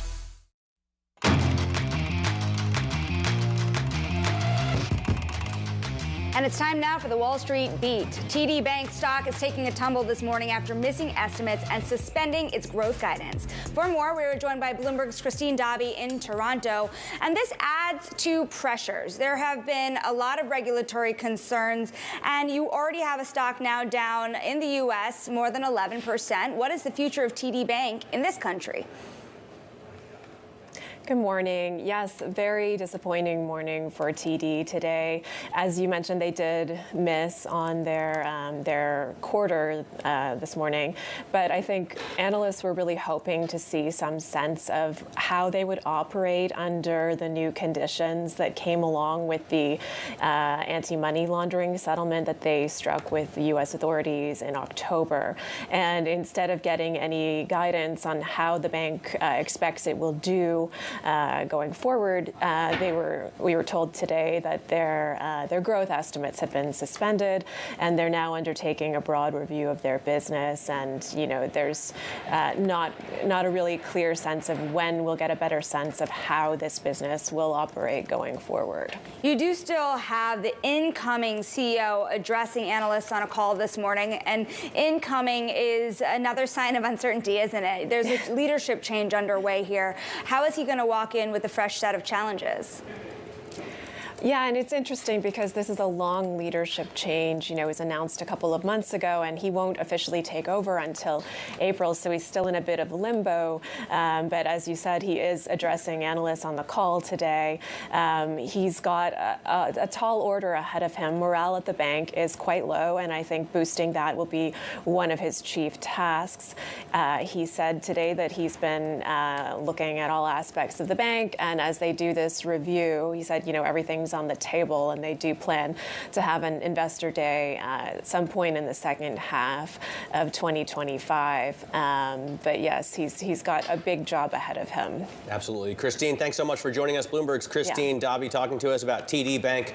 Over the last 5 years, the stock is up 3%. Coming up in the next hour, Morgan Stanley's global co-head of investment banking. By the way, that stock has done a heck of a lot better. Joins the show. So Sonali is going to interview Eli Gross. We're looking forward to that. And then, Wall Street superstars keep on coming. Apollo partner and chief client officer Stephanie Drescher joins us as well.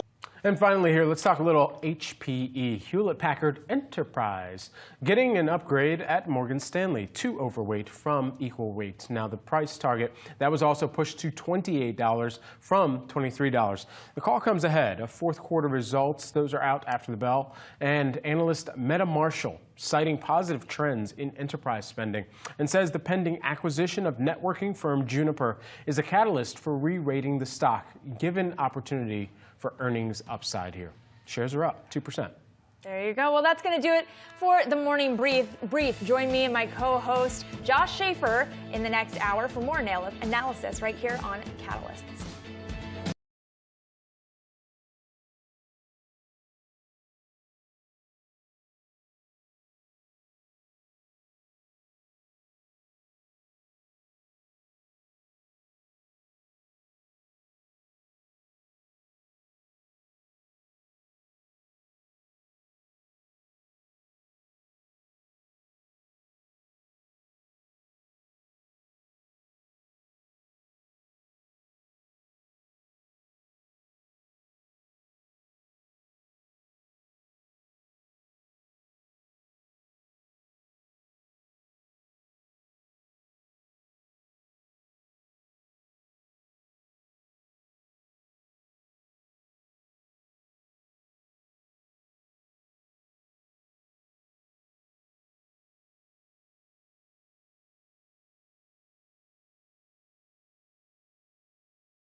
I'm Jared Blickery.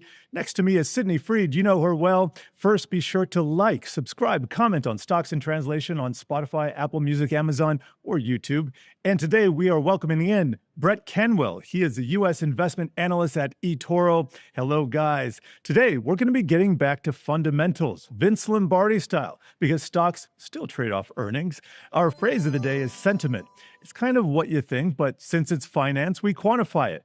And this episode is brought to you by the number 245 billion. That is the notional amount of Tesla options in dollar terms that traded the Friday after the election. How to leverage the power of options in your favor. So, Brett, why don't we begin here by you just breaking down what you see happening in the market since the election? It's been a wild ride. Sure. Yeah, it has been a totally wild ride in the last couple of weeks, but really this whole year has been it's been great for bulls, but it hasn't been an easy ride. I think sometimes the hardest trade is to just stay long when the tailwinds are in your favor. But, even just working through the headlines of this year, it was in Q1, we had, worries of reflation and whether the Fed had, might have to raise rates again at some point. In the summer, we had a lot of volatility with, the Japanese carry trade unwinding, with the change in presidential candidates. We had a lot of bumpiness. We had worries about the jobs market. And then we had to get through the election and seasonality issues. And so all these kind of situations come up and you start to wonder, should I be out of stocks? The market's been on a good run. Do I, take some out, move to cash, move it to gold? There's so many things did so well this year.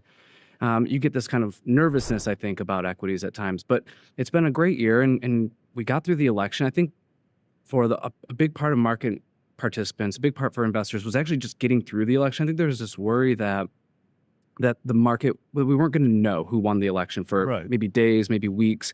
The fact that we knew pretty much right away, like one day later, I think was kind of a sigh of relief for investors. And you saw that with the S&P, you saw that with the Russell, with Bitcoin. I mean, all these things just sort of resolved to the upside. And for a few days, we chopped around nicely and consolidated those gains. And last week was a little more rough. We had a little bit of a pullback, but I think that's a good thing. We can't go straight up, especially we're up more than 20% on the year. It's nice to pump the brakes a little bit and let things reset. You're talking about all this craziness, but honestly, for most investors, this should just all be noise, right? You shouldn't be making so many moves just because there's an election every 4 years, right? Sure. No, going into the election, I think the markets actually handled it really well. I remember having a few conversations early in the year. We were looking at how well the market had done in Q1 and rallied about 10%, the S&P that is. And there was this thought that, hey, it's an election year. Should we be a little more circumspect? Yeah. Should we, not be so optimistic? And all through the year, you just kind of saw the market in a way shrug its shoulders about, that's an election. Okay.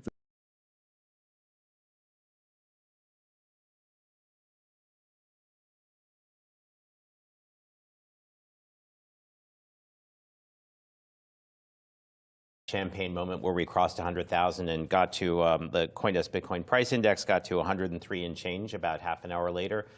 Bitcoin's regulatory status is pretty much done for the most part, right? Futures contracts, ETFs, spot available in 50 states.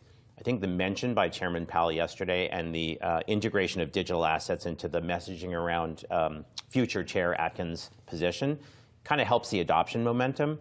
But Bitcoin kind of doesn't need a lot more of that. We were talking earlier that the trades happen overnight. There's plenty of trade momentum there. So Bitcoin's great as a store of value, as a digital gold. I think we're done. The other assets which count more on regulatory pavement, that think about things like smart contracts, stable coins, future of finance, Web3, things that'll change our lives in the future, they need the regulatory pavement. Since the day before Election Day, the CoinDesk 20 index, which caps Bitcoin and Ether weights, but looks at altcoins mostly, has doubled. So that momentum has really been based on the news and on the future of what's happening in the new administration. So, Andy, I'm curious about these other coins. I want to stick on that for a second. I'm looking at our Wi-Fi Interactive right now. You can see Bitcoin is up about 50% over the last month. Right there. Most of the coins, though, outperforming, as you were just pointing out, right? I'll pull up Ripple, up over 350%. What do investors need to know about some of these other coins when it comes to maybe a Ripple or Cardano? What coins stick out in that altcoin space? Yeah, it's a great question because for most investors, for what we call the 5%ers, most of people who are really going to allocate 5%, they can't. They can't do it, right? They don't want to pick which, and they don't want to pick when. We know what Ripple does, and we know about the lawsuit history with the SEC, and it's win after win after win. But you really have to be in the weeds to track that, and timing is almost impossible, right? So people should understand what a smart contract platform layer 1 is. They should understand what Ethereum does and the things that are built on top of Ethereum. Smart contracts, stable coins, NFTs, meme coins, they have to reside somewhere. Think of Ethereum as a clearing layer of that. Solana, Cardano are competitors to that, right? So already we've probably lost a bunch of people who have said, great, just give me an index, give me a QQQ of crypto, and let me buy that. That's the thing that's really sprung to life when the regulatory payment looked like it was going to get set in place next year. Is the QQQ of Bitcoin the right way to get in for people who are not in yet? In the United States, it's hard because, and we're hoping that it gets easier next year. There are funds in place. There are private funds in place which allow access to this. And the great thing about that CoinDesk 20 index, Bitcoin and Ether are capped very low, so you get a lot of exposure to the altcoins. If you have some Bitcoin already, CoinDesk 20 makes that kind of perfect next allocation into the future of finance. So that's really proven itself. It's outperformed Bitcoin in the past week, in the past month, and in the past year, simply because timing's hard to get right. But when the news starts to get good, there's a lot of built-up energy in future of finance. I want to talk about the SEC chair nomination, Paul Atkins, right? We know that he is expected to at least not be as much of a crypto hawk, per se, as Gary Gensler, and he's relatively pro-crypto. But what can he actually do? Silver को देखोगे थोड़ा बहुत profit booking ही आ रही है silver में resistance area से नीचे एक रीटेस्ट लेवल है ये वैसे तो कर चुका है सेकंड टाइम आया है लेवल पे बाकी अगर ये रीटेस्ट लेवल सस्टेन नहीं करता है तो फिर इसमें सपोर्ट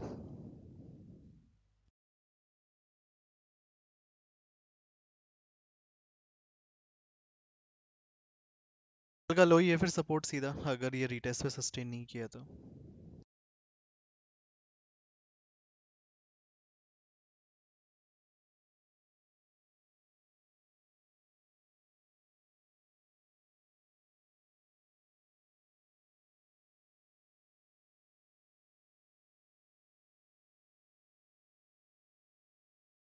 एंट्री आने वाली है गाइस कुछ देर में नेचुरल गैस में जो बाइंग में है थोड़ा ट्रेल कर लेना देखते हैं तब तक टारगेट तक पहुंचता है या नहीं क्रूड ऑयल भी साइडवेज हो गया लेवल पे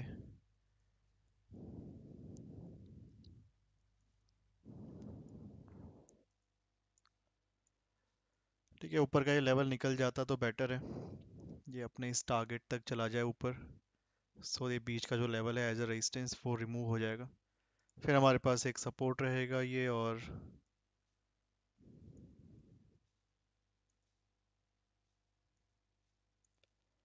ये एक रेजिस्टेंस बन जाएगा बाकी इन्वेंट्री देखो एक्सपेक्टेड तो पॉजिटिव ही है प्राइस के लिए देखना पड़ेगा एग्जैक्टली क्या डेटा आता है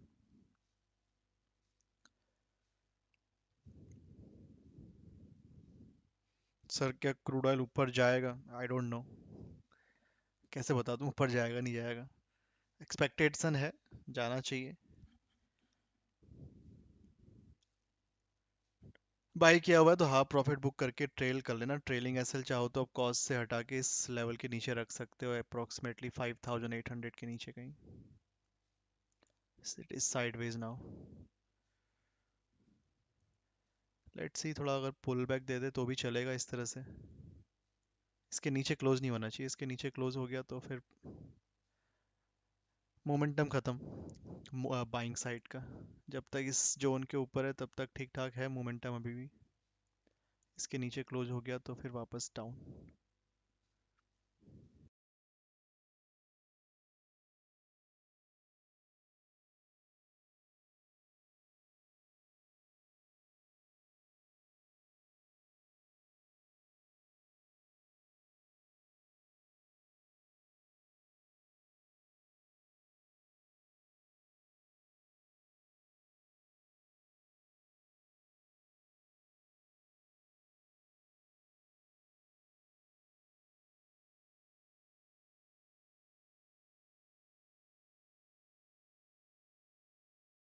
फंस रहा है वो नेचुरल गैस थोड़ा सा ये एक छोटी सी रेंज है अभी फिलहाल के लिए ऊपर रेजिस्टेंस नीचे सपोर्ट दैट्स वाई रेंज बहुत स्मॉल हो जाती है ना, थोड़ा सा प्रॉब्लम हो जाती है मार्केट में, मोमेंटम बहुत स्लो हो जाता है रेंज के अकॉर्डिंग।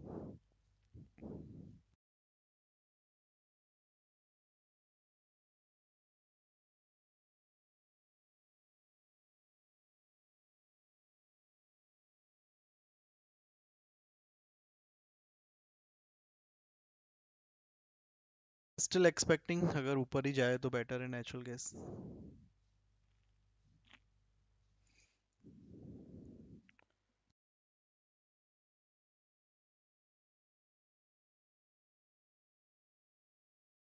तेरो गाइस 70 लाइक्स आर डन, 100 का टारगेट है। जिन लोगों ने लाइक नहीं किया लाइक कर दो सभी लोग।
$0.9 billion we gave to Intel last week. Isn't that the same company that removed 15,000 workers, lost 17 billion in a quarter, and just ousted their CEO? Is that the kind of company you give 7.9 billion of taxpayer money to? Silver level ऊपर resistance है, नीचे support काफ़ी दूर है 30.44।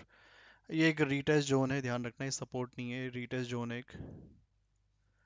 यहाँ पर एक resistance था, मार्केट ने उसका ब्रेकआउट किया, एक बार रीटेस्ट यहाँ कर चुका है, this is the second time ये अपने रीटेस्ट जोन पे आ रहा है।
अब आना स्टार्ट हो गया गोल्ड और सिल्वर में now.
It's 15 minutes left in natural gas inventory. Let's move on to the natural gas chart. Stuck हो गया between the support resistance. Inventory आने वाली है. Expected तो positive ही है. Let's see.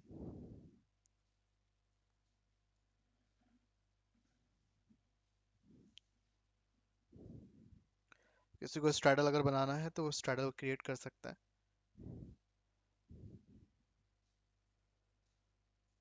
Strike price अगर देखोगे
ब्रो गाइस जिन लोगों ने लाइक नहीं किया स्ट्रीम को फटाफट से लाइक कर सकते हैं.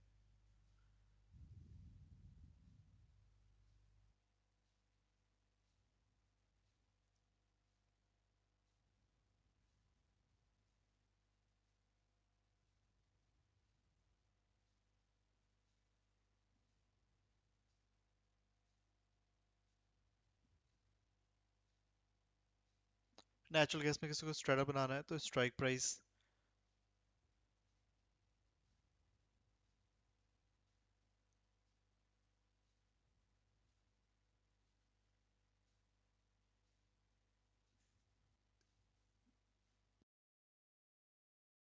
23 दिसंबर की जो एक्सपायरी है उसमें क्रिएट कर सकते हो. अगर मार्केट ऑलमोस्ट इसी लेवल पे रहा, अभी 10 मिनट रह गए, तो 265 का स्ट्राइक प्राइस सेलेक्ट कर सकते हो. 265. ठीक है, 5 मिनट पहले बनाना, अगर बनाओगे तो अभी मत बना देना, 10 मिनट है. 265 उसका कॉल और पुट का प्रीमियम सेम ही चल रहा है ऑलमोस्ट. बाकी फोरकास्ट देखोगे तो पॉजिटिव ही है प्राइस के लिए. लेट्स सी एग्जैक्टली कितना आता है डेटा.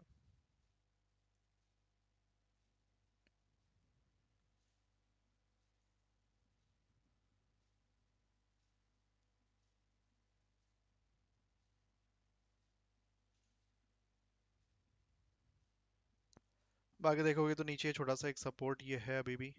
ऊपर एक छोटा सा रेजिस्टेंस अराउंड 269 के अराउंड है यहाँ पर, and then final resistance around 276-77.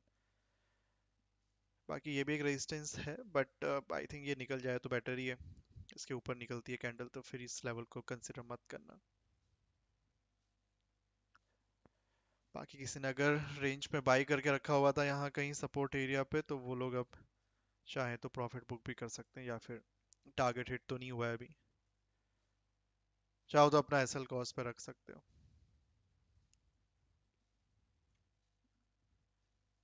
Sure.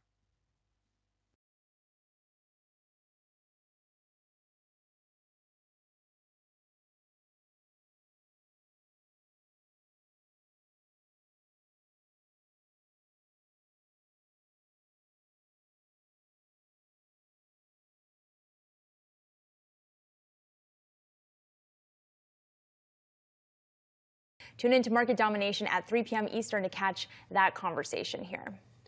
Next up, we're taking a look at Meta, planning to build a $10 billion AI data center in Louisiana. The facility is expected to be 4 million square feet, making it the company's largest data center ever. Construction is expected to begin this month and continue through 2030. Maddie, I think what stands out to me here is construction's beginning this month, right? We're in the last month of 2024, continuing through 2030. We're having these conversations, and I know you've been having these conversations as well with companies like Amazon about how long this AI build-out will take, and that perhaps the end of the AI build-out really just isn't in sight. And I think this is a reminder of that to us. They're building out this massive data center and saying 6 years down the line, it's going to be done. That's a good idea. It gives you a good idea of how long we're going to be talking about just these build-outs, and that it really does feel like, as our friend Dan Ives always says, early innings, right? If it's 2024 and this thing isn't going to be done to 2030, that's pretty early innings as far as the overall development. It is, and it's interesting given that it's not just about the data centers themselves, it's also about the energy needed to power those data centers. We know that this week Meta announced that it's going to issue a formal request for proposals from developers who could give it the energy required. Specifically, they're looking into nuclear for these data centers because they require a heck of a lot of energy. They're looking to add 1 to 4 gigawatts of power for these data centers, and Torsten Slok has done a great job pointing this out. The need for power moving forward off the back of the AI boom is going to be a really critical part of the energy infrastructure that needs to be invested in, not just the physical data centers, but also how are we powering them. Right, and when you see a company spending this much and building these data centers, it adds up to why a lot of people are talking about, as you're getting at, Maddie, perhaps the utility sector in 2025, or what companies are going to be powering this massive data center that Meta is building. Yeah. How do they get that power? That seems to be kind of the next question in this AI build. Okay, we know Meta and other hyperscalers are spending. Who are they going to pay to help them power that? Seems to be, to me, the looming AI question at this point that we don't quite know the answer to. A lot of questions left with AI, but we're going to get to a tried and true stock here. Disney raising its dividend by 33% to $1 a share. This after the company reported strong earnings last month, boosted by its streaming profit. You can see those shares down about 0.5% in the trade today. The dividend will be paid to shareholders in 2 50-cent installments in January and July of next year. This is a fascinating decision. I want to point to CEO Bob Iger's statement from this morning saying, with the company operating from a renewed position of strength, we are pleased to increase the dividend for shareholders while continuing to invest. They're bullish on that strength story, which is interesting given that they just had to suspend their dividend back in 2020 in advance of concerns about park sales going down during the pandemic. Now all of a sudden streaming's up, it's a party over at Disney. Yeah, you raise your dividend, it just sends a little bit of a sign of confidence, right? Okay, we're feeling pretty good about this story. They're also investing in things, right? We know that new cruise ship that was just here in New York riding around, right? They're investing in the company as well and putting back in that. And also I think, Maddie, when you raise a dividend, you're trying to keep investors in for the long run to some extent, right? That's the point of a dividend, would be rewarding long-term shareholders on a consistent basis. And what stuck out to me, I was reading a note from Jefferies. They just started coverage on Disney, initiating at a hold. And one thing that sticks out to me is they like the D2C opportunity on the streaming side, but they're pointing out that they don't think margins move from 1% to 10% until 2027. Essentially saying they like the story, but it might take a little while to get there. And when you think about a dividend, it's something that you want investors to stay with you for the ride. So maybe the rest of this Disney ride back up, we're looking at that chart, it's certainly come way back up, but maybe the rest of that ride is going to take a little bit longer. And maybe that's why when you take a look at analyst recommendations, we got about 70% of the street with a buy rating, 30% with a hold, and just one lonely sell here. So perhaps that group of cohorts in the hold space, just waiting to see a little bit more of a long-term growth story and hear more from Disney on that moving forward. All right, well, coming up, we're going to take a closer look at President-elect Trump's economic agenda with his former economic senior advisor, Stephen Moore. That's coming up next right here on Catalysts.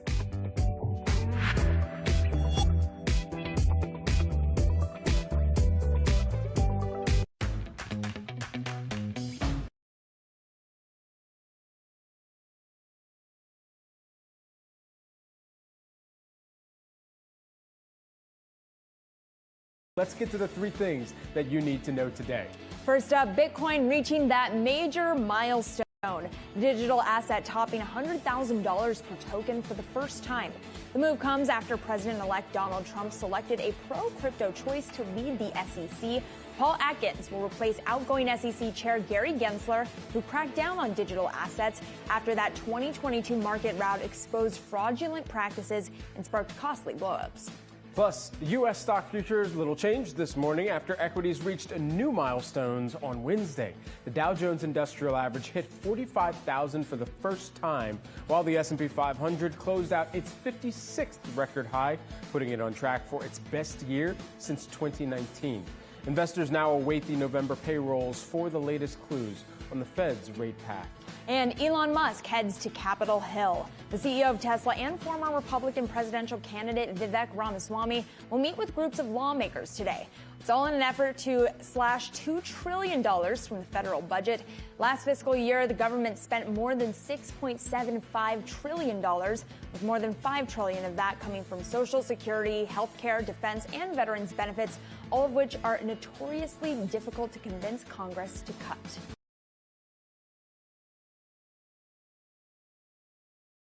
Let's get to the three things that you need to know today. First up, Bitcoin reaching that major milestone.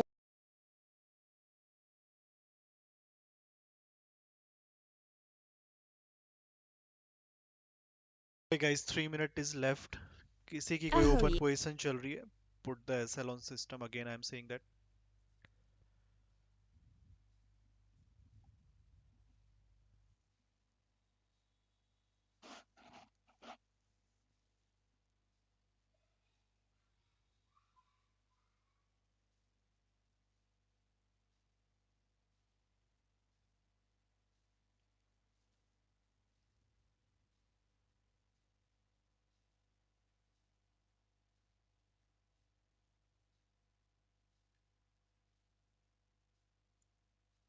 Two minutes is left. 2 minute रह गए हैं. Again, किसी की open position है. Put the SL on system. बाकी data positive भी expected है. किसी ने अगर यहाँ से बाइंग करके रखा हुआ है, वो लोग भी अपना चाहें तो एसएल कॉस्ट पे रख सकते हैं. हो सकता है मार्केट डेटा जो फोरकास्ट है उसी के अकॉर्डिंग डेटा आए और ऊपर ही चला जाए प्राइस. Well and good. नहीं आता है फोरकास्ट के अकॉर्डिंग, वापस प्राइस नीचे फॉल करता है, तो फिर ऐसा ना हो कि ये लेवल ब्रेक हो जाए. इस चीज का ध्यान रखना थोड़ा सा.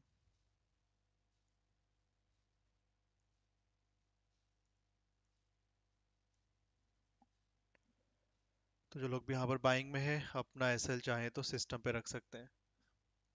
ठीक है. ये कोई इन्वेंट्री का ट्रेड नहीं है. ये पहले से वहां पर एक सपोर्ट बना हुआ था, उसका ट्रेड बना हुआ था. अब इन्वेंट्री आती है तो फोरकास्ट के अकॉर्डिंग वेल एंड गुड. नहीं आती है तो फिर प्रॉब्लम क्रिएट हो जाएगी. सो अपना सिस्टम पे एसएल रख के छोड़ दो.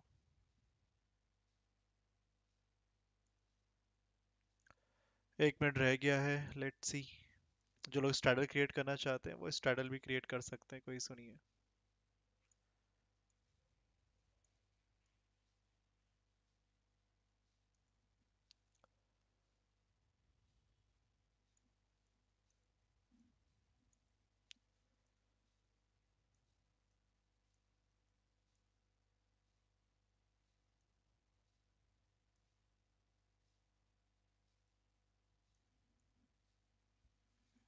Forty seconds are left.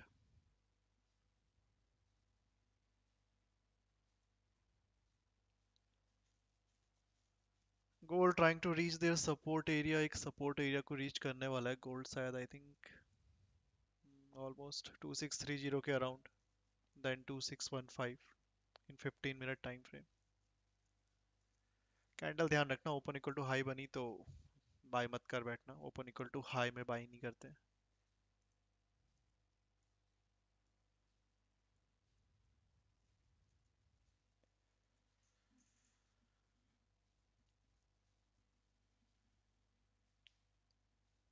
Okay, inventory negative है. ये लग रहा है कैंडल गैप डाउन ही ओपन हुई है डायरेक्टली.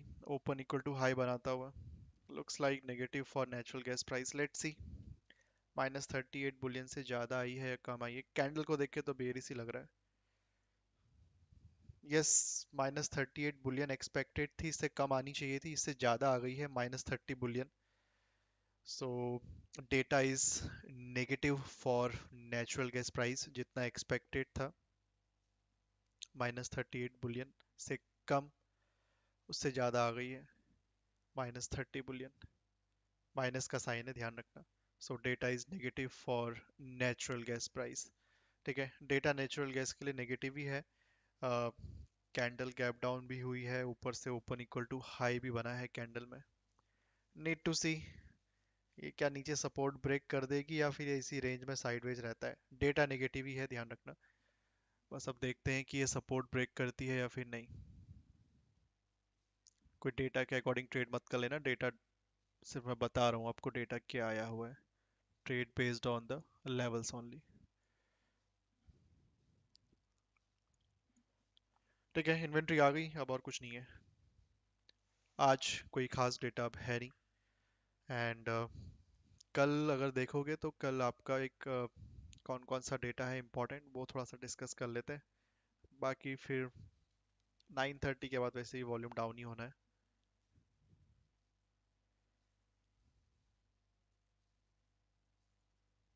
लास्ट ट्रेडिंग सेशन कल इस वीक का, कल इम्पोर्टेंट डेटा है, काफ़ी ध्यान रखना। 6:30 पे न्यूयॉर्क सेशन ओपनिंग होगा इवनिंग पे, देन 7 PM पे आपका अर्ली अर्निंग का डेटा है और non farm employment change, both are very important for gold and silver. एक बड़ी कैंडल एक्सपेक्ट कर सकते हैं अगर डेटा अलग अलग आते हैं तो, यू नो सिमिलर आते हैं तो, अलाइन होके। तो 7 PM पर ये डेटा है। देन आपका 8 PM पे यूएस मार्केट ओपनिंग हो जाएगा।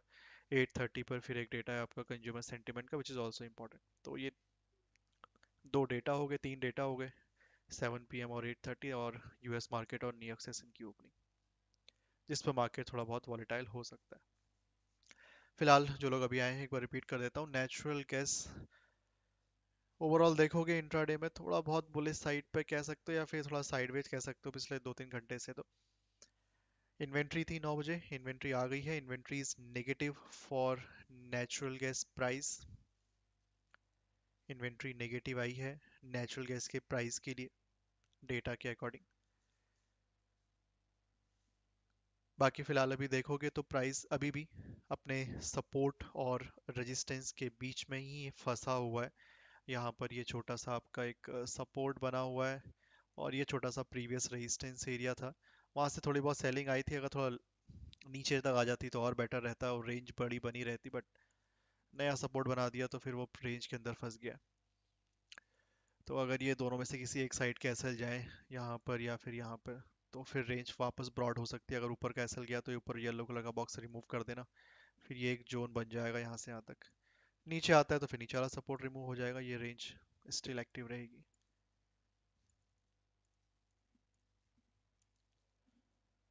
क्रूड ऑयल की बात करें, थोड़ा सा मार्केट वॉलेटाइल हुआ था न्यूज़ की वजह से। लोअर एंड से एक बाइंग आई थी अभी, तो ये भी फिलहाल लास्ट 2 आवर्स से साइडवेज हो गया है। जब तक ये जो छोटा सा जोन मैंने बनाया हुआ है 5810 इसके ऊपर है, तब तक थोड़ा बहुत बुलिश ही है। एक्सपेक्ट रहेगा कि ऊपर जाए। इसके नीचे अगर क्लोजिंग कर देता है 5810 के नीचे, तो फिर बुलिशनेस चले, फिर मुझे नहीं लगता है ऊपर जा पाएगा। तो that is a last level. अगर इसको ऊपर जाना है तो इस लेवल को होल्ड करना चाहिए। जो लोग बाइंग में हैं आप प्रॉफिट बुक करके ट्रेल करना। वॉल्यूम आया है तो ये अपने टारगेट तक जाएगा, नहीं जाता है तो फिर ट्रेलिंग एसएल चला जाएगा अपना। ठीक है, 5810 के नीचे। बाकी ऊपर आए तो यहाँ पर एक सेलिंग का प्लान कर सकते हो इन रेंज पे। दो जार द रेजिस्टेंस जहाँ पर थोड़ा बहुत सेलिंग हम एक्सपेक्ट कर सकते हैं प्राइस से। जिन लोगों ने लाइक नहीं किया है लाइक भी कर दो। Don't forget to like the stream.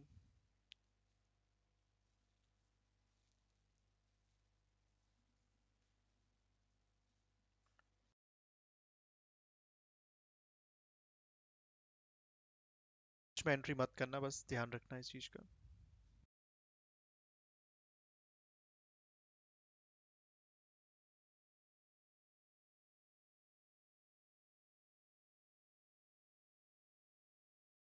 बाकी नेचुरल गैस को थोड़ा सा सेफ तरीके से प्ले करना चाह रहे हो तो आई विल सजेस्ट या तो इस लेवल के या फिर इस लेवल के किसी एक साइड के ऊपर या नीचे कैंडल क्लोज हो जाने दो, तब एक रेंज थोड़ा ब्रॉडर हो जाएगी, तब ट्रेड प्लान कर लेना। क्योंकि अभी के लिए क्या है मैंने बता दिया, ये सपोर्ट है नीचे तो ये ऊपर रेजिस्टेंस है, तो ये फिलहाल रेंज बनी हुई है। जब तक ये रेंज ब्रेक नहीं होगी किसी एक साइड पे तो मार्केट इसी रेंज के अंदर ही घूमता रहेगा।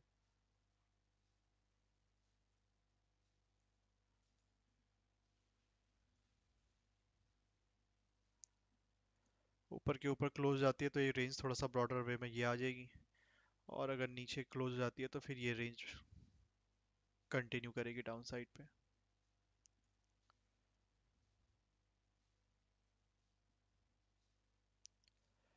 यस, इन्वेंट्री आ चुकी है, इन्वेंट्री नेगेटिव है नेचुरल गैस के लिए। रुक रहा है वो बिकॉज वहां पर सपोर्ट है, इसलिए थोड़ा सा एक क्लोज हो जाने तो कैंडल को फिर ट्रेड कर लेना लेवल्स पे कर रहे हो तो। फिलहाल न्यूज बेस्ड कैंडल है तो कांट से किस साइड चले जाए, बट या जो डेटा आया है वो मैंने बता दिया है।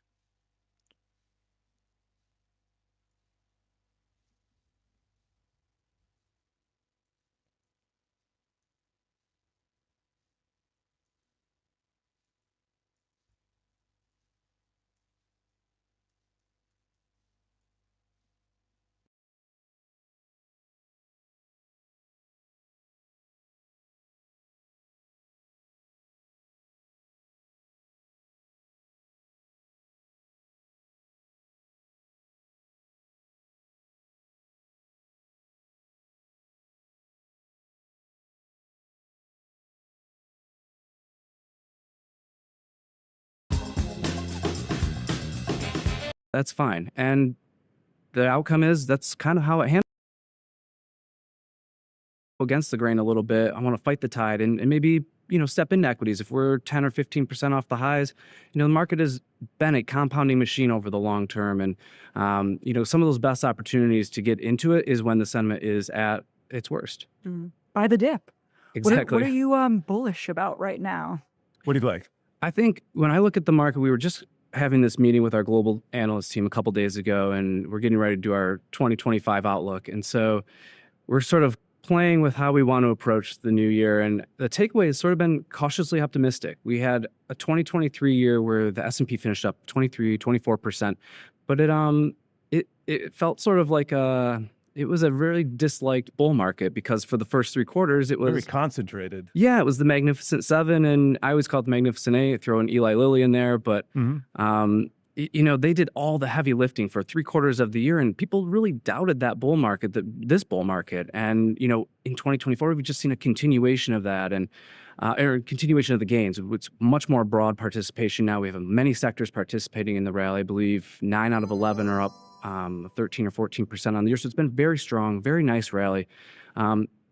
It's hard. I can't expect to be up another 20% plus like we have the last 2 years, but I think a gain in 2025 is reasonable. I was wondering, I'm seeing more attention being drawn. Okay, we have 2 years that are probably going to be back-to-back 20%, unless the rug is pulled, the last few weeks of the year, which could happen, but we haven't seen this since the late 90s. So this brings up the obvious comparison of the dot-com boom and subsequent bust. How are you thinking about this? I try to be careful with comparing really anything back to the 2000s. It was just such a unique period of time of such a speculative bubble type of mania on a huge scale. We do obviously see periods of rampant speculation and a lot of we do see bubble-like tendencies. A few years ago really comes to mind, with GameStop and that whole sort of stretch. But for now, I obviously we can get back to that place. We don't want to get back to that place, but for now, I think we're still in a steady as it goes type of situation. So here's a question from our producer. Can there be too much sentiment in one direction? And what I'm thinking is, well, this can be a contrary indicator. And I've used this. We talked about the AAII bull bear survey. When that gets too stretched into fear territory or greed territory, you can fade that. How do you think about that? Yeah, I have a hard time, I guess, getting bearish because sentiment is very high. But at the same time, I do think that can be a time for people to maybe pause, especially if you're an active investor, sort of tap the brakes. And this really does boil down to how active are you? Are you someone who's trading every day or every week? Or are you someone who's a little bit more just putting money away every paycheck? If you're putting money away every paycheck, you probably shouldn't really worry that much about sentiment. Maybe in those scenarios, use it to your advantage when sentiment's really low because it would tend to come with a big market correction. And, there's a good opportunity there, most likely when you look over the long period of time. But if you are more active, then yeah, you can use sentiment in both directions. If it gets a little overheated, might be time to take some chips off the table and, rotate into something else or into cash and wait for an opportunity. Okay, this is based in absolutely no math, but pure vibes. I love it. My sentiment, I feel like I'm witnessing a stock market that is just hitting new all-time highs all the time, and it seems people are pretty bullish. But that makes me feel a little bit like, isn't it going to all come crashing down soon? We talked a bit about bubble complacency. Like, I guess, how do you balance that risk with, are things just going to be good this whole time? What should I do with my portfolio to hedge against the potential that it's not going to be great? Sure. Who was on here recently? I think it might have been Tom Bruni being on the vibe check. Yeah. It runs on vibes sometimes. And that's the case with the overall market as well at times. And you're right. I mean, when things get overheated, when everyone feels like it can't get better than this, that's usually the time where the music stops and you have to scramble for a chair, right? For me, I try to keep things as simple as I can when I do my work, and I look at the big drivers of the market, which should be earnings growth, the Fed, and the economy. And right now we have all three of those things working in the bull's favor. Double-digit earnings growth for the S&P is expected through 2025.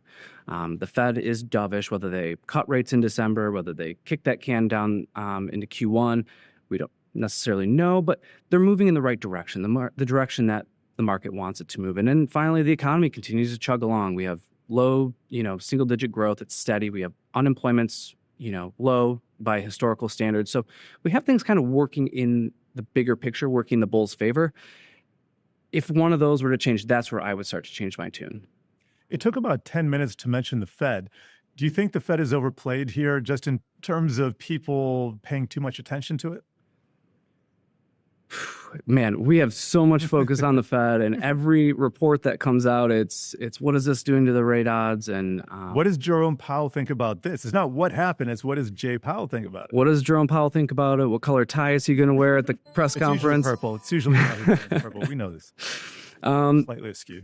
Yeah, I think generally speaking, we're moving in the direction that we want the economy to move in, whether that's on an inflation basis, whether that's an employment. I think we got a little bit of an employment scare, and that really was a worry, more so than I think reflation. We have had a couple upticks in inflation, and there is a sort of question of maybe the Fed does need to pause its rate cutting just to make sure we're all good on inflation. But the labor market was the real scare. We saw that in Q3 where we had some pretty bad jobs misses, and now we're going to see some bumpy reports with the hurricanes and whatnot. But the labor market, the jobs market is the lifeblood of the U.S. economy. 70%-ish of U.S. GDP is from consumer spending, and they can't spend without jobs. So that really is the key focus for me. We need to see that continue to be constructive in 2025.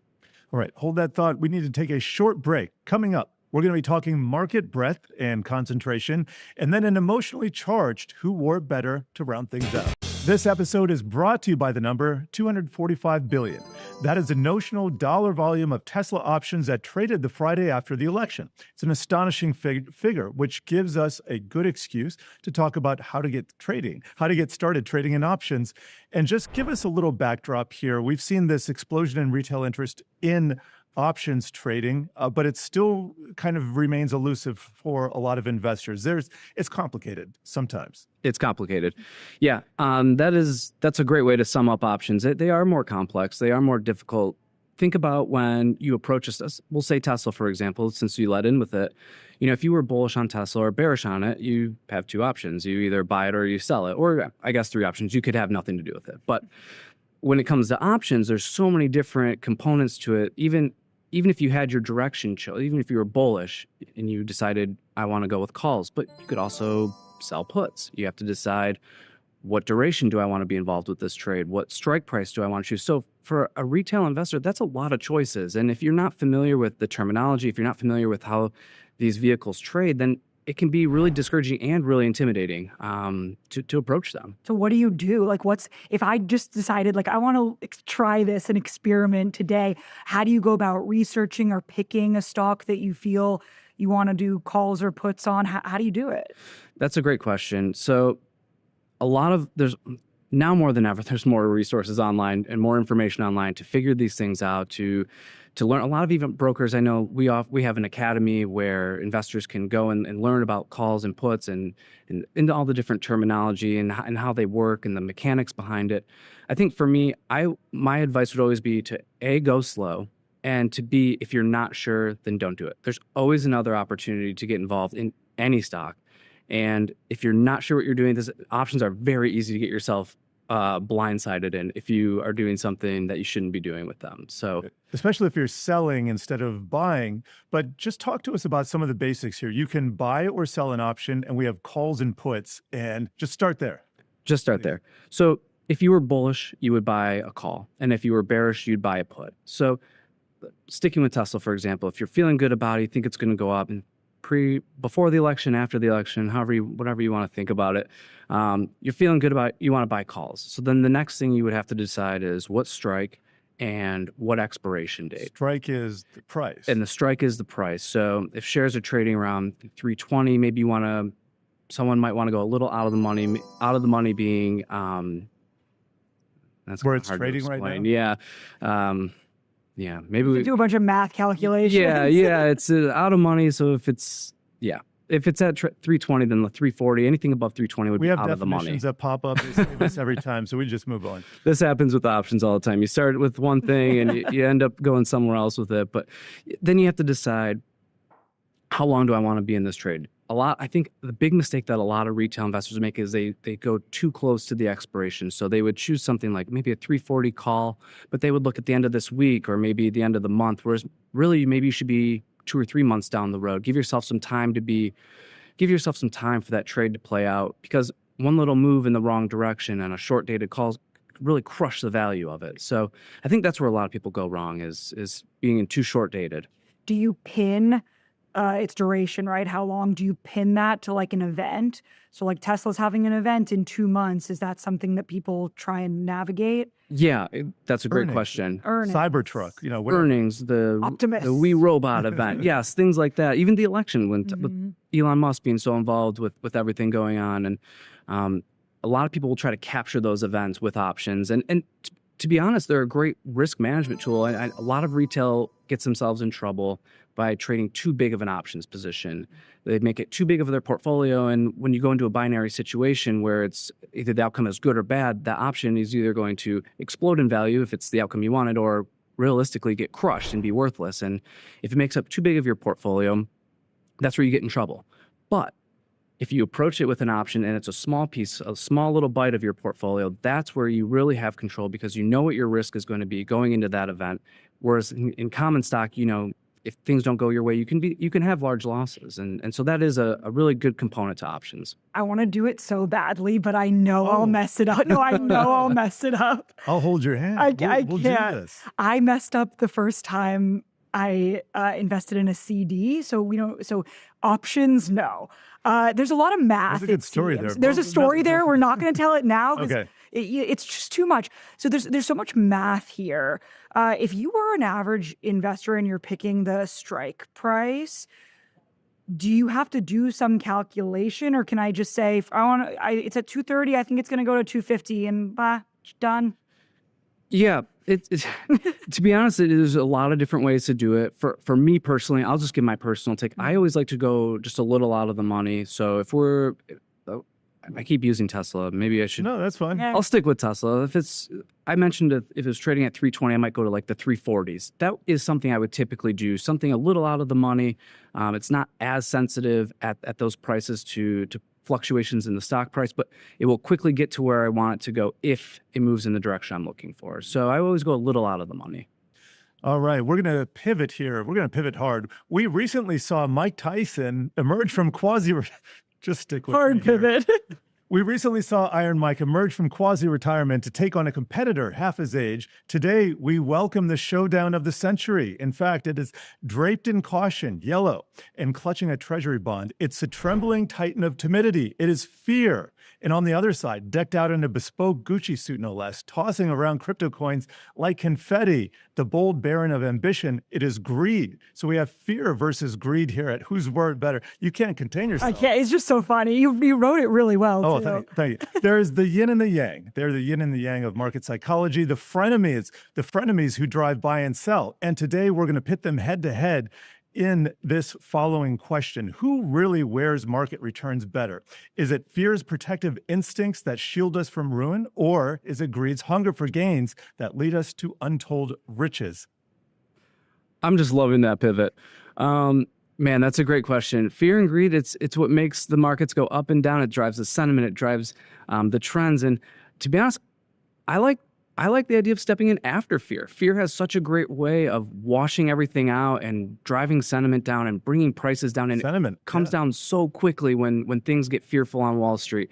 But that sets up the greatest returns for long-term investors. I think going back to the 40s, there's only been, I believe, 2 instances where the S&P's declined more than two consecutive years or more. That speaks really, really loud volumes, I think, for the long-term bull, the long-term investor, someone who has patience and can step into those moments where it is fearful, but they're seeing the bigger picture. They're seeing where things can go down the road. And I think that really sets up investors for the long trade. Do you want to hear my answer? I just Please. wrote it down. Yes. Greed is not the absence of fear. Oh, there we go. That's there we handy. go. I feel like greed has to be the winner to me, because I feel like if you're going to try and be very successful in the stock market and investing, you kind of have to take risk. Yeah. I like it, you know, I think that if you're only investing in the indices, you're growing wealth probably, but are you taking the big step to make a big bet and get big return? That's All fair. right. You're erring on the side of greed. And I'm sorry. Was it no, I'm airing greed. Okay. Greed is not the absence of fear. Gotcha. You can have both. Are we done with fear and greed? We're done with fear and greed. greed. I want to ask about your first investment here. We're going to get a little bit personal. Sure. As I understand, it was Alphabet, the old ticker GOOG. Tell us about that. What got you into stock investing? Yeah, how I got into stock investing was I took a class actually in high school, and it had one component was building wealth, and we did a mock portfolio on Yahoo. Nice. And everyone else, when they were done with the semester, they just, I'm sure they let theirs go. I kept tracking my portfolio, and it was doing really well. I didn't know what I was doing at all.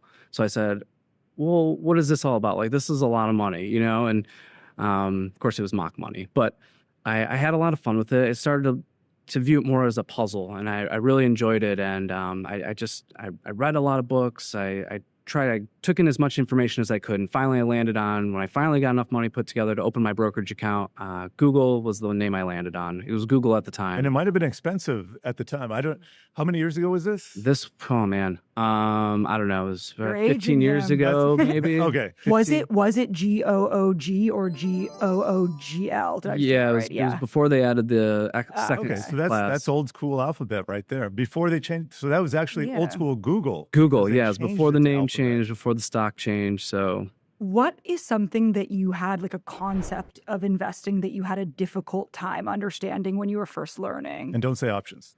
Yeah. I already said that. My Options answer. would have been a mistake to start there. I think the hardest thing for me to wrap my head around coming into the market from an investor, first, being a skeptic. I think skepticism drives a lot of protection type of qualities when you're making decisions, which is a good thing. You don't want to be just firing from the hip, hoping it works. But at the same time, being too skeptical, I think forces you to miss a lot of opportunities. And I know that did for me as well. And looking at things and being like, oh, that's overvalued. But forgetting the fact that it's a great business. Like Amazon's a great example. It had a very high valuation for a number of years. And a lot of people missed that opportunity because the valuation was high. And but it was a phenomenal business. And so I think that can play a role in, maybe keeping investors out of good stocks. Is it more important to you that the business seems like a good company, or more of the technicals behind some of the stock moves and the company? Or the fundamentals, you're looking for that pop in the growth or, the price. That's a good question. When I first started investing, I was focused more on the fundamentals, and I didn't have maybe necessarily a great grasp on what I was looking for. I thought I knew what I was looking for, but over time, I added technical components to it and started using charts more and understanding how price action is. Looking at a chart is more of a reflection of the mood of Wall Street or the mood of investors and the sentiment.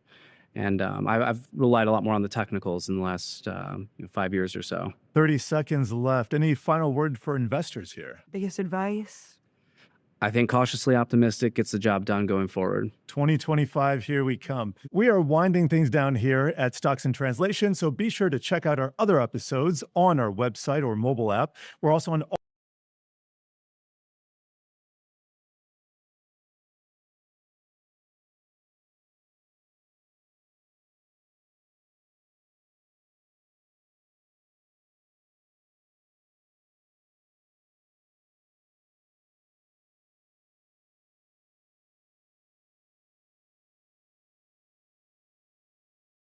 access to everybody. And so people that want that extra yield, that are willing to give up a little bit of liquidity, can now get that and have access to it. So operationalize that for me in our final minute together. Retail investors listening to this conversation, they want to get in on private credit. What do they do?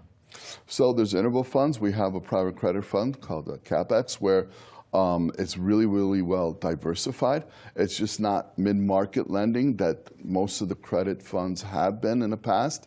It's real estate, it's real assets, it's distressed, it's the entire spectrum. So it's really diversified, and the returns are great. And we partnered up with an incredible manager called Axia. And so we provide some of the liquidity. There's gates of 5% per quarter. But there's no K1s, which is extraordinary because they really complicate stuff.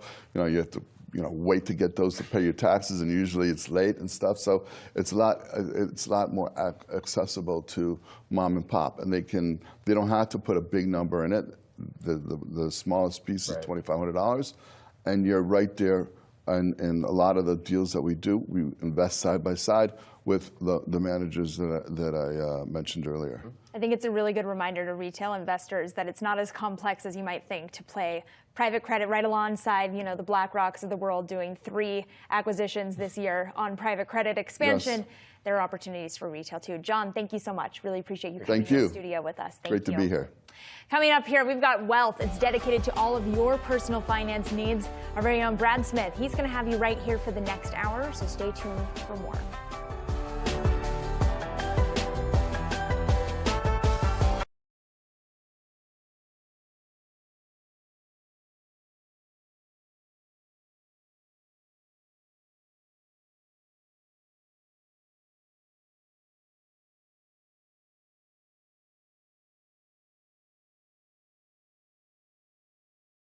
Spotify Wrapped is here. Music fans can look through their listening activity in 2024, but this year there's a new AI edition. The new feature incorporates 2 AI hosts from Google's Notebook LM, exploring the way your music taste has evolved this year. Editorial director at Google Labs, Stephen Johnson, joined us now to discuss, along with Yahoo Finance's very own Akiko Fujita. Stephen, it is great to see you. So Spotify users, They wait all year for this, that annual Wrap feature. Only now, Stephen, Spotify has partnered with you all. We have this Wrapped AI podcast. Walk the viewers through this. What is this all about?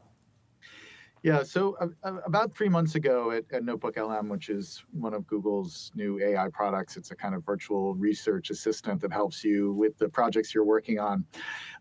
We rolled out a feature called Audio Overviews, which basically takes the documents you're working on, the story you're writing, the syllabus for your class, and turns it into an AI podcast-style conversation between 2 virtual hosts. And that it's kind of taken the world by storm over the past month or so. People have been really excited about it. It's kind of gone viral on TikTok and on Twitter. And about 2 months ago, Spotify reached out to us and said, hey, we have our fantastic end of the year Wrapped feature. What if we created a special version of Audio Overviews for all of our users, or a good number of our users, where the 2 hosts are discussing the year in music for that particular person. And so that's what we've built. Stephen, I have to say, I have been a Google LM user since you launched that. But I was curious how this podcast would play out when I found out you were partnering with Spotify, in part because my Spotify playlist is pretty much dominated by my 2-year-old's music. I want to listen. I want the audience to listen to part of that podcast and then ask you something on the other side.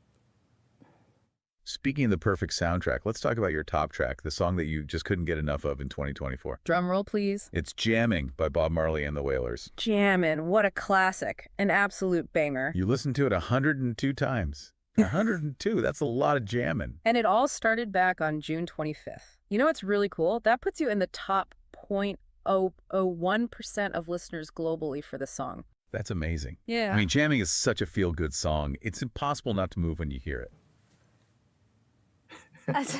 So that pretty much spot on. That is my daughter's favorite song. But I'm wondering how this came together. Like, I have used Google LM in uploading my documents. In the case of Spotify, it's about a music playlist, sort of the background to what these songs are about. What kind of data does this pull from in order to put this podcast out? Yeah, I should say it's Notebook LM, not Google LM. Oh. So basically what we received from Spotify in a kind of secure method, we don't have any access to this data that we actually see or store in any way, but is basically the kind of the history of your music for the year, right? The songs that you played, where your fandom kind of ranks for that particular audience or artist or that song. And we took that and basically applied the general approach that we take with audio overviews inside of Notebook LM, which is to look at this information and basically find the most interesting pieces in that data. The whole beauty of this approach is that we have a slogan inside of Notebook LM where it's like, make anything interesting. So whatever you give it, we'll figure out a way to turn it into an engaging conversation. And so in this case, the software effectively looks at your listening history. It knows a little bit about the kind of the artists in question and their records and their sensibility, which you could hear in that discussion of Bob Marley. And it turns that into this kind of playful banter discussing what was interesting about your year in music. You sit in a unique position within the Google infrastructure. You're with Google Labs that allows for, I would imagine, a little more experimentation. And I wonder, as you think about sort of the next use case for AI, how you're thinking about it, what you've learned from the huge popularity of something like a Notebook LM on what could be applied next. Yeah, I mean, I think one of the core things that we've seen this year, particularly with our experience with Notebook LM, is the value of an AI that's personalized based on your information. So that's been a core idea of the Notebook LM experience from the beginning. Audio overviews are taking that into audio, but the idea is you define the documents, you define the sources, and we make it easier for you to engage with a state-of-the-art model like Gemini that is actually talking about the information that matters most to you.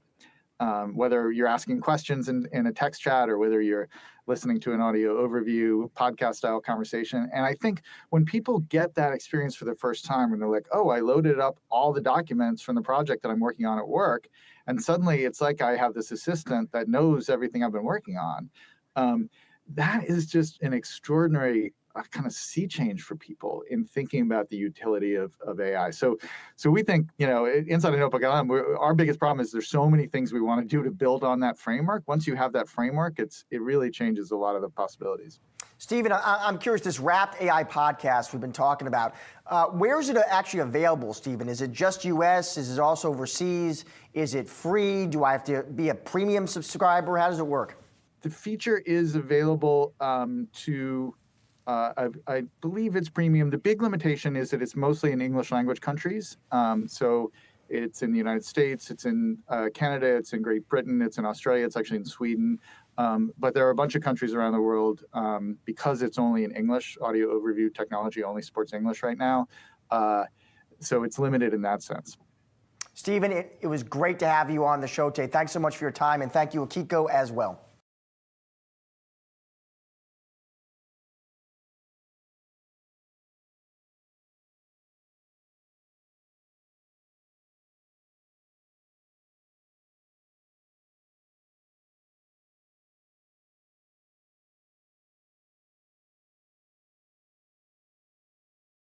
About then in equities, some of your favorite places in equities, especially coming off of the record highs that we had mentioned, we had notched yesterday as well in the S&P 500 notching its 56th record close, and then of course with the Dow Jones Industrial Average getting above 45,000 for the first time. All these things considered, where does it seem like there is still more room to the upside for equities, and where are the most attractive positions from your perspective? Yeah, Brad. So obviously we've seen a lot of appreciation across the board. And, beginning of the year, it was all the tech space and consumer in the big players. But then, you notice about halfway through the year, things really started to broaden out. And the reason for that, and I think it's a reason that continues to be relevant today and into 2025, is that the broader economy proved to be stronger than than most people, I should say, expected it would be. And so we saw a rally coming from the fundamentals, better earnings, better sales, good, solid profit margins that really helped carry the rest of the market beyond the big seven. And that's something that we, in pockets, can expect to continue. The economy remains strong. Inflation is under control. We have to, though, be mindful of how policies could change with the incoming administration. And instead of looking at how the whole market might react to that, it's really important to look under the surface because those policies will have more industry-specific and company-specific effects. So I think the time is really ripe to shift away from index investing and be far more attentive to how individual companies might do under these potential new policies. With that in mind, it sounds like, looking at where the portfolio should also get defensive in the face of where there could be some volatility that does initiate on the back of policy from the incoming administration, as some of that is starting to be telegraphed right now. I wonder where those areas for a defensive mindset are really starting to brew for you and your team.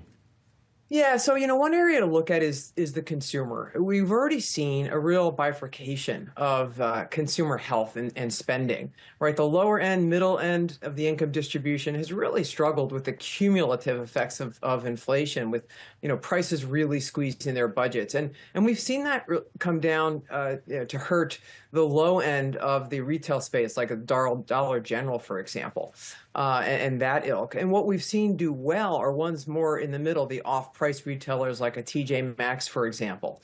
And so we still think that's a good place to hedge the risk to the consumer, whether it's from higher tariffs that may be coming down the pipeline, whether it's from constraints on immigration and foreign labor, which could drive up costs, particularly in agriculture or construction and that sort of thing. So, those companies, those retailers that offer value but quality, and I'd even push it up to a little bit to the higher end of like a Williams-Sonoma. They offer affordable luxury in their flagship stores and online, obviously, and then the Pottery Barn, which offers more reasonably priced furnishings and that sort of thing. We still see housing as a good opportunity, even though rates look like they may not fall as much as folks hoped. But moving into a new home, a new apartment, creates the demand for the sort of thing that Pottery Barn sells, and we've seen that materialize in the quality of earnings that Williams-Sonoma has been delivering. So look at the consumer, look at the details. What is happening to their budget constraints, and where are they choosing to spend? Joanne, thanks so much for taking the time, as always. Great to have the conversation here this morning. Appreciate it. You bet. Now, time for some of today's trending tickers. You can scan the QR code below to track the best and worst performing stocks of the session with Yahoo Finance's trending tickers page. Joining me now, we've got Yahoo Finance's Catalyst co-host, Madison Mills. All right, Maddie, we normally talk about a few tickers here, but we got to zero in on BTC USD because that's what's lighting up the Yahoo Finance platform right now. Hit 100,000. It's up more than 40% since the 2024 general election. So clearly, we're seeing some bullishness from investors after President-elect Trump's victory. Is there a chart that we should specifically kind of look at? And one of them is coin market cap. Honestly, I'm looking at the crypto fear and greed index here, a range from 0 to 100, and lower values really indicate extreme fear and higher values indicate extreme greed. And according to coin market cap, it's a gauge that really measures market sentiment. And one example is it could show whether the market may be undervalued, which would point to investors' extreme fear of crypto, or overvalued on the other end, which would be investors' extreme greed around crypto. And right now, we're checking this out, Maddie. It's currently at 85, so translates to extreme greed. That seems to match Bitcoin's soaring price level, but could it theoretically point to and come to some type of cool down sometime soon here? It's a fascinating and important chart to look at. That's what investors always say: be fearful when others are greedy, and greedy when everyone else is fearful. So are we at a psychological level of over 100,000 where it's time to take a little bit of money off the table here, take some profit, and then see what happens with regards to regulation? One of the key pieces that pushed Bitcoin over 100,000 was the Paul Atkins pick for the SEC, considered a pro-crypto candidate, but we haven't seen any legislation come through yet. This is all conjecture about the coming Trump administration. So seeing that policy actually come to fruition is going to be a critical piece of the Bitcoin picture moving forward. Having said that, Mike Novogratz, who has come on Yahoo Finance to talk about this, he has said, sure, you're going to see people taking money off the top when it hits this kind of a level, but long term, he's still bullish on Bitcoin. Yeah. Let's also talk about some other coins, though, too. Bullish on Bitcoin is one thing, but every investor right now is hearing Bitcoin's broke 100,000. So if we look at some of the performance of other coins, I think most notably, there's easily the thought process that goes to Dogecoin. That's up over 350% this year. However, Ripple, XRP, that's up over 250% as well. Solana, that's up over 100%. So even more so, it seems like people are looking at Bitcoin as this rising tide, at least for sentiment, and now trying to figure out, all right, where else could there be either more affordable plays that people, for trying to look for some type of entry point into the crypto market, are trying to chart instead of going after the $100,000 coin that is Bitcoin right now? When you're certainly not going to be able to buy a token if you are a retail investor. Who knows? If people are winning the lottery, maybe they'll be able to pull a Michael Saylor and get a full token. But it feels unlikely at this moment. It's smart of you to bring up XRP, Brad. I know you mentioned this in our morning meeting. The amount of growth that we've seen in XRP, one of those altcoins here that has been up 350% in the last 30 days. But we are seeing XRP coming off of those highs just a little bit here. You can see it's down just a little bit in today's trade. And as a reminder, of course, this is a 24-hour trade, but it points to this question about what is moving these altcoins. Is it a fundamental story or is it just vibes? And that is sort of the case when you look at some of the crypto-related equities as well, the likes of MicroStrategy, Robinhood, Coinbase, all up off the back of Bitcoin hitting 100,000. But is there a fundamental change at those companies? Not necessarily. So if you can learn to play the vibe, you can make a lot of money, but it's also a little bit something to be careful about. You know, we were having this conversation with a guest earlier today on Morning Brief, talking about where coins are actually trading as more of a store of value versus, and Bitcoin, the prime case for a store of value versus some type of means of exchange or exchange and currency. Right. So all of that considered, we'll see exactly where some of the other altcoins start to get a little bit more fanfare in this near term. And does it become a currency in the Trump administration? Right. If it's part of the strategic reserve, if we create that Bitcoin strategic reserve, then maybe it starts to lean in that direction. Are there other coins that become a part of the strategic reserve too? Right. And that's a major question here too. Maddie, thanks so much. Appreciate it. Dollar General shares are trading lower after the discount retailer trimmed its annual profit forecast. This comes after Dollar Tree also narrowed its outlook yesterday. I want to bring in Sucharita Kodali, who is the Forrester Research Principal Retail Analyst. Sucharita, great to have you on as always. So which of these names is better for investors? Well, they're both challenged for different reasons. We have Dollar Tree just announcing some pretty major executive shakeups, and that's never a good thing for a publicly traded retailer when the CEO has to step down for health-related reasons. Dollar General is also challenged. Both of these companies have issues related to the consumer just not being confident. They're heavily dependent on SNAP consumers, lower income consumers who are most stretched right now. So they're both challenged. Dollar General also tends to be more situated in rural areas, which makes it more competitive with players that are doing well, like Walmart. So if I had to pick, I'd probably say that Dollar Tree has a little bit of an edge, also because it's embarking in a broader tiered pricing strategy to try to bring some of its price points up. Certainly. We also heard interim Dollar Tree CEO Mike Creedon address tariffs during the company's earnings call. I want to play a clip and get your reaction on the other side. Back in 2018 and 2019, when we last dealt with this issue, we were able to mitigate the majority of the potential impact by negotiating lower costs with our suppliers, changing product specs or pack sizes, or dropping non-economical items. Today, all three of those options are still at our disposal. On top of those, we now have detailed plans in place to shift supply sources for most of our products to alternate countries. And multi-price gives us additional flexibility on our product assortment. So it sounds like tariffs are already weighing at least on the minds of so many executives in retail right now, but how much will it really weigh on what investors and what analysts have come to expect of their performance too?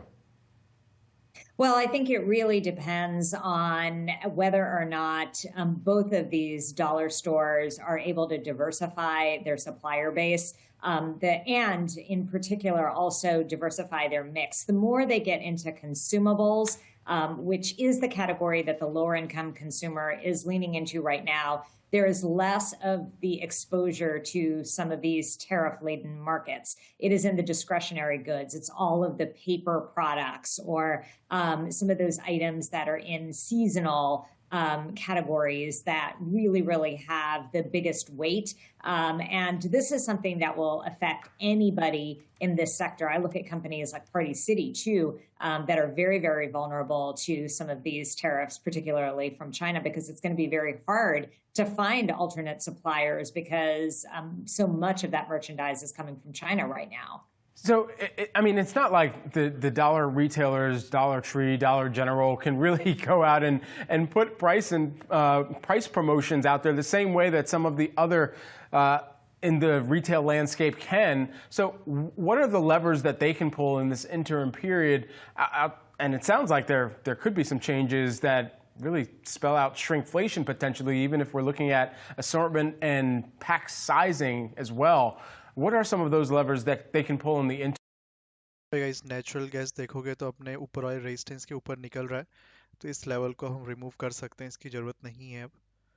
ठीक है, ये बीच का जो resistance area है इसको remove कर सकते हैं. Now we don't consider this as a resistance. ऊपर एक दूसरा रेजिस्टेंस है, उसको आप कंसीडर करना. ठीक है, that is next resistance. We have a small resistance over here. यहाँ से वापस थोड़ा बहुत सेलिंग एक्सपेक्ट कर सकते हैं. कैंडल ध्यान रखना ओपन इक्वल टू लो जो बने वो टच ना करे लेवल को. Now this is the new support we have. Crude oil देखोगे साइडवेज ही है. इस लेवल के नीचे गया तो फिर ये ऊपर तो नहीं जा पाएगा. कोई बाइंग में है, स्टिल ट्रेल कर रहा है, तो याद रखना ट्रेलिंग एसएल 5810 इसके नीचे जाता है तो फिर एग्जिट हो जाना चाहिए सारी प्रॉफिट से. ठीक है, ऊपर जाना है तो ये लेवल होल्ड रहना चाहिए. इसके नीचे क्लोजिंग नहीं आनी चाहिए प्राइस की. इसके नीचे क्लोजिंग आ गई तो ये वापस बेरिस हो जाएगा.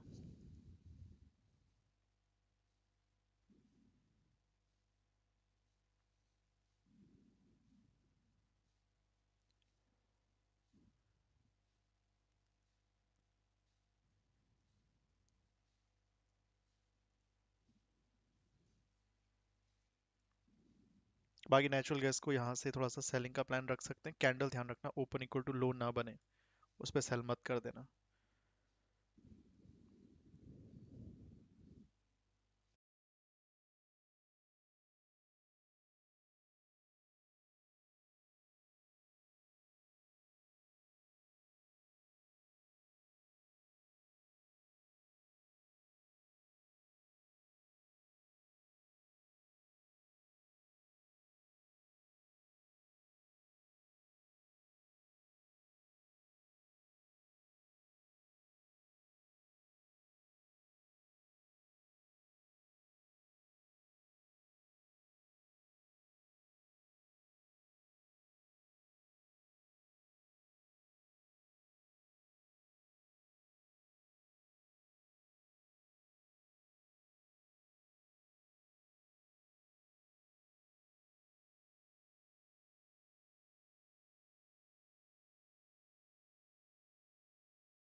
Well, I think it's interesting because usually when the job market does cool down, you start to see that premium for job switchers decrease as people can't really find those higher paying jobs or those better career opportunity jobs in that cooler job market. And that is actually something we see in Glassdoor data as well. The share of workers who have had to settle for a pay cut when they switch jobs has actually increased over the last year. And that's particularly true in industries like tech that have seen a more dramatic slowdown as well. It's interesting. One of the themes that you're anticipating for 2025, revenge quitting. I mean, we've gone from revenge travel and being able to talk about that and all the places that people are going to, of course, now revenge quitting. What is the anticipation there?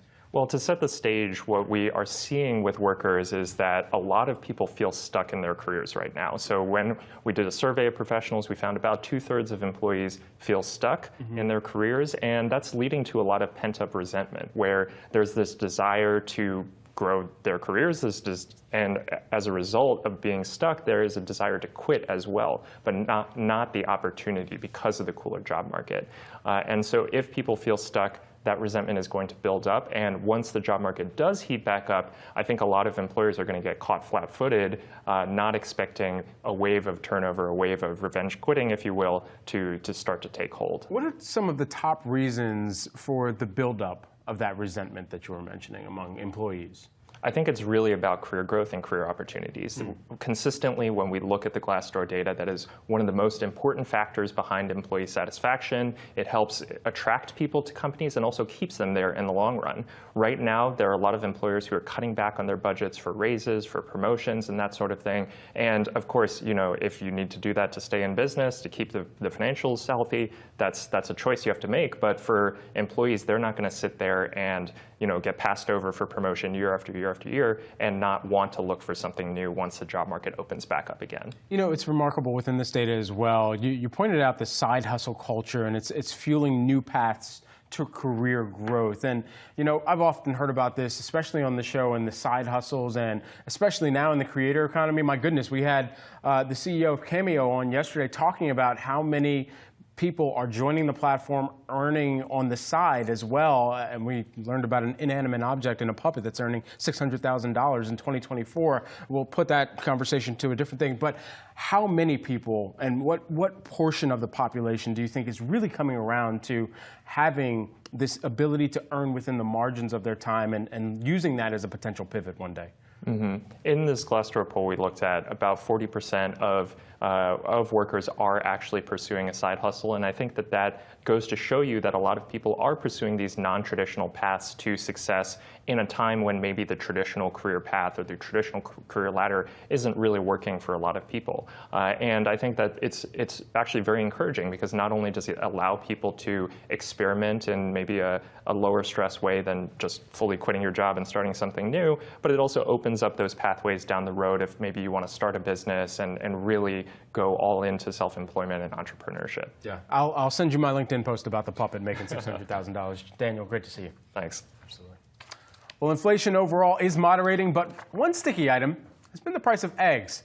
Cue up the egg VO. 1 dozen grade A eggs currently cost around $3.37 in October. That's up over 60% from a year ago, according to the Bureau of Labor Statistics. Here with more on egg price CEO Brian Thompson's killing in Manhattan. Sources tell Bloomberg News a shell casing and a live round found at the scene were etched with the words depose and delay. Those words echo the title of a book about insurance claim denials. It may point to a motive. Bloomberg's John Tucker reports Thompson was shot in an area with a lot of security cameras. The shooter went into Central Park, where there are many fewer surveillance cameras, to try to escape. And one of the distinctive things about him was that weird backpack that really set him apart. Bloomberg's John Tucker in New York, and the Associated Press reports police searched at least 2 hostels this morning on the Upper West Side in their hunt for the killer. Defense Secretary nominee Pete Hegseth may be hanging by a thread. What did President-elect Trump tell you, Mr. Hegseth? He's behind us all the way. Spoke to him this morning. Did you have the votes yet confirmed? That's why we're here to meet with the senators. It's been a wonderful process. Hegseth met this morning with Republican Senator Mike Rounds on Capitol Hill, but one key GOP senator is still holding out. Joni Ernst, a combat veteran and rape survivor, told Fox News this morning she will demand a very thorough vetting process for Hegseth into allegations of sexual misconduct and alcohol abuse. Ernst told NBC News Hegseth would make a very strong defense secretary, but that was before the allegations came out. The assassination attempt against President-elect Trump is getting its final hearing on Capitol Hill. Acting Secret Service Director Ronald Rao says his reforms will ensure what happened in Butler, Pennsylvania never happens again. Let me be clear. There will be accountability, and that accountability is occurring. It is an extensive review that requires time to ensure due process. And the pace of this process, quite frankly, it does frustrate me. Acting Secret Service Director Ronald Rao testifying before the bipartisan House task force investigating the Butler shooting. It's Doge Day on Capitol Hill. Elon Musk and Vivek Ramaswamy are meeting with Republican lawmakers today to pitch their plans to cut at least $2 trillion from the federal budget. Bloomberg Government's Jack Fitzpatrick has more. There is a bit of a reality check coming in. Members of Congress aren't looking to give up power to what is essentially a think tank, but these two have the ear of the president-elect, and Republicans are looking to streamline the government and cut spending. So we'll see if they really get into realistic details, but at the very least, there's a lot of excitement about this meeting this afternoon among Republicans in the House and Senate. Bloomberg Government's Jack Fitzpatrick in the nation's capital. In France, Prime Minister Michel Barnier has resigned, and a growing number of polls show voters want President Emmanuel Macron to do so as well. 61% tell in a law-based survey he should stand down. 59% say the same in an Oxota poll. Far-right leader Marine Le Pen says she's not looking for Macron to quit. What I said was that the president's resignation is a personal decision for him and can only take place, in my view, when a political crisis happens or an institutional crisis can no longer have any other solution than the resignation of the president of the republic. National Rally leader Marine Le Pen spoke through an interpreter to Bloomberg's Francine Lacroix in Paris, where President Macron will address the nation this evening at 8. That's 2 p.m. Wall Street time. On Wall Street, stocks are slipping near record levels. Investors are taking a bit of risk off the table before tomorrow's November jobs report. Bloomberg's Michael McKee says the Federal Reserve is also watching for inflation data next week before its next rate move this month. They've been sending out a message that if any of these data come in surprising, the jobs or the inflation data, they could pause in December. And I think they've been trying to send that message because the blackout period starts to. Okay guys, ये candle level के नीचे आ गई है. Buyer सारे निकल जाना. किसी को वापस अगर सेल करना है क्रूड ऑयल को तो अब सेल कर सकता है. मुझे नहीं लग रहा अभी ऊपर जाने के मूड में है. ठीक है, वापस सेल कर सकते हो क्रूड ऑयल को नाउ. एंड एक्सपेक्ट रहेगा कि प्राइस नीचे सपोर्ट को ब्रेक करे अब आपका.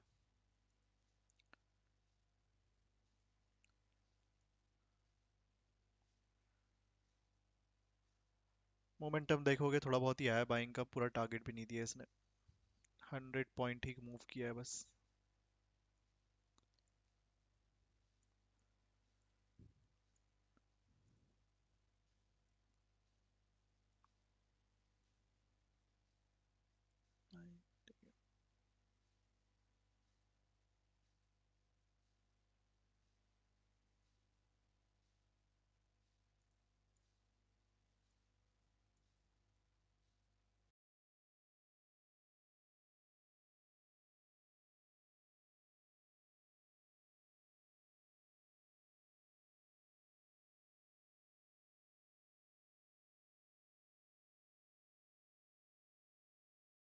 एक्सपेक्टिंग अगर ये भी नीचे आता है तो लाइक ये सपोर्ट भी ब्रेक हो जाएगा शायद. अब काफी दिनों से लेवल बना हुआ है. I think this support should be break now.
tomorrow night. It's Bloomberg's Mike McKee, and right now the S&P 500 is little change to the downside. The Dow Jones Industrial Average is down 0.3%. The Nasdaq Composite is little change to higher, and the 10-year Treasury yield right now at 4.19%. Bitcoin is at about $102,000. The excitement continues after President-elect Donald Trump named crypto-friendly former SEC Commissioner Paul Atkins to replace Gary Gensler as chair. Mike McGlone is a senior commodities strategist at Bloomberg Intelligence. The key thing I like is compare it to gold. Most people are not highly invested in gold. I hear, and from a global portfolio standpoint, it's less than 1%. So I really like to compare it to gold, and that's the key thing right now. Mike McGlone with Bloomberg Intelligence, and checking traditional gold right now, it is down about 0.4%, trading at about $2,664 per ounce. And that's news when you want it with Bloomberg News Now. I'm Nathan Hager, and this is Bloomberg.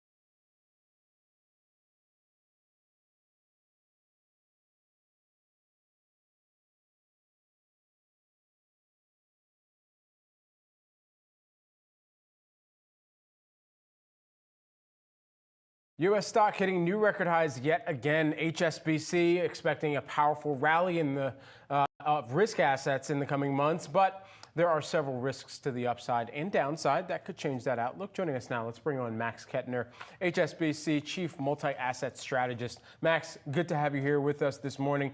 As you're thinking about some of the potential risks here that are both to the upside and downside for the market, what are most prominent that investors should be apt to keep in mind? I think, on the downside, given that we are so bullish going into 2025, it's probably more pertinent to talk about the downside risk first. Clearly, the biggest downside risk that we're seeing is still on the right side.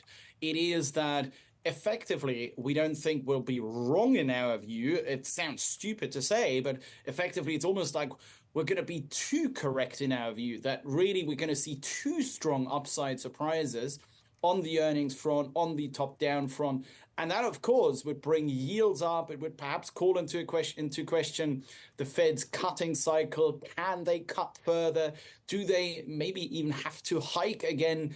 Does the terminal rate have to be much, much higher? And that, of course, would bring long-end yields higher. It would bring bond volatility higher. And that really would be, sending a couple of ripple effects across all the risk assets. That, to us, is by far the biggest risk because it is so incredibly complicated to hedge, because, of course, both bonds would suffer, but also credit, also equities, also emerging market assets, virtually all asset classes combined, with the only safe haven being the dollar. Now, on the upside and on the positive side, look, I think some of the things around deregulation, yes, of course, but I think on the upside, there is still this really powerful combination the next 2-3 quarters of pretty low growth expectations.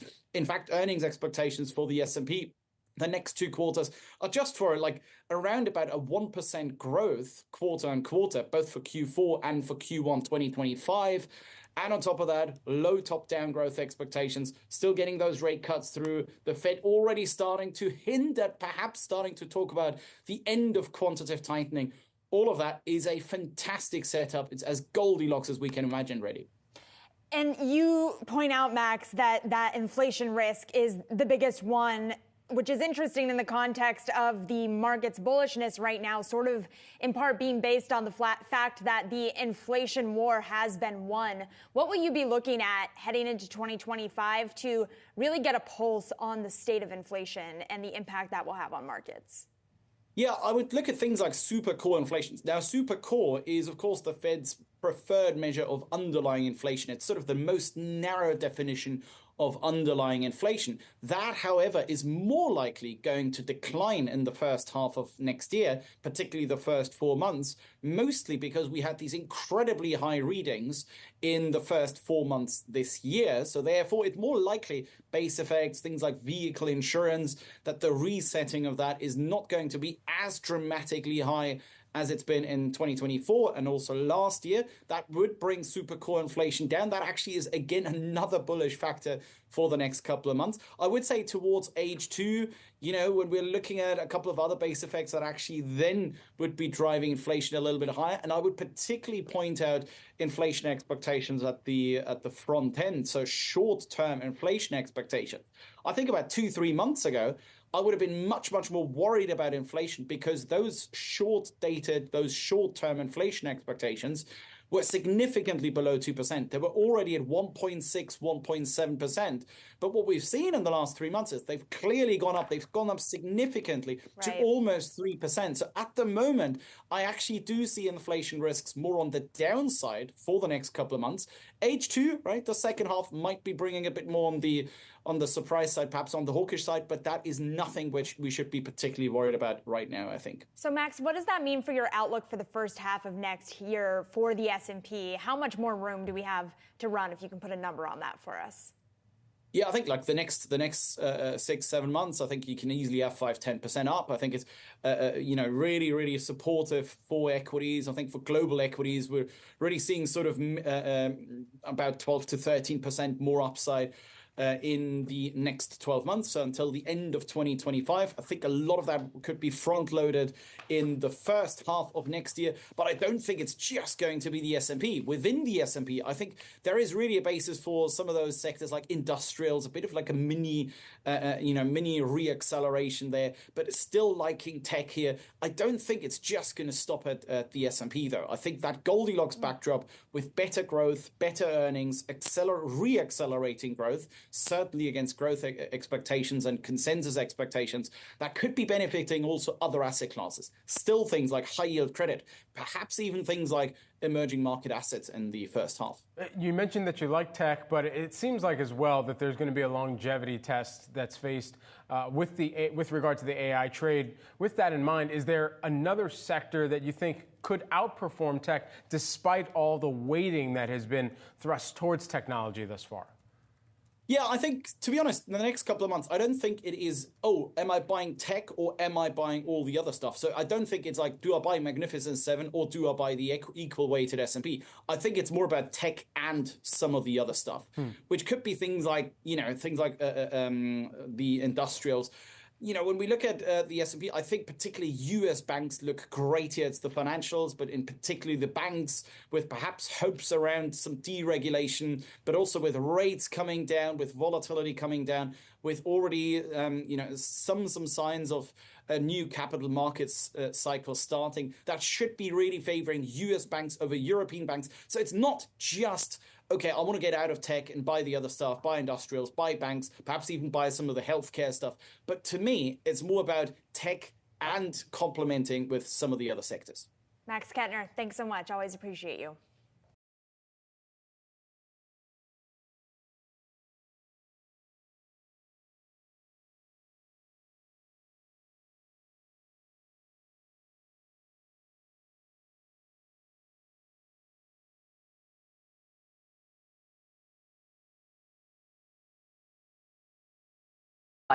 With our customers. So are customers really focusing in on these promotions days? Are they holding to buy out until then, or are they mixing their basket with full price items as well? So we have been seeing a value-seeking customer for several quarters now. And as I said, value isn't just about the lowest price. I mean, we're very excited. We're America's most loved candle. And what that really means is the leadership credentials that we have. It's the best fragrance throw. It's the 25 to 40 hours burn time. It's a clean burn and so forth. So we find that when customers seek value, they're not necessarily seeking the promotions per se or the discounts, but rather the full quality. And so that's what we bring to bear. But yes, they are choiceful. They are discernible in terms of what they put in their basket. But we've been, navigating successfully this macro environment for some time now. Yeah, I do quickly want to hit on the share price. Year to date, shares are down roughly 14%. What's your message to investors here? So we are heads down executing against a long-term strategy, and it has been working from the standpoint of, I think, this third quarter. If you adjust for the calendar shifts, which is, of course, you have to remove the 53rd week and the shorter shopping season, we have sequentially improved our top-line sales throughout 2024. Very quickly, top challenges against your consumer right now, and where is your consumer when it comes to the income cohorts? So one of the things that we have a huge loyalty program with 38 million active loyal users, and that allows us to sort of look at demographics of all kinds, socioeconomic. We've actually not seen any discernible difference on socioeconomic in terms of their behavior and their ability to shop with us. And I think that speaks to the fact that we have a wide range of price points. You could literally go right now and pick up a beautiful gift set already wrapped from $10 to $50. And so really it's more around meeting the customer where they're at and less about sort of the socioeconomic segments. And we certainly don't see it in our data, so we're excited about that. Gina Braswell, Bath & Body Works CEO, thank you so much for joining us. Thank you for having me. Happy holidays. Happy holidays.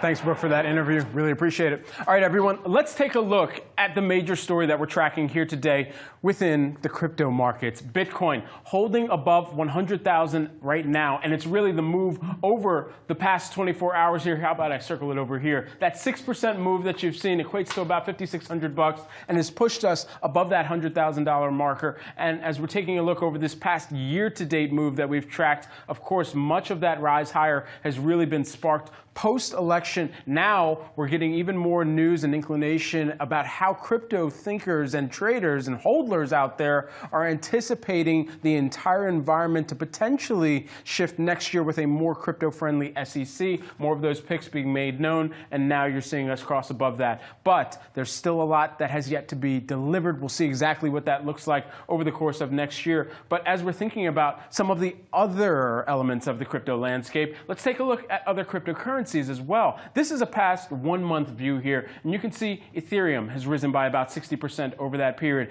Bitcoin is not the biggest outperformer. Hey, take a look at XRP. That's been up over the course of the last month by 360%. Here on the day, seeing a little bit of a give back. Of course, this is a 24-hour look at Ripple, but all these things considered, a ton of green here as the broader Bitcoin ship has been perhaps rather a tide that's lifted the rest of the boats here that we've been tracking within the crypto landscape. And then just lastly, here's a look at the crypto stocks. Let's take a look at those intraday on this new record day for Bitcoin at 100,000 and above 100,000. And as of right now, you're taking a look at more green on the screen than red. However, pulling up a little bit of the caboose here, you've got Argo blockchain, but leading the pack here up across the board. You've got an 8% move higher in the 9 and some of the other crypto-related stocks as well. Coinbase, for all those that are keeping score at home, as of right now, it's up on the day by about 0.3%, giving up a little bit of the ground that we had seen earlier in trade. A lot of young people aren't very confident in their money knowledge and avoid risk, according to a Wallet Hub survey. 57% of Gen Z think savings accounts are the best way to invest their money.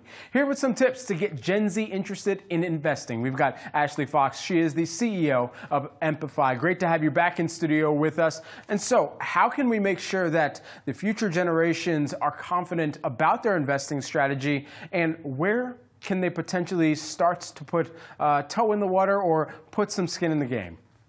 So when I think about investing and building wealth, you cannot save or work your way to wealth. So we have to start investing. When we think about our buying power and spending our money, these companies are getting bigger and bigger and bigger. What if we start to own a piece of these companies? And as the Gen Z population continues to go into the workforce, spending their money is only going to make the economy grow, but how can we build our wealth with it? So opening brokerage accounts. Yes, saving is great, but what about when they get older? Mm-hmm. What about when they're thinking about retirement? What if we start retiring early and we have our money working for us? So it is extremely important that we are not just relying on savings accounts. We are also investing in the stock market. And so what are you seeing in terms of Gen Z and how they're doing their own investment strategy planning? Where are they performing well, and where are some of the pitfalls that you're noticing as well? I'm noticing a lot of Gen Zers are really good at attempting to make money. Okay. Right? They're finding different ways to make money, whether it's online in different ways. That's not a bad thing. No, I love it. I love it. But what else? Yes. Right? We're putting in the effort, we're putting in the time, we're putting in the energy. How are we putting our money to work? And if we think about the school system, we're not taught how to invest. We're not taught how to manage our money. We're not taught how to understand credit cards. So we're good at taking out debt. We're good at shopping. We're good at creating content. But what about investing and building that wealth so that we can create passive income? What about dividend investing, right? What about growth stock investing so that that money, while we're working for it, it can also work for us while we are sleeping? What are the top strategies that anyone can be putting into effect with the last few weeks of the year to set themselves up even before that New Year's resolution when it comes to their investing and saving strategies? The first thing I would say, you have to get a brokerage account. Okay. Because having a savings account, having a checking account, we're good at that. We have to start setting money aside automatically. So the first thing I would say, open the brokerage account and pick a small amount of money every 2 weeks that you can set aside. Nothing too big that forces you to feel like you're about to overdraw your account, but something that can be set aside consistently and automatically so that you're comfortable and confident. I always tell people at Amplify, the people that we're working with, you can start with $20, right? There are brokerage accounts now that allow you to buy fractional shares. What if we $20 our way to $1 million?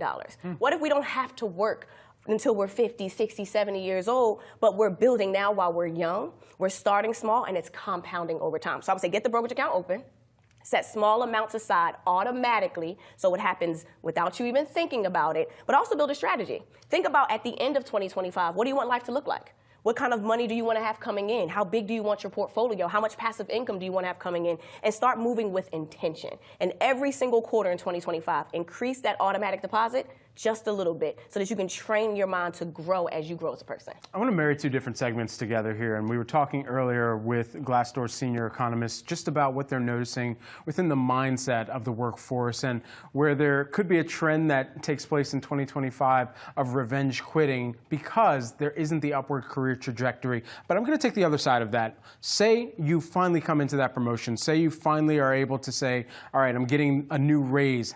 What is your mindset that you need to take on the second some of those things start to fall in line? So if I'm being honest, I know just whether you are a Gen Z or a baby boomer, anyone, when you make more money, you create a way to spend it, which is fine. Acknowledge the fact that you want to spend money on other things. A book, yeah. So acknowledge that. Yeah.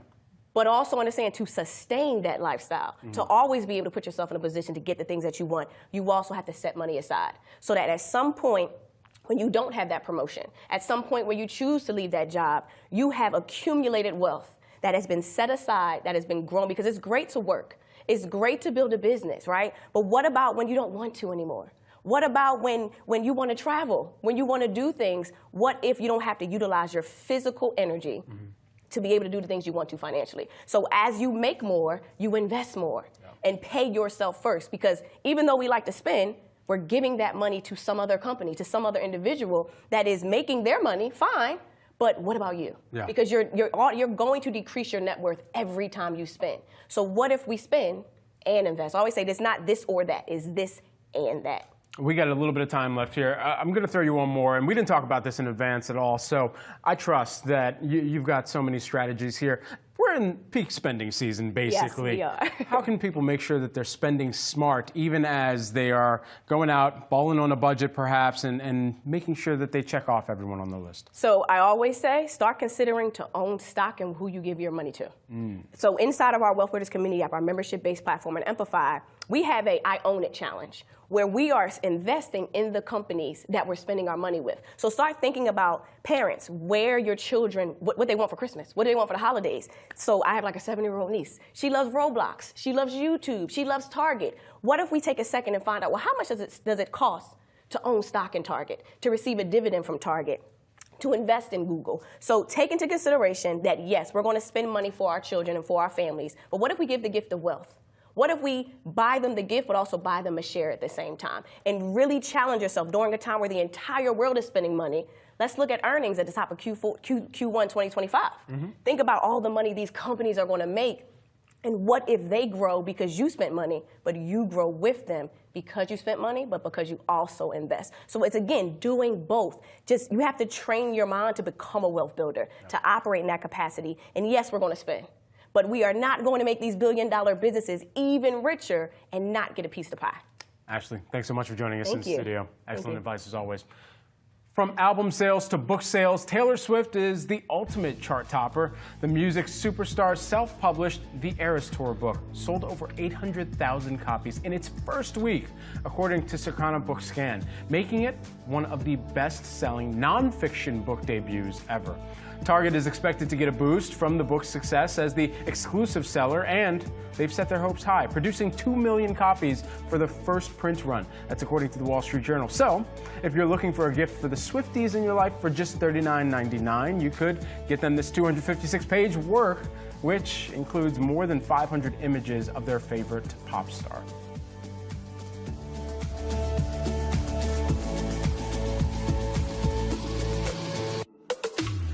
Oh yeah, you're not gonna forget to cancel those free trials this time, right?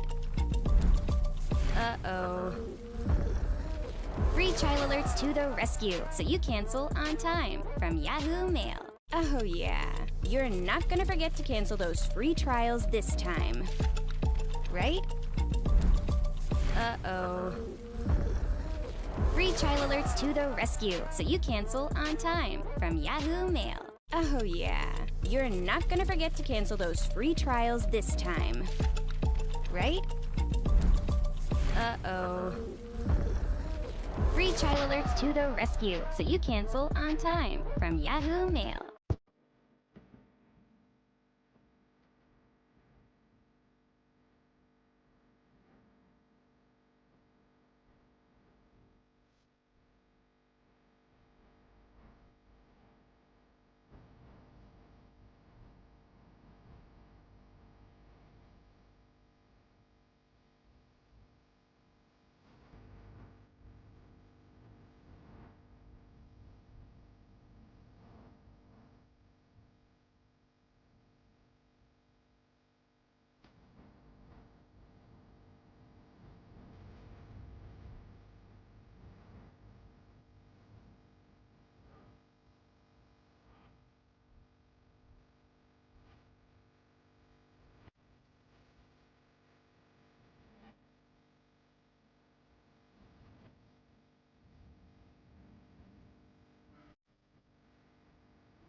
A programming note in this week's episode of The Money Glow Up. Host Tiffany Alshay speaks to Michael Learsh, who's the head of advice and planning for wealth and investment management at Wells Fargo. Learsh offers insight for managing financial stress, budgeting, and why people so often find themselves financially strapped during the holidays.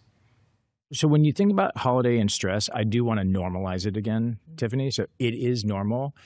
The easiest way, though, to tackle it is to talk to other people. Okay. And talk to other people you trust and come up with ideas together. Okay. So I just want to highlight that. That accountability partner, that conversation, being open and honest. In the United States, we have done so many studies. It's just so hard for people to talk about money and finances and financial stress. It's really not great for anyone in the U.S. So let's open the conversation like you're doing, and that's why I admire you so much, Tiffany. Thank you. And you can catch Money Glow Up every Thursday, 12 p.m. Eastern Time on Yahoo Finance or wherever you get your podcasts. A new survey from CNET shows 66% of U.S. adults are concerned about falling victim to scams this holiday season. And more than 7 in 10 respondents have already taken actions in the past year that security experts deem dangerous. You've probably seen headlines about data breaches over the years, either via online or little notice in the mail saying your personal information may have been compromised. And one of the best things that you can do in that case is freeze your credit, which restricts access to your credit report and can prevent bad actors from spending money on your dime, opening a new credit card in your name, or applying for a loan, etc., etc. This CNET survey reveals only 27% of U.S. adults said they froze their credit following a breach. To freeze your credit, you can contact each of the 3 major credit reporting agencies, Equifax, Experian, and TransUnion, or do it online through their sites or apps. CNET also found 41% of adults are using the same password across multiple accounts within the past year. We're still doing that? That can be a big no-no. But as people shop this holiday season, they are taking action to protect themselves. 84% are taking some sort of action, with 48% buying products only from reputable sites. 37% strengthening their password hygiene. Side note, that's your cue to get rid of your mom's 0000 passcode. And 31% are checking the website's security before making a purchase. So, save this video to keep safe from scams this holiday season. Let's do a final check of the markets as we are just about a few minutes away from noon Eastern Time. We're mixed as of right now. The Dow and the S&P 500 in negative territory. The NASDAQ flat, just barely to the upside. That's it for Wealth, everyone. I'm Brad Smith. Thanks so much for watching. You can stay tuned for Market Domination with Julie Hyman and Josh Lipton. That comes up at 3 p.m. Eastern Time. They'll count you down to and through the market close.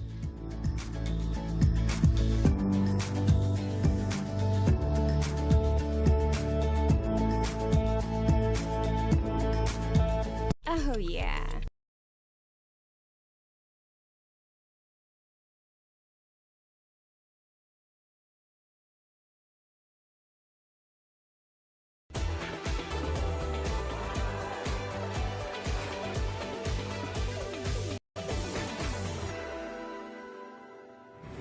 Bitcoin finally crossing that $100,000 mark yesterday during trade. But if you take a look at some of these alternative digital assets, they're actually outperforming Bitcoin over the past 10 days.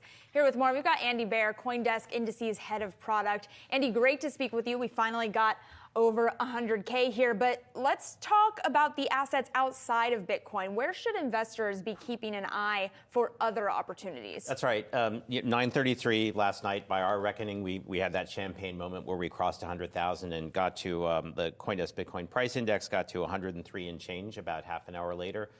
Bitcoin's regulatory status is pretty much done for the most part, right? Futures contracts, ETFs, spot available in 50 states. I think the mention by Chairman Powell yesterday and the integration of digital assets into the messaging around future Chair Atkins' position kind of helps the adoption momentum. But Bitcoin kind of doesn't need a lot more of that. We were talking earlier that the trades happen overnight. There's plenty of trade momentum there. So Bitcoin's great as a store of value, as a digital gold. I think we're done. The other assets which count more on regulatory pavement that think about things like smart contracts, stable coins, future of finance, Web3, things that'll change our lives in the future. They need the regulatory pavement. Since the day before Election Day, the CoinDesk 20 index, which caps Bitcoin and Ether weights but looks at altcoins mostly, has doubled. So that momentum has really been based on the news and on the future of what's happening in the new administration. So, Andy, I'm curious about these other coins. I want to stick on that for a second. I'm looking at our Wi-Fi Interactive right now. You can see Bitcoin is up about 50% over the last month. Right there. Most of the coins, though, outperforming, as you were just pointing out, right? Like I'll pull up Ripple, up over 350%. What do investors need to know about some of these other coins when it comes to maybe a Ripple or Cardano? What coins stick out in that altcoin space? Yeah, it's a great question because for most investors, for what we call the 5%ers, most of people who are really going to allocate 5%, they can't. They can't do it, right? They don't want to pick which and they don't want to pick when. We know what Ripple does, and we know about the lawsuit history with the SEC, and it's win after win after win. But you really have to be in the weeds to track that, and timing is almost impossible, right? So people should understand what a smart contract platform layer 1 is. They should understand what Ethereum does and the things that are built on top of Ethereum. Smart contracts, stable coins, NFTs, meme coins, they have to reside somewhere. Think of Ethereum as a clearing layer of that. Solana, Cardano are competitors to that. Right, so already we've probably lost a bunch of people who have said, great, just give me an index, give me a QQQ of crypto and let me buy that. That's the thing that's really sprung to life when the regulatory pavement looked like it was going to get set in place next year. Is the QQQ of Bitcoin the right way to get in for people who are not in yet? In the United States, it's hard because, and we're hoping that it gets easier next year, there are funds in place, there are private funds in place which allow access to this. And the great thing about that CoinDesk 20 index, Bitcoin and Ether are capped very low, so you get a lot of exposure to the altcoins. If you have some Bitcoin already, CoinDesk 20 makes that kind of perfect next allocation into the future of finance. So that's really proven itself. It's outperformed Bitcoin in the past week, in the past month, and in the past year, simply because timing's hard to get right. But when the news starts to get good, there's a lot of built-up energy in future of finance. I want to talk about the SEC chair nomination, Paul Atkins, right? We know that he is expected to at least not be as much of a crypto hawk per se as Gary Gensler, and he's relatively pro-crypto. But what can he actually do that's going to help the cryptocurrency? It's a great question. Go to Hong Kong, go to Dubai, go to Europe. You have dedicated digital asset regulators. We don't have that here. We have, you have two outfielders, the CFTC and the SEC. There's a ball in the air, and they're just deciding who's going to catch it, right? And that hasn't worked, right? So there have been some news reports that cryptocurrency regulation might be housed inside the CFTC, and the SEC would have less to say about it. However that works out, it's fine, but you need dedicated, reliable cryptocurrency regulations so that new projects and existing projects know what they can do and what they can't do. I think we've demonstrated pretty convincingly that trying to decide whether they're commodities or securities is something which is only going to hold back the United States. So the administration has to get together and actually build stuff. The biggest myth in the world is that crypto wants no regulation. We want a lot of regulation, but that's written clearly. So what does a crypto czar position getting added to the outfield do to that dynamic? It's determined regulation over blockchain assets, which can understand their unique nature, which can understand how they grow, their kind of dual nature as being able to be traded in native form on exchanges like Coinbase or Kraken, but also be wrapped into traditional investment products like futures and ETFs. We need all of that. Getting rid of any of that is kind of a waste of what has been built up over the last 16 years. So dedicated regulation about digital assets, and hopefully not this one by one, ETF's okay on this, but not okay on those 5. We need a way to sort of wholesale. As an index company, we're hoping that indexing provides regulators a way to look at diversification as a way to protect investors while still giving them access to more of the digital asset class. Andy, thanks so much for coming in studio. We appreciate it. Thank you.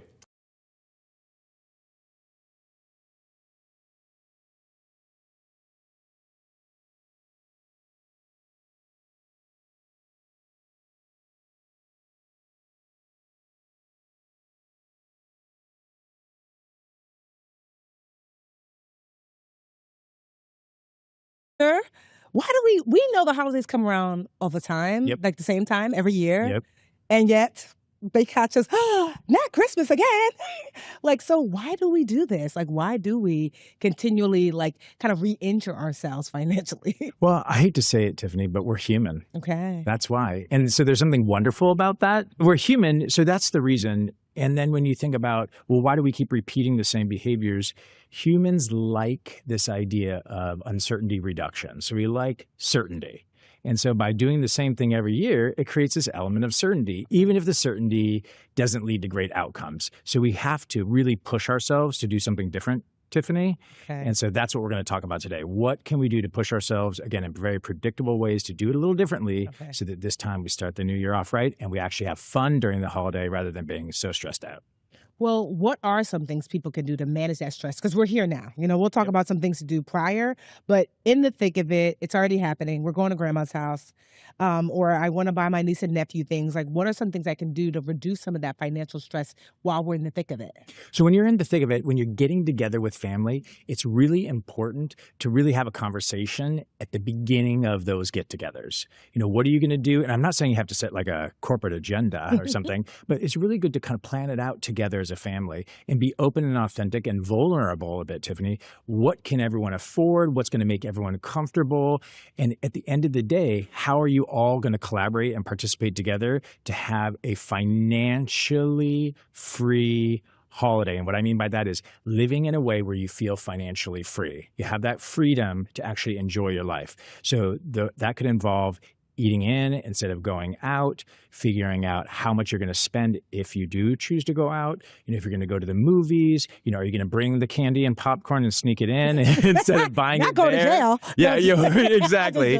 But it's really important to think about all those techniques and methods that's going to make everyone be able to participate and not make anyone feel less than from a financial perspective. Does that make sense to you? It does. Honestly, you would be so proud of me because about 10 years ago, maybe more, my sisters and I decided, I'm one of 5 girls, that I cannot buy presents for all of you girls. No. So we decided that every Thanksgiving we exchange names. We even use this online site called Elfster. I love it. That exchange it, and then we only buy presents for one sister. And beforehand, we have the budget conversation. Each sister would put on her list 2 or 3 things that she might like. So there's still this element of surprise and gift giving, but not the stress of buying 4 gifts. How can people factor all that we're talking about here? What are some ways that people can factor this into their spending? Should they be setting budgets ahead of time? What is the way? So if I am going to okay, I do want to buy people presents. And honestly, I make enough to do so. So what kind of financially, how do I set myself up? So when you think about budgeting, it's really important to think about how much you actually have on hand from a cash perspective to spend out of pocket. And then think about how much you might need to put on something like a credit card, so basically borrowing money to buy gifts. And I want to highlight, Tiffany, neither is wrong and neither is right. You just need to put it together and make it intentional. That's the key, because if you're going to charge things on a credit card, there's some credit cards that are great for big purchases. There are some credit cards that are great for travel. So make sure you're using the right ones so you get those points back, the cash back that you deserve. And then on the other side, if you're spending cash, you also want to make sure you have enough money going into the new year, for unexpected expenses. And if anything happens, during the holidays, things break too. So you don't want to deplete your cash reserves as well. So really being intentional about how much you're going to spend, but also where you're going to pull it from is really important. The other thing I would mention is, again, there's no right or wrong budget. And a lot of people think of it, Tiffany, as I'm going to make a trade. To your point, you spend X amount of money, I'm going to spend X amount of money. That's really not the way to think about it. You've got to think about your own financial situation. What can you truly afford, and what is meaningful to give to someone else within that context, and really make that clear to somebody, accompanying it with a note, a handwritten note, saying how much you thought of it. And it makes a big difference. There's a lot of evidence. Even sending someone a random text, Tiffany, makes a big difference, even sometimes more than giving a gift.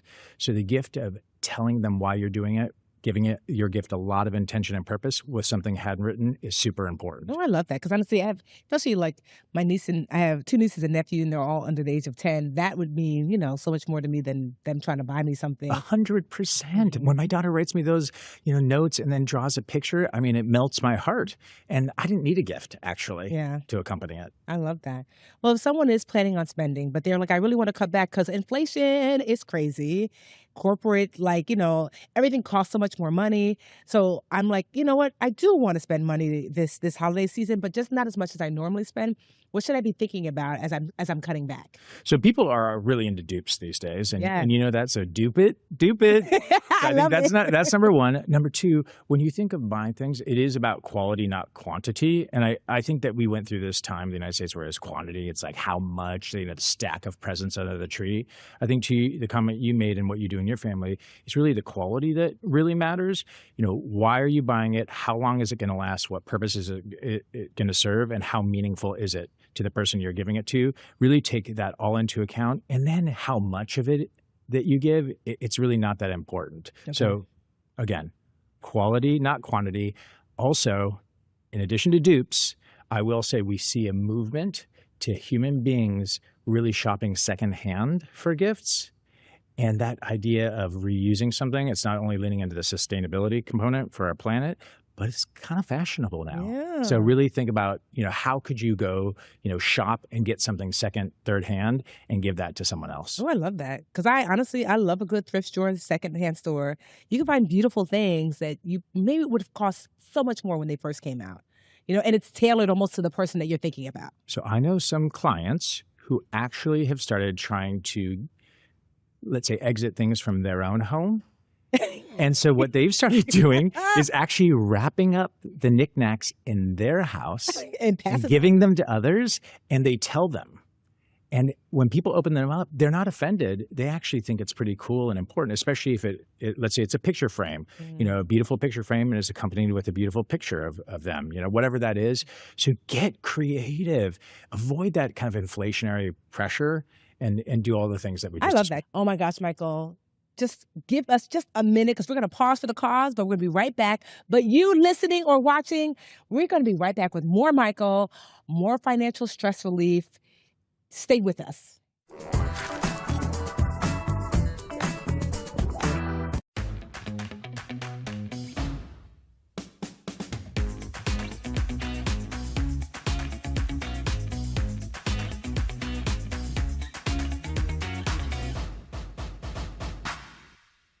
Oh yeah, you're not gonna forget to cancel those free trials this time, right? Uh-oh. Free trial alerts to the rescue, so you cancel on time from Yahoo Mail. Oh yeah, you're not gonna forget to cancel those free trials this time, right? Uh-oh. Free trial alerts to the rescue, so you cancel on time from Yahoo Mail.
are back. So, Michael, what were you saying about? It's really, I think, important to think about what you would want, to your point, and what's meaningful to you. And I think reflecting that back can help you really budget appropriately. Well, speaking of budgets, I am the budgetnista. Okay. Can you walk us through, Yes. like, if I was going to create a holiday budget, Yes. like, what are some best practices to creating this holiday budget? So first of all, write down all the human beings that you want to give gifts to. Okay. Are we doing the Santa? Making a list, checking it twice. We're going to find out who's naughty or nice. Yeah. Doo-doo. So absolutely. It's really important because that can run away from you quickly, as you well know. And it doesn't mean you can't add people to that list, but it's really critical. Are these the people you want to give gifts to? And if you forgot to add names, it's kind of informative, Tiffany, right?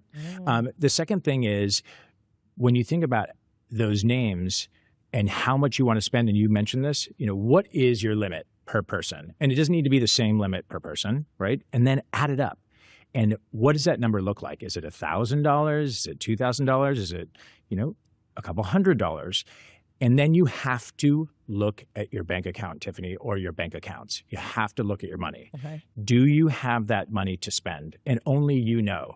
And so budgeting, I think we all try to make it all technical and complicated. It's really that simple. And when you think about whether you have the money, what are the essential bills you need to pay? What do you want to do that's fun outside of giving those gifts? And ultimately, are you going to have to borrow then to buy the presents that you have listed? And if you do, is that something you actually want to do and bring into the new year? And ultimately, can you afford to do that, Tiffany? So it's not that complicated at the end of the day, but you got to make that list. You got to check it twice. And if there are naughty people on there and they're not nice, you have to ask yourselves, do they belong on there? Dr. Michael said, just use the Santa method when you're creating the Yes. budget. I love that. There you go. Santa's like, not them stealing my whole swag. Don't sue us, Santa. We gave you your credit. So you said something about borrowing. I like to swipe my card here and there. And you mentioned that there's no judgment about using credit cards. So if someone is like, you know what, I don't mind using my credit card, what is the best way if you are going to use a credit card? And what should the payoff plan kind of look like? Can you walk us through what I should be thinking about if I'm going to use my card this year? Yes. So if you're going to use your card this year, you have to think about, again, the rewards that you might get from that card and ultimately what you're going to pay for. And will you get the rewards commensurate with how you're using the card? So that's number one. So again, travel, big purchases, whatever that is. The second thing is, what's the rate on the card? And how quickly do you intend to pay off the purchase? Okay. Because if the card has a higher rate and you intend to take a long time to pay off the purchase, you might want to choose a lower rate card if you have that available to you. So it's really thinking about those dynamics. The last one is, making the minimum payment. Again, no judgment is fine, but ideally you'd be able to make something a bit above the minimum payment when you're making non-essential purchases like gifts for others, so that you can pay it off more rapidly and you don't feel the ongoing holiday stress, Tiffany, in far into the new year or perhaps even into the next holiday season. Okay. I love that. It's just that doesn't mean you can't use your card, but if you're going to use it, see if there's something that you can get back to. That's right. You got it. You got it. So, now that we're talking about 2025 and the new year, what are some do's and don'ts to set ourselves up for financial success? So we know being mindful of how we're setting aside money for gifts, but is there something else that I should be keeping in mind before the new year hits? Yes. So I think the first piece here, Tiffany, is we always have to remember, to your point on looking out for yourself, you got to pay yourself first. Okay. So are you saving? Are you investing? Are you paying your bills on time? That comes first, always. Because if you're giving gifts and sacrificing yourself, your family, your spouse or partner, your own financial future, that's when you have to really question, is gift giving, spending money on gifts the right way forward? The second piece that I would take into account when you're thinking about the holiday season and managing through it is, how then are you going to stick to your gift plan, your budget plan? So there you need an accountability partner, Tiffany. Okay. Oh, I love me a good accountability partner. Yeah, and it's not always best if it's your spouse or your partner. Okay. it really isn't. No. That can create a lot of stress between the two. So having a friend, like my wife has a friend, they take walks together every week, and that's her accountability partner.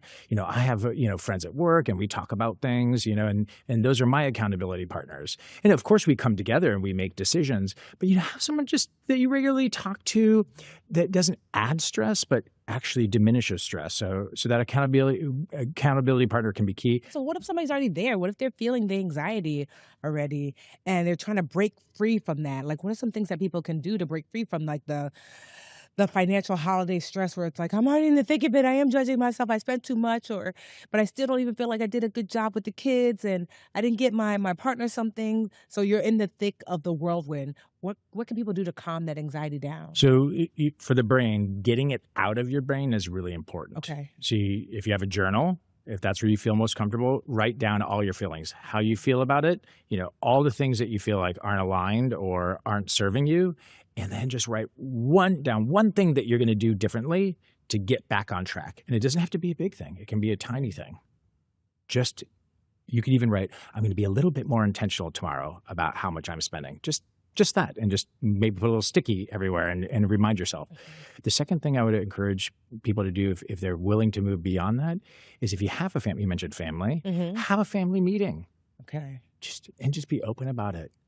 Just sit down with everyone. Say, we need get off your devices, stop watching TV, whatever it is. We're going to sit down. We're going to talk about it. I'm not having fun this holiday because we're spending too much, or I'm spending in the way that I don't like. How do we all work together to make this holiday different? And those family meetings can be huge aha moments for everybody. Because if you're feeling that way, it's likely that all the people you're around are feeling your stress. And so taking it all down together can be a huge win. You must know my dad. We had family meetings every Thursday. I really like your family. Can I come hang out? That part was not fun. I was like, I don't want a family meeting, because it usually was like, who got to see, who's not doing their chores. Okay. Certainly we talked about other things, and we played games and stuff to lighten the load. But I'm like, I know it was me who got to see and didn't do my chores. Well, so this family meeting is really just about being open and authentic about what's working and what's not. You mentioned do's and don'ts. It's really that simple, and it's everyone participating in that. So it's everyone talking about the C and the A they got, not just some people. So this is just a little off question for you. What is your favorite gift that you remember as a kid that you were like, oh my gosh, this gift? We all have that one gift that we're just like, it could be something as simple as a teddy bear, but like a gift that really, like during the holiday season, that you remember. Do you remember Transformers? Of course. I guess they're still around, right? I'm dating myself now. So there was something called Optimus Prime, which is the head transformer. Yes. I got that one. I'll never forget it because I grew up very poor, and I know that my mom saved every extra penny she had to go to this place called G.I. Joe's, which is kind of like a CVS. And she bought it for me, wrapped it up for me. And Mom, I'm sorry to say this, I did tear a little bit of a piece, and I looked. Didn't we all? And I knew it. I put it back. No surprise for me. You were like, I didn't want that surprise. I was like, it's Optimus Prime. It made my entire holiday season. So that's the one I remember. And I'm sure it costs, what did it cost? Like $20? Which is a lot. Like, yeah. I was one of 5 kids, so everything was a lot. Oh my gosh. For me, it was like, remember when Cabbage Patch was like the oh, yeah. It was around the same time, I think. But my mom was like, no, we're not. But there was these dolls that looked like Cabbage Patch. They were called My Life dolls. It's like a dupe. Yes. It was a dupe. But they had GoBots too. It was the same idea. Yes. And I was so excited because it was like close enough. Yes. And same thing, I might have ripped the package the day before. So no, I just love that because, you make a way. You make the holidays about what it's about, which is a family and connectedness and enjoyment. And so thank you, Michael, for coming. Dr. Michael. Well, I appreciate it. I loved being here. Can I say one more thing? Of course. So when you think about holiday and stress, I do want to normalize it again, Tiffany. So it is normal. The easiest way, though, to tackle it is to talk to other people. Okay. And talk to other people you trust and come up with ideas together. Okay. So I just want to highlight that accountability partner, that conversation, being open and honest. In the United States, we have done so many studies. It's just so hard for people to talk about money and finances and financial stress. It's really not great for anyone in the U.S. So let's open the conversation like you're doing, and that's why I admire you so much, Tiffany. Thank you. Well, Michael, I like to always do a little wrap up. The teacher in me is always just like, okay, so what did we learn today, class? Okay. So you're going to let me know if I got an A or not. A+. I already know. So, are y'all ready? Okay, so this is what I learned, and maybe I left some things out. Let us know in the comments or whatever. Okay, so one, that holiday stress is a thing, and it is normal to feel stressed, but it is not helpful to stay there. Okay? Correct. Right? If you are feeling stressed about the holidays, some of the things that you can do, creating a budget for yourself. Something you said, Michael, was taking it outside of the head and on to something else. And also, you could do so by writing it down, but also talking to the people that are affected by what your financial choices are this holiday season. So you don't have to do those things alone. It's good so far? It's just like a triple play. I mean, right? I've never heard of it before. And as you are creating your holiday budget, it's going to be important to make that list, get your Santa on, check it twice, decide if you really want to spend this kind of money, what that's going to look like. So that way your money is not surprised. You have a plan like already in your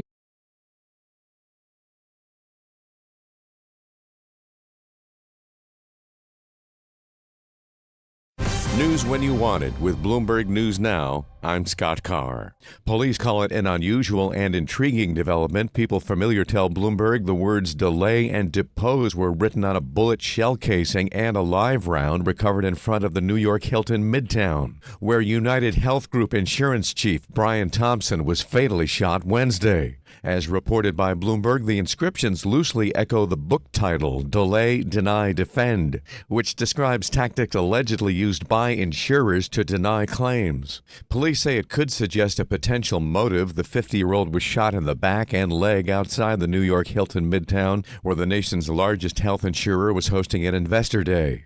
Police say the ongoing hunt for the suspect brought them to at least 2 hostels this morning, both on Manhattan's Upper West Side. Reports say police were following a tip the suspect may have stayed at one of the residences. Former NYPD Sergeant Joseph Giacalone tells Bloomberg while the inscriptions are really unusual, it could be a ruse. He points out United Health was among a group of companies slammed in a Senate report earlier this year for using automated tools to increase claim denials. While the evidence could suggest the shooting might be motivated by some kind of insurance denial, investigators say it also may be a distraction. Far-right French leader Marine Le Pen says her country can overcome a government collapse to deliver a budget in a matter of weeks, so long as the next prime minister is prepared to narrow the deficit more slowly. The longtime face of the French far-right spoke just hours after voting to topple the government of Michel Barnier by backing a no-confidence motion over the 2025 budget plans. Barnier's now formally resigned. Heard here through an interpreter, Le Pen told Bloomberg's Francine Lacroix the outgoing administration's plan to bring the budget gap to 3% of economic input by 2029 is not credible. But I'm not the only one. I don't think it's credible either to the president of the Cour des Comptes. Once again, these are simply promises, and they know very well they can't keep them. Mr. Barnier made this promise, and in reality, his budget worsened the deficit by 12 billion. So if we don't make significant, intelligent structural savings with regard to the state, and if we don't put in place the conditions so that companies can work, invest without being suffocated with extra taxes, we won't get there. But with these 2 solutions, we can succeed as quickly as possible to get back to a reasonable deficit, even if the 3% was just decided on the back of an envelope. Le Pen has outsized influence now over France's fiscal path since her party became the single largest in the National Assembly in snap elections called by Emmanuel Macron last summer. Whomever the president picks as the next prime minister will need her implicit backing to avoid being overthrown in another no-confidence vote. Some cryptocurrency bulls are having an I told you so moment after the value of one Bitcoin moved above the $100,000 mark today, at last check higher by more than 101,000, which represents not only a gain of nearly 200 billion% from the 5 cents it fetched 15 years ago, it's also acceptance. For everyone who kept the faith, analysts say the enigmatic internet currency, considered by polite society little more than a plaything of outsiders and outlaws, now with the embrace of the next U.S. president and some $108 billion directly tracking the digital asset in exchange-traded funds, Bitcoin's crossed the chasm into something resembling legitimacy. There's fresh data on America's labor market ahead of Friday's monthly payroll report. Bloomberg's Vinny Del Giudice has more. It's not too bad. Jobless claims edged higher last week, though they remain close to historic lows. Additionally, the total number of Americans collecting unemployment dropped in mid to late October. Looking ahead, we may see strength in Friday's monthly employment report, a November rebound topping 200,000. This week's Beige Book economic survey from the Fed reported low worker turnover and limited job cuts. Vinny Dell, Judice, Bloomberg Radio. President-elect Trump's nominee for the post of U.S. Defense Secretary, Pete Hegseth, has been on Capitol Hill today meeting with senators. Amid controversy surrounding his nomination, meeting with South Dakota Republican Mike Rounds, he took questions from reporters who asked him about what kind of support he's getting from Trump. What did President-elect Trump tell you, Mr. Hegseth? He's behind us all the way. I spoke to him this morning. Did you have the votes yet confirmed? That's why we're here to meet with the senators. It's been a wonderful process. Earlier today, the Republican senator from Iowa, Joni Ernst, who is a combat veteran and rape survivor and influential with Republican colleagues on military matters, pointedly declined to support Hegseth's nomination, calling for further investigation of the allegations against him. Looking at markets, stocks have struggled to gain much traction after hitting multiple all-time highs. Traders are gearing up for the all-important jobs report that'll help determine whether the Fed may cut rates further this month. The Dow's been lower by 2 to 3/10. The S&P 500 close to flat, slightly lower. The Nasdaq is higher by around 1/10 or around 20 points. That's news when you want it with Bloomberg News Now. I'm Scott Carr, and this is Vivek Ramaswamy and Elon Musk to really lay out their plan for some of the cost cutting that they want to see in the federal budget. And keep in mind, they also want to reduce up to 75% in the federal workforce and a $2 trillion cut in federal spending. There's also been talk in their recent op-eds and also through their Twitter account on Doge as well, saying that they would like to eliminate entire departments as well. Of course, they've mentioned the FBI, they've mentioned the Consumer Financial Protection Bureau, which actually came about as a result of the 2008 financial crisis. Now, it's interesting because, there's a lot of talk between how much this advisory body can have versus the actual impact it can have, because some of these things are very sweeping, but when you look at how the budget actually breaks down, mandatory spending, which makes up the bulk of it, 3/4 of the federal budget, those are your entitlement programs, your Social Security, your Medicaid. So these are the things that obviously people are very unlikely to want to see cut. And we might see some wrangling among even the GOP, being that House Speaker Mike Johnson has a very slim majority there. Also want to talk about this idea of balancing the budget. We've been seeing them continuously talk about, when was the last time we ran, a budget surplus? That was in 2001 under President Clinton. So everyone agrees it is a bipartisan issue, that there are cuts that need to be made. The question is, where are you going to make them? For example, California Representative Ro Khanna, he said, yes, there are cuts that could be made, but he's more focused on the bloated defense budget than some of these other entitlement cuts. So it'll be interesting to see some of the wrangling, but we are seeing at least some bipartisan interest in getting the budget and the deficit under control. But it's just a case of very unlikely to see entire departments getting wiped out. That is still going to need some wrangling within Congress, guys.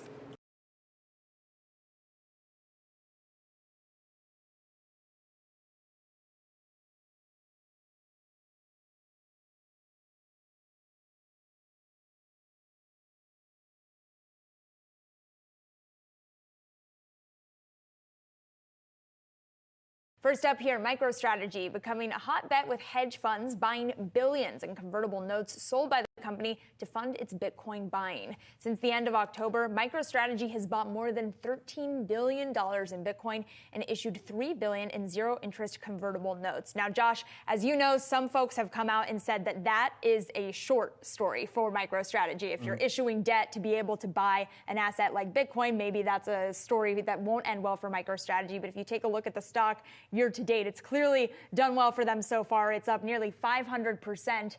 Over that, actually, 560% year to date. So it's certainly working for now. To me, Maddie, when we start talking about hedge funds placing perhaps arbitrage bets, using convertible debt, you start to get into all of these wonky things. And it just reminds me of we're constantly looking at the stock and trying to figure out why it's moving.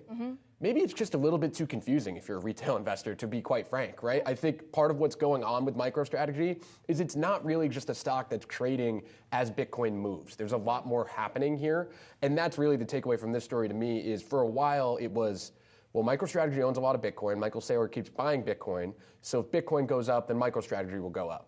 That's not exactly what's happening with this stock. There's a lot more going on that's moving it. So if you're an investor that's looking to get into a stock and equity that you can buy that is related to Bitcoin, it's starting to feel like MicroStrategy is, yes, it's related to Bitcoin, but perhaps maybe leveraged to Bitcoin in some ways, right? It's like a 3x leverage trade, and it's not exactly what you buy if you're interested in just buying a stock that might be similar to Bitcoin, especially now with the ETFs. It's the complete opposite end of the spectrum of Right. what Andy was telling us earlier, which is that the retail investor trade might be whatever the QQQ of Bitcoin is. MicroStrategy feels like it's the complete opposite end of the spectrum from that. Yeah, it'll be interesting to see how the stock keeps moving now. As you said, up over 500% this year. 560%. 560% this I year. know. So it's something we'll certainly keep looking at. And something we will be speaking about with MicroStrategy's executive chairman, Michael Saylor. He will join Yahoo Finance Live later this afternoon.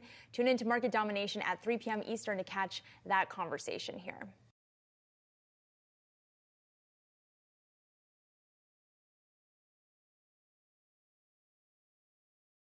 First up, we've got American Eagle cut to neutral from overweight at JP Morgan. Price target cut to $23 from $27. This comes after the retailer narrowly missed on the top line in the third quarter while lowering its full year sales forecast here. Now, the company's CEO saying they saw a strong back-to-school season and are well positioned for the holiday season. However, they remain cognizant of potential choppiness during non-peak periods. Let's look at Applied Materials, getting a downgrade at Morgan Stanley, cut to underweight from equal weight. Price target also reduced to 164 from 179. Analyst Joseph Moore saying the company's leading market share in certain computer chip technologies, including DRAM and trailing edge logic, did push the company to strong growth in the last couple of years. But weaker demand in the first half of 2025 could lead to a correction. The analysts' more bearish views here are rare on the street. The stock has 29 buys, 14 holds, and only 12 sells. And finally here, let's talk a little HPE, Hewlett-Packard Enterprise, getting an upgrade at Morgan Stanley to overweight from equal weight. Now, the price target, that was also pushed to $28 from $23. The call comes ahead of fourth quarter results. Those are out after the bell. And analyst Meta Marshall citing positive trends in enterprise spending and says the pending acquisition of networking firm Juniper is a catalyst for re-rating the stock, given opportunity for earnings upside here. Shares are up 2%.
Let's turn now to the Fed. Chair Jerome Powell saying Wednesday the central bank could afford to be a little bit more cautious as it makes decisions on interest rates moving forward, thanks to persistent strength in the economy.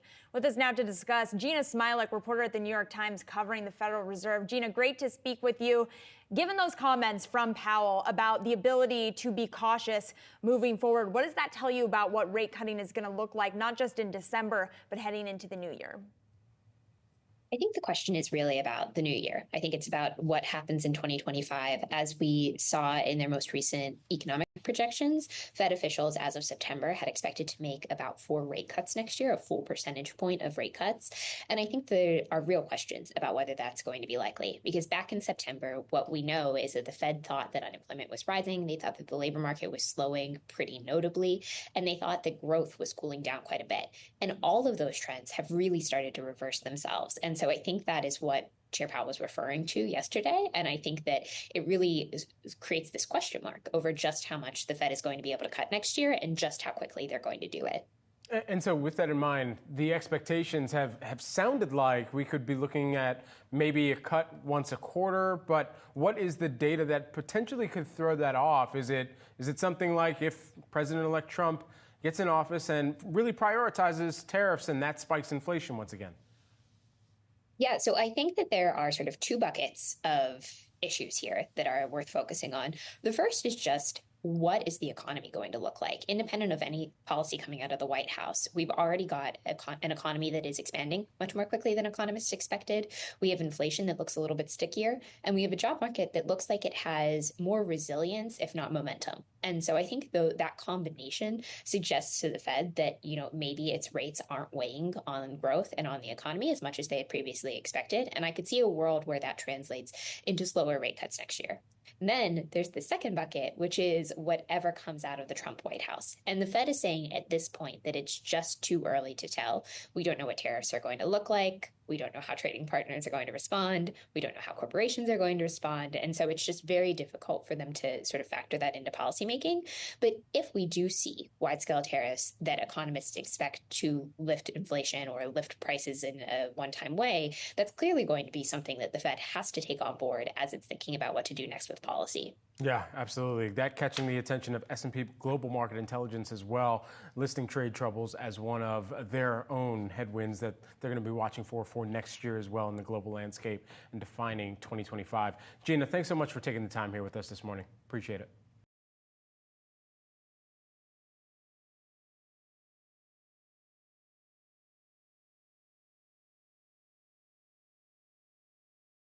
First up, we've got American Eagle cut to neutral from overweight at JP Morgan. Price target cut to $23 from $27. This comes after the retailer narrowly missed on the top line in the third quarter while lowering its full year sales forecast here. Now, the company's CEO saying they saw a strong back-to-school season and are well positioned for the holiday season. However, they remain cognizant of potential choppiness during non-peak periods. Let's look at Applied Materials, getting a downgrade at Morgan Stanley, cut to underweight from equal weight. Price target also reduced to 164 from 179. Analyst Joseph Moore saying the company's leading market share in certain computer chip technologies, including DRAM and trailing edge logic, did push the company to strong growth in the last couple of years. But weaker demand in the first half of 2025 could lead to a correction.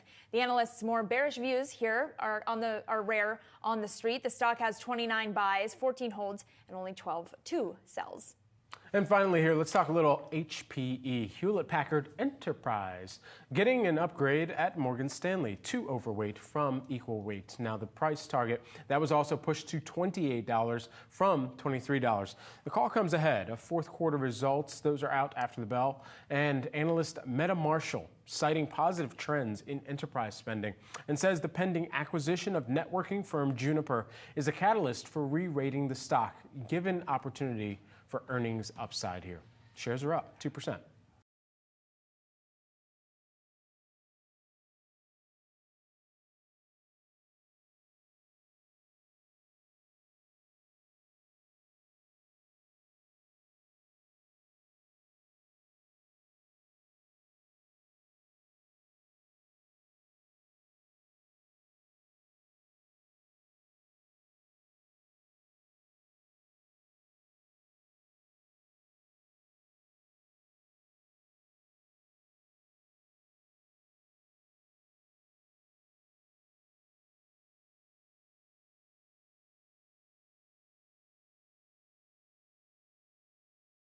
Disney raising its dividend by 33% to $1 a share. This after the company reported strong earnings last month, boosted by its streaming profit. You can see those shares down about 0.5% in the trade today. The dividend will be paid to shareholders in two 50-cent installments in January and July of next year. This is a fascinating decision. I want to point to CEO Bob Iger's statement from this morning saying, with the company operating from a renewed position of strength, we are pleased to increase the dividend for shareholders while continuing to invest. They're bullish on that strength story, which is interesting given that they just had to suspend their dividend back in 2020 in advance of concerns about park sales going down during the pandemic. Now all of a sudden streaming's up, it's a party over at Disney. Yeah, you raise your dividend, it just sends a little bit of a sign of confidence, right? Mm-hmm. Okay, we're feeling pretty good about this story. They're also investing in things, right? We know that new cruise ship that was just here in New York riding around, right? They're investing in the company as well and putting back in that. And also I think, Maddie, when you raise a dividend, you're trying to keep investors in for the long run to some extent, right? That's the point of a dividend, would be rewarding long-term shareholders on a consistent basis. And what stuck out to me, I was reading a note from Jefferies. They just started coverage on Disney, initiating at a hold And one thing that sticks out to me is they like the D2C opportunity on the streaming side, but they're pointing out that they don't think margins move from 1% to 10% until 2027. Essentially saying they like the story, but it might take a little while to get there.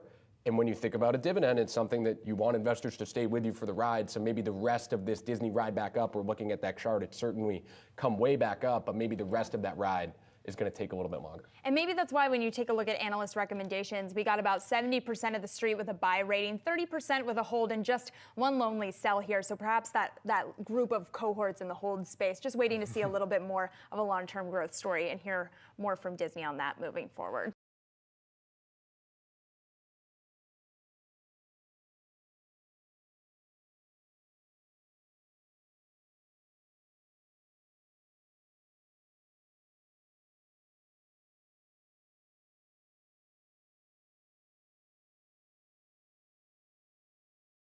First up here, MicroStrategy becoming a hot bet with hedge funds buying billions in convertible notes sold by the company to fund its Bitcoin buying. Since the end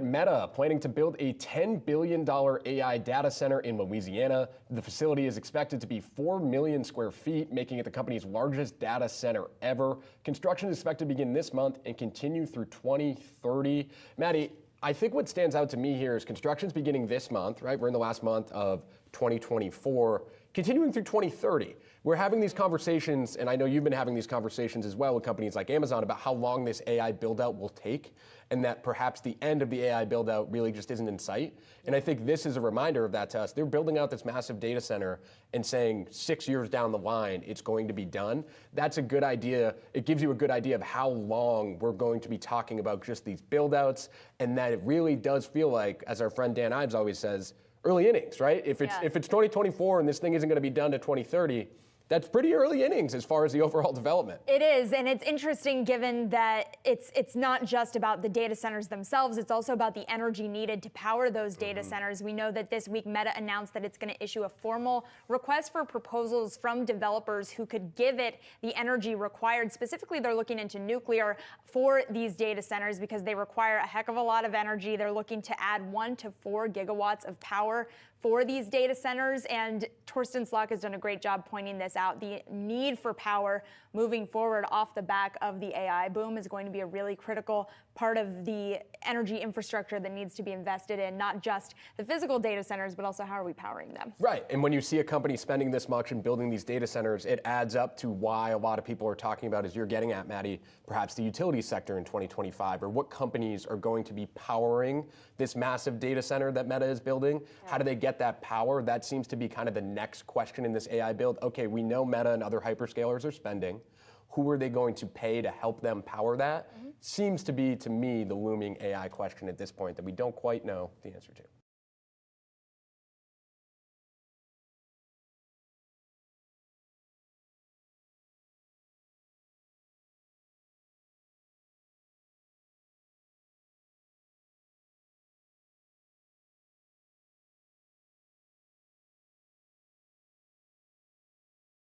Disney raising its dividend by 33% to $1 a share. This after the company reported strong earnings last month, boosted by its streaming profit. You can see those shares down about 0.5% in the trade today. The dividend will be paid to shareholders in 2 50-cent installments in January and July of next year. This is a fascinating decision. I want to point to CEO Bob Iger's statement from this morning saying, with the company operating from a renewed position of strength, we are pleased to increase the dividend for shareholders while continuing to invest. They're bullish on that strength story, which is interesting given that they just had to suspend their dividend back in 2020 in advance of concerns about park sales going down during the pandemic. Now all of a sudden streaming's up, it's a party over at Disney. Yeah, you raise your dividend, it just sends a little bit of a sign of confidence, right? Okay, we're feeling pretty good about this story. They're also investing in things, right? We know that new cruise ship that was just here in New York riding around, right? They're investing in the company as well and putting back in that. And also I think, Maddie, when you raise a dividend, you're trying to keep investors in for the long run to some extent, right? That's the point of a dividend, would be rewarding long-term shareholders on a consistent basis.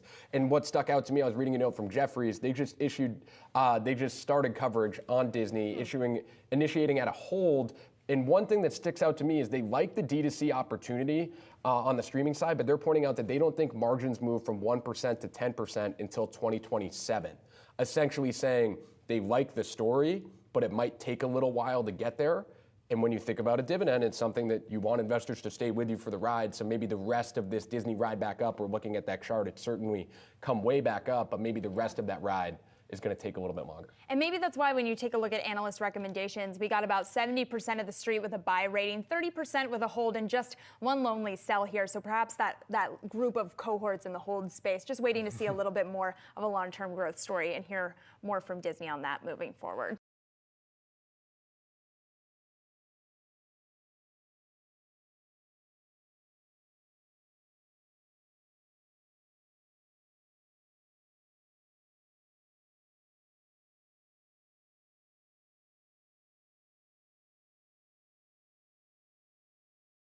First up here, MicroStrategy becoming a hot bet with hedge funds buying billions in convertible notes sold by the company to fund its Bitcoin buying. Since the end of October, MicroStrategy has bought more than $13 billion in Bitcoin and issued $3 billion in zero-interest convertible notes. Now, Josh, as you know, some folks have come out and said that that is a short story for MicroStrategy. If you're issuing debt to be able to buy an asset like Bitcoin, maybe that's a story that won't end well for MicroStrategy. But if you take a look at the stock, year to date, it's clearly done well for them so far. It's up nearly 500%, over that actually, 560% year to date. So it's certainly working for now. To me, Maddie, when we start talking about hedge funds placing perhaps arbitrage bets, using convertible debt, you start to get into all of these wonky things. And it just reminds me of we're constantly looking at the stock and trying to figure out why it's moving. Maybe it's just a little bit too confusing if you're a retail investor, to be quite frank, right? I think part of what's going on with MicroStrategy is it's not really just a stock that's trading as Bitcoin moves. There's a lot more happening here. And that's really the takeaway from this story to me is for a while it was, well, MicroStrategy owns a lot of Bitcoin. Michael Saylor keeps buying Bitcoin. So if Bitcoin goes up, then MicroStrategy will go up. That's not exactly what's happening with this stock. There's a lot more going on that's moving it. So if you're an investor that's looking to get into a stock and equity that you can buy that is related to Bitcoin, it's starting to feel like MicroStrategy is, yes, it's related to Bitcoin, but perhaps maybe leveraged to Bitcoin in some ways, right? It's like a 3x leverage trade, and it's not exactly what you buy if you're interested in just buying a stock that might be similar to Bitcoin, especially now with the ETFs. It's the complete opposite end of the spectrum of what Andy was telling us earlier, which is that the retail investor trade might be whatever the QQQ of Bitcoin is. MicroStrategy feels like it's the complete opposite end of the spectrum from that. Yeah, it'll be interesting to see how the stock keeps moving now. As you said, up over 500% this year. 560%. 560% this year. So it's something we'll certainly keep looking at. And something we will be speaking about with MicroStrategy's executive chairman, Michael Saylor. He will join Yahoo Finance Live later this afternoon. Tune into Market Domination at 3 p.m. Eastern to catch that conversation here.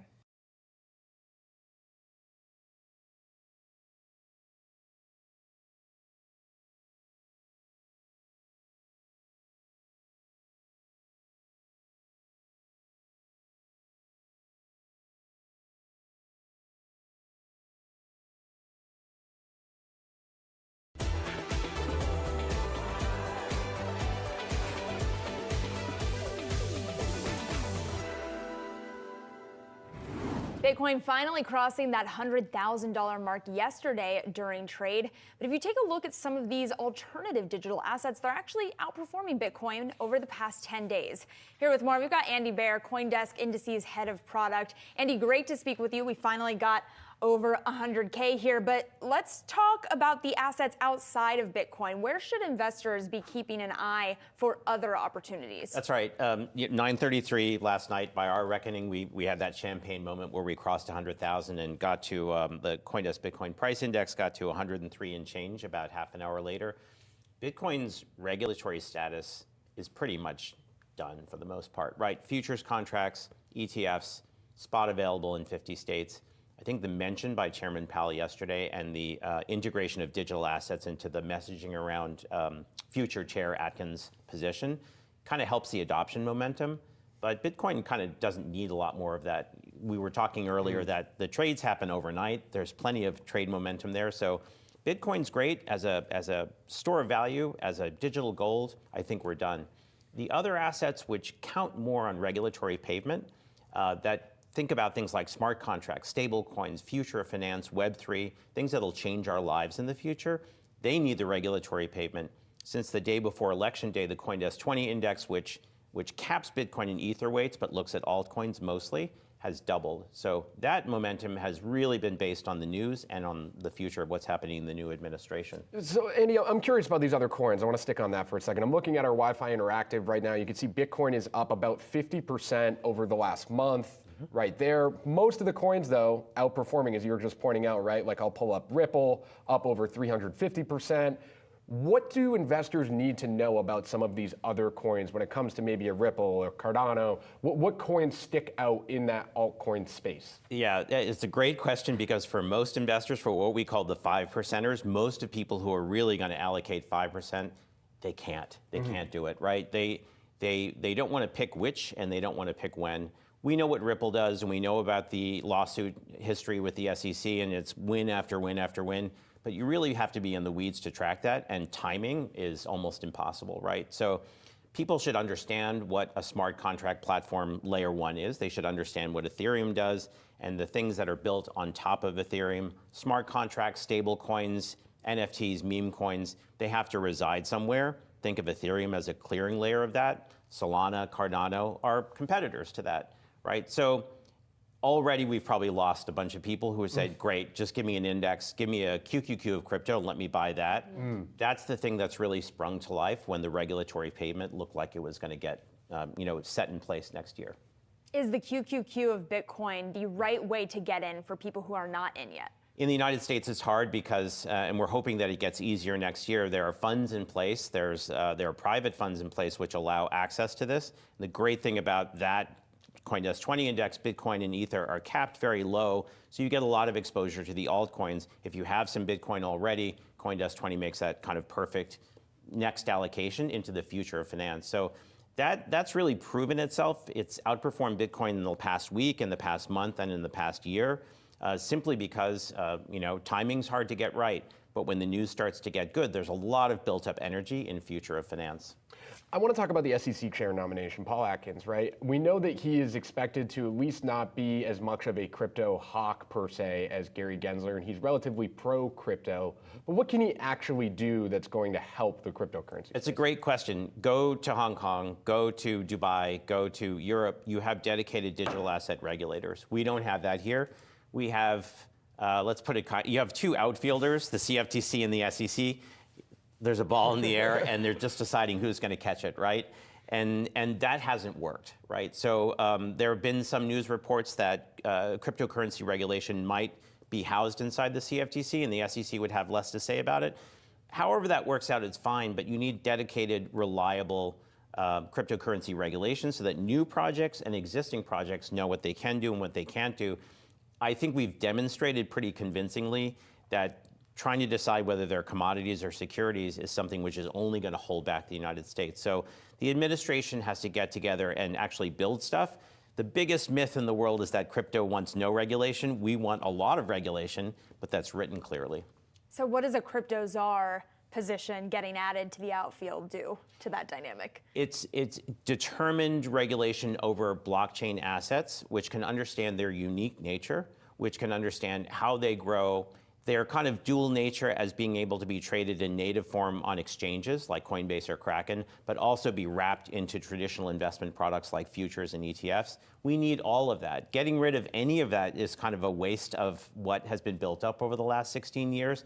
So dedicated regulation about digital assets, and hopefully not this one by one, ETFs okay on this, but not okay on those 5. We need a way to sort of wholesale. As an index company, we're hoping that indexing provides regulators a way to look at diversification as a way to protect investors while still giving them access to more of the digital asset class. Andy, thanks so much for coming in studio. We appreciate it. Thank you.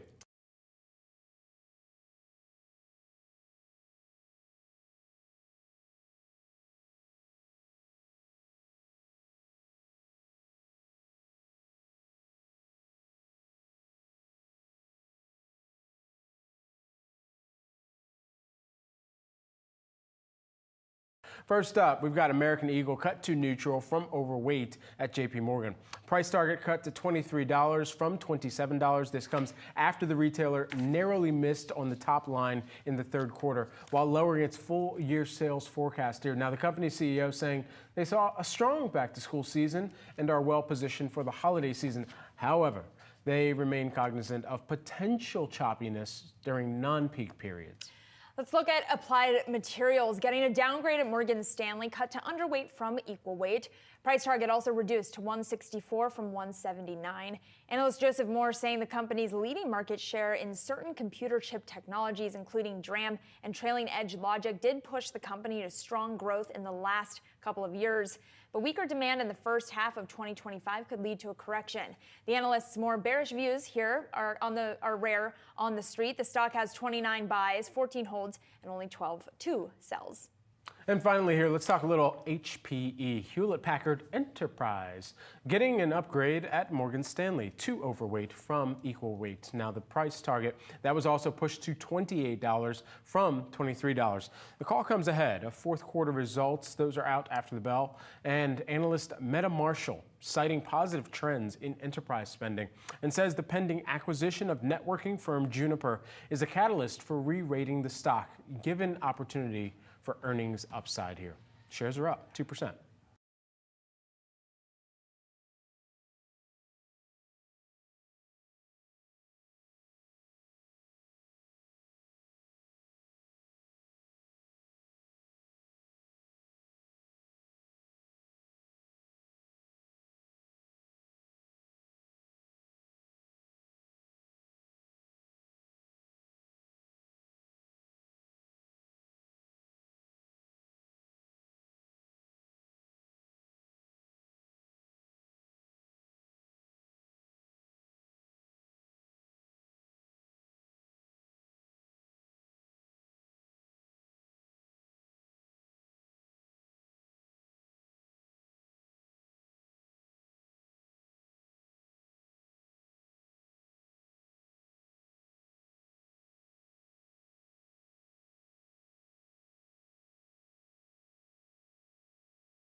First up, Bitcoin reaching that major milestone. The digital asset topping $100,000 per token for the first time. The move comes after President-elect Donald Trump selected a pro-crypto choice to lead the SEC.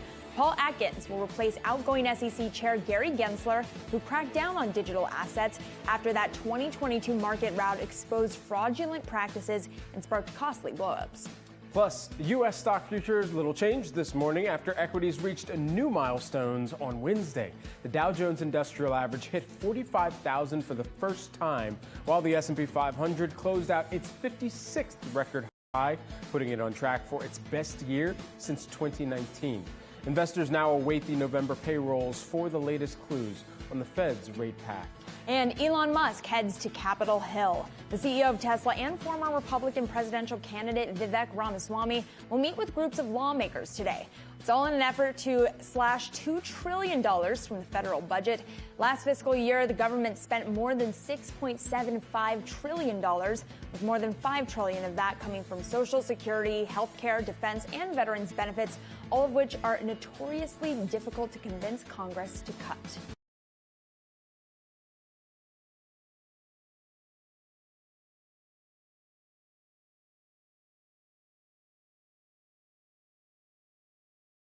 It's that time of year again. Spotify Wrapped is here. Music fans can look through their listening activity in 2024, but this year there's a new AI edition. The new feature incorporates 2 AI hosts from Google's Notebook LM, exploring the way your music taste has evolved this year.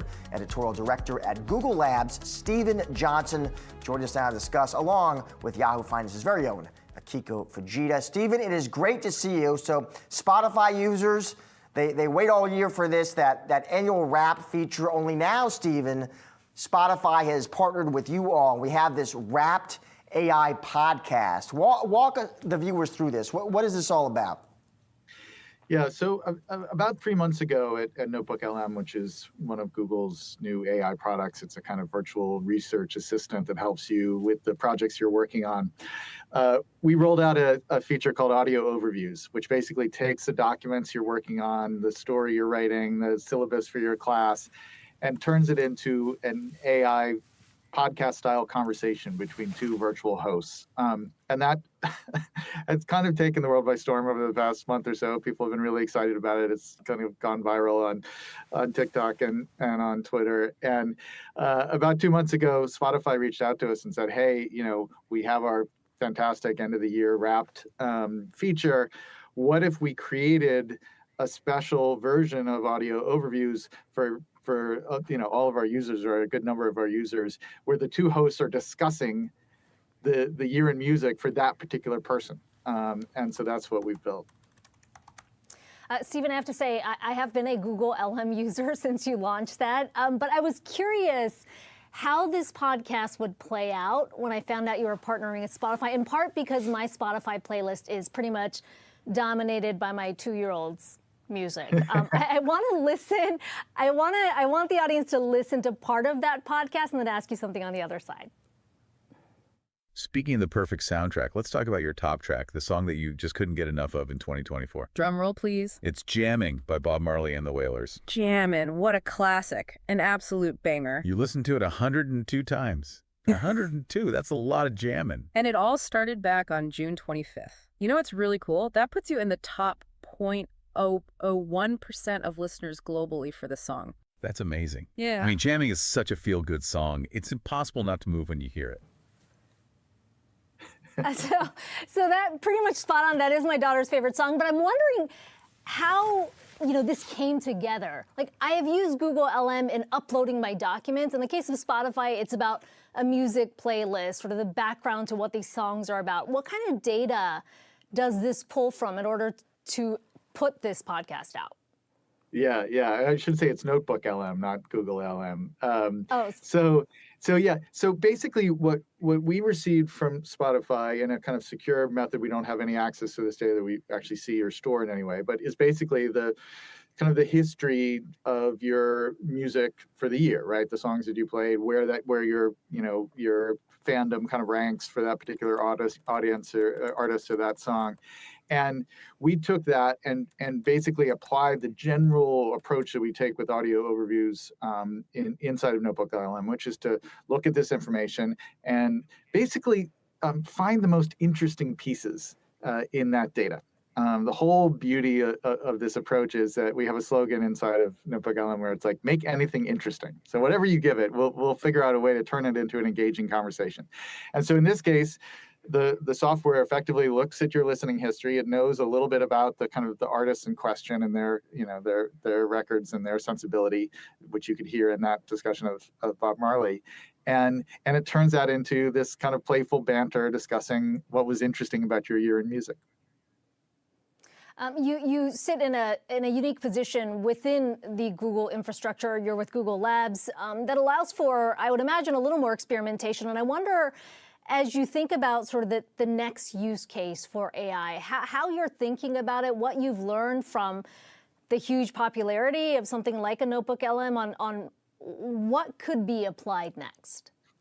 Yeah, I mean, I think one of the core things that we've seen this year, particularly with our experience with Notebook LM, is the value of an AI that's personalized based on your information. So that's been a core idea of the Notebook LM experience from the beginning. Audio Overviews are taking that into audio, but the idea is you define the documents, you define the sources, and we make it easier for you to engage with a state-of-the-art model like Gemini that is actually talking about the information that matters most to you.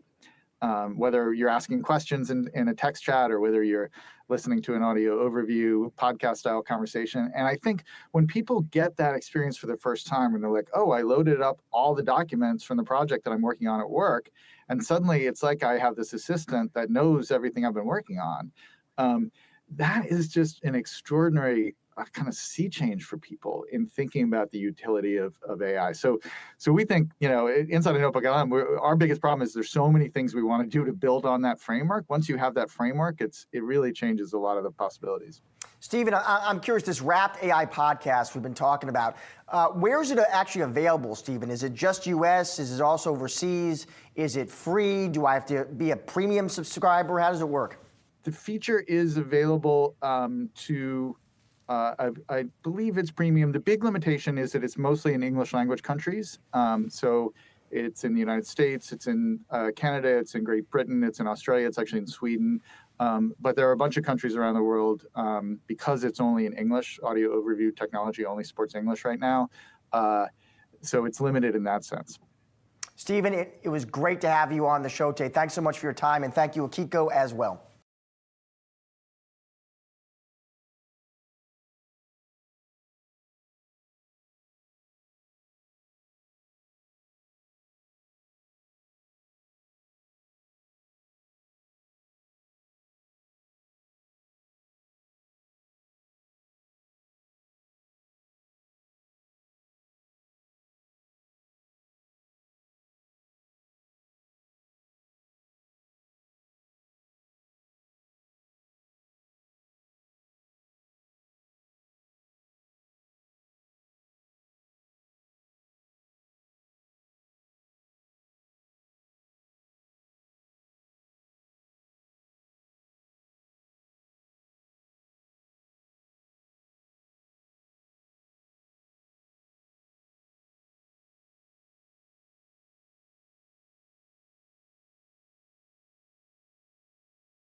We got to talk American Airlines raising profit expectations ahead of the busy holiday travel season. This follows higher guidance as well from Southwest and JetBlue. Let's take a look at shares of American Air here this morning. You're seeing them move higher by about 7.5%.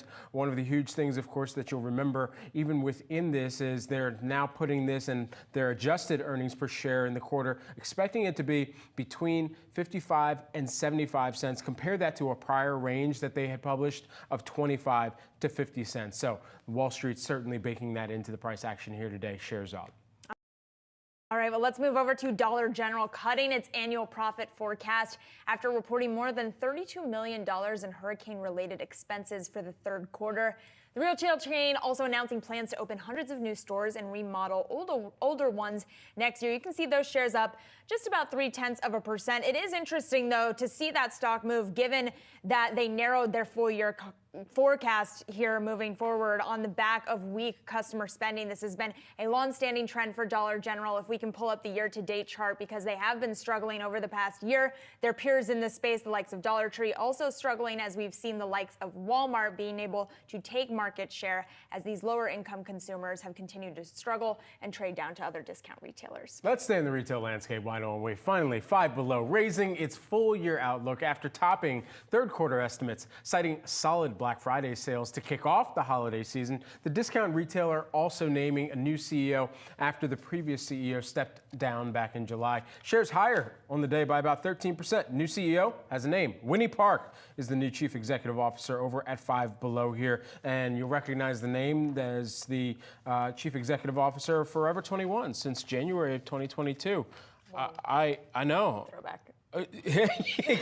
Exactly. I don't know. I brought it through. You still at Forever 21? I still have a few Forever 21 pieces. Yes. For you. Yes. There used to be a store over in Union Square. Right. Way back when. And now there's one in Pre-pandemic. Penn Station. There's a bunch. Yeah. There's a bunch. They're all over the place. Exactly. Well, shout out Forever 21.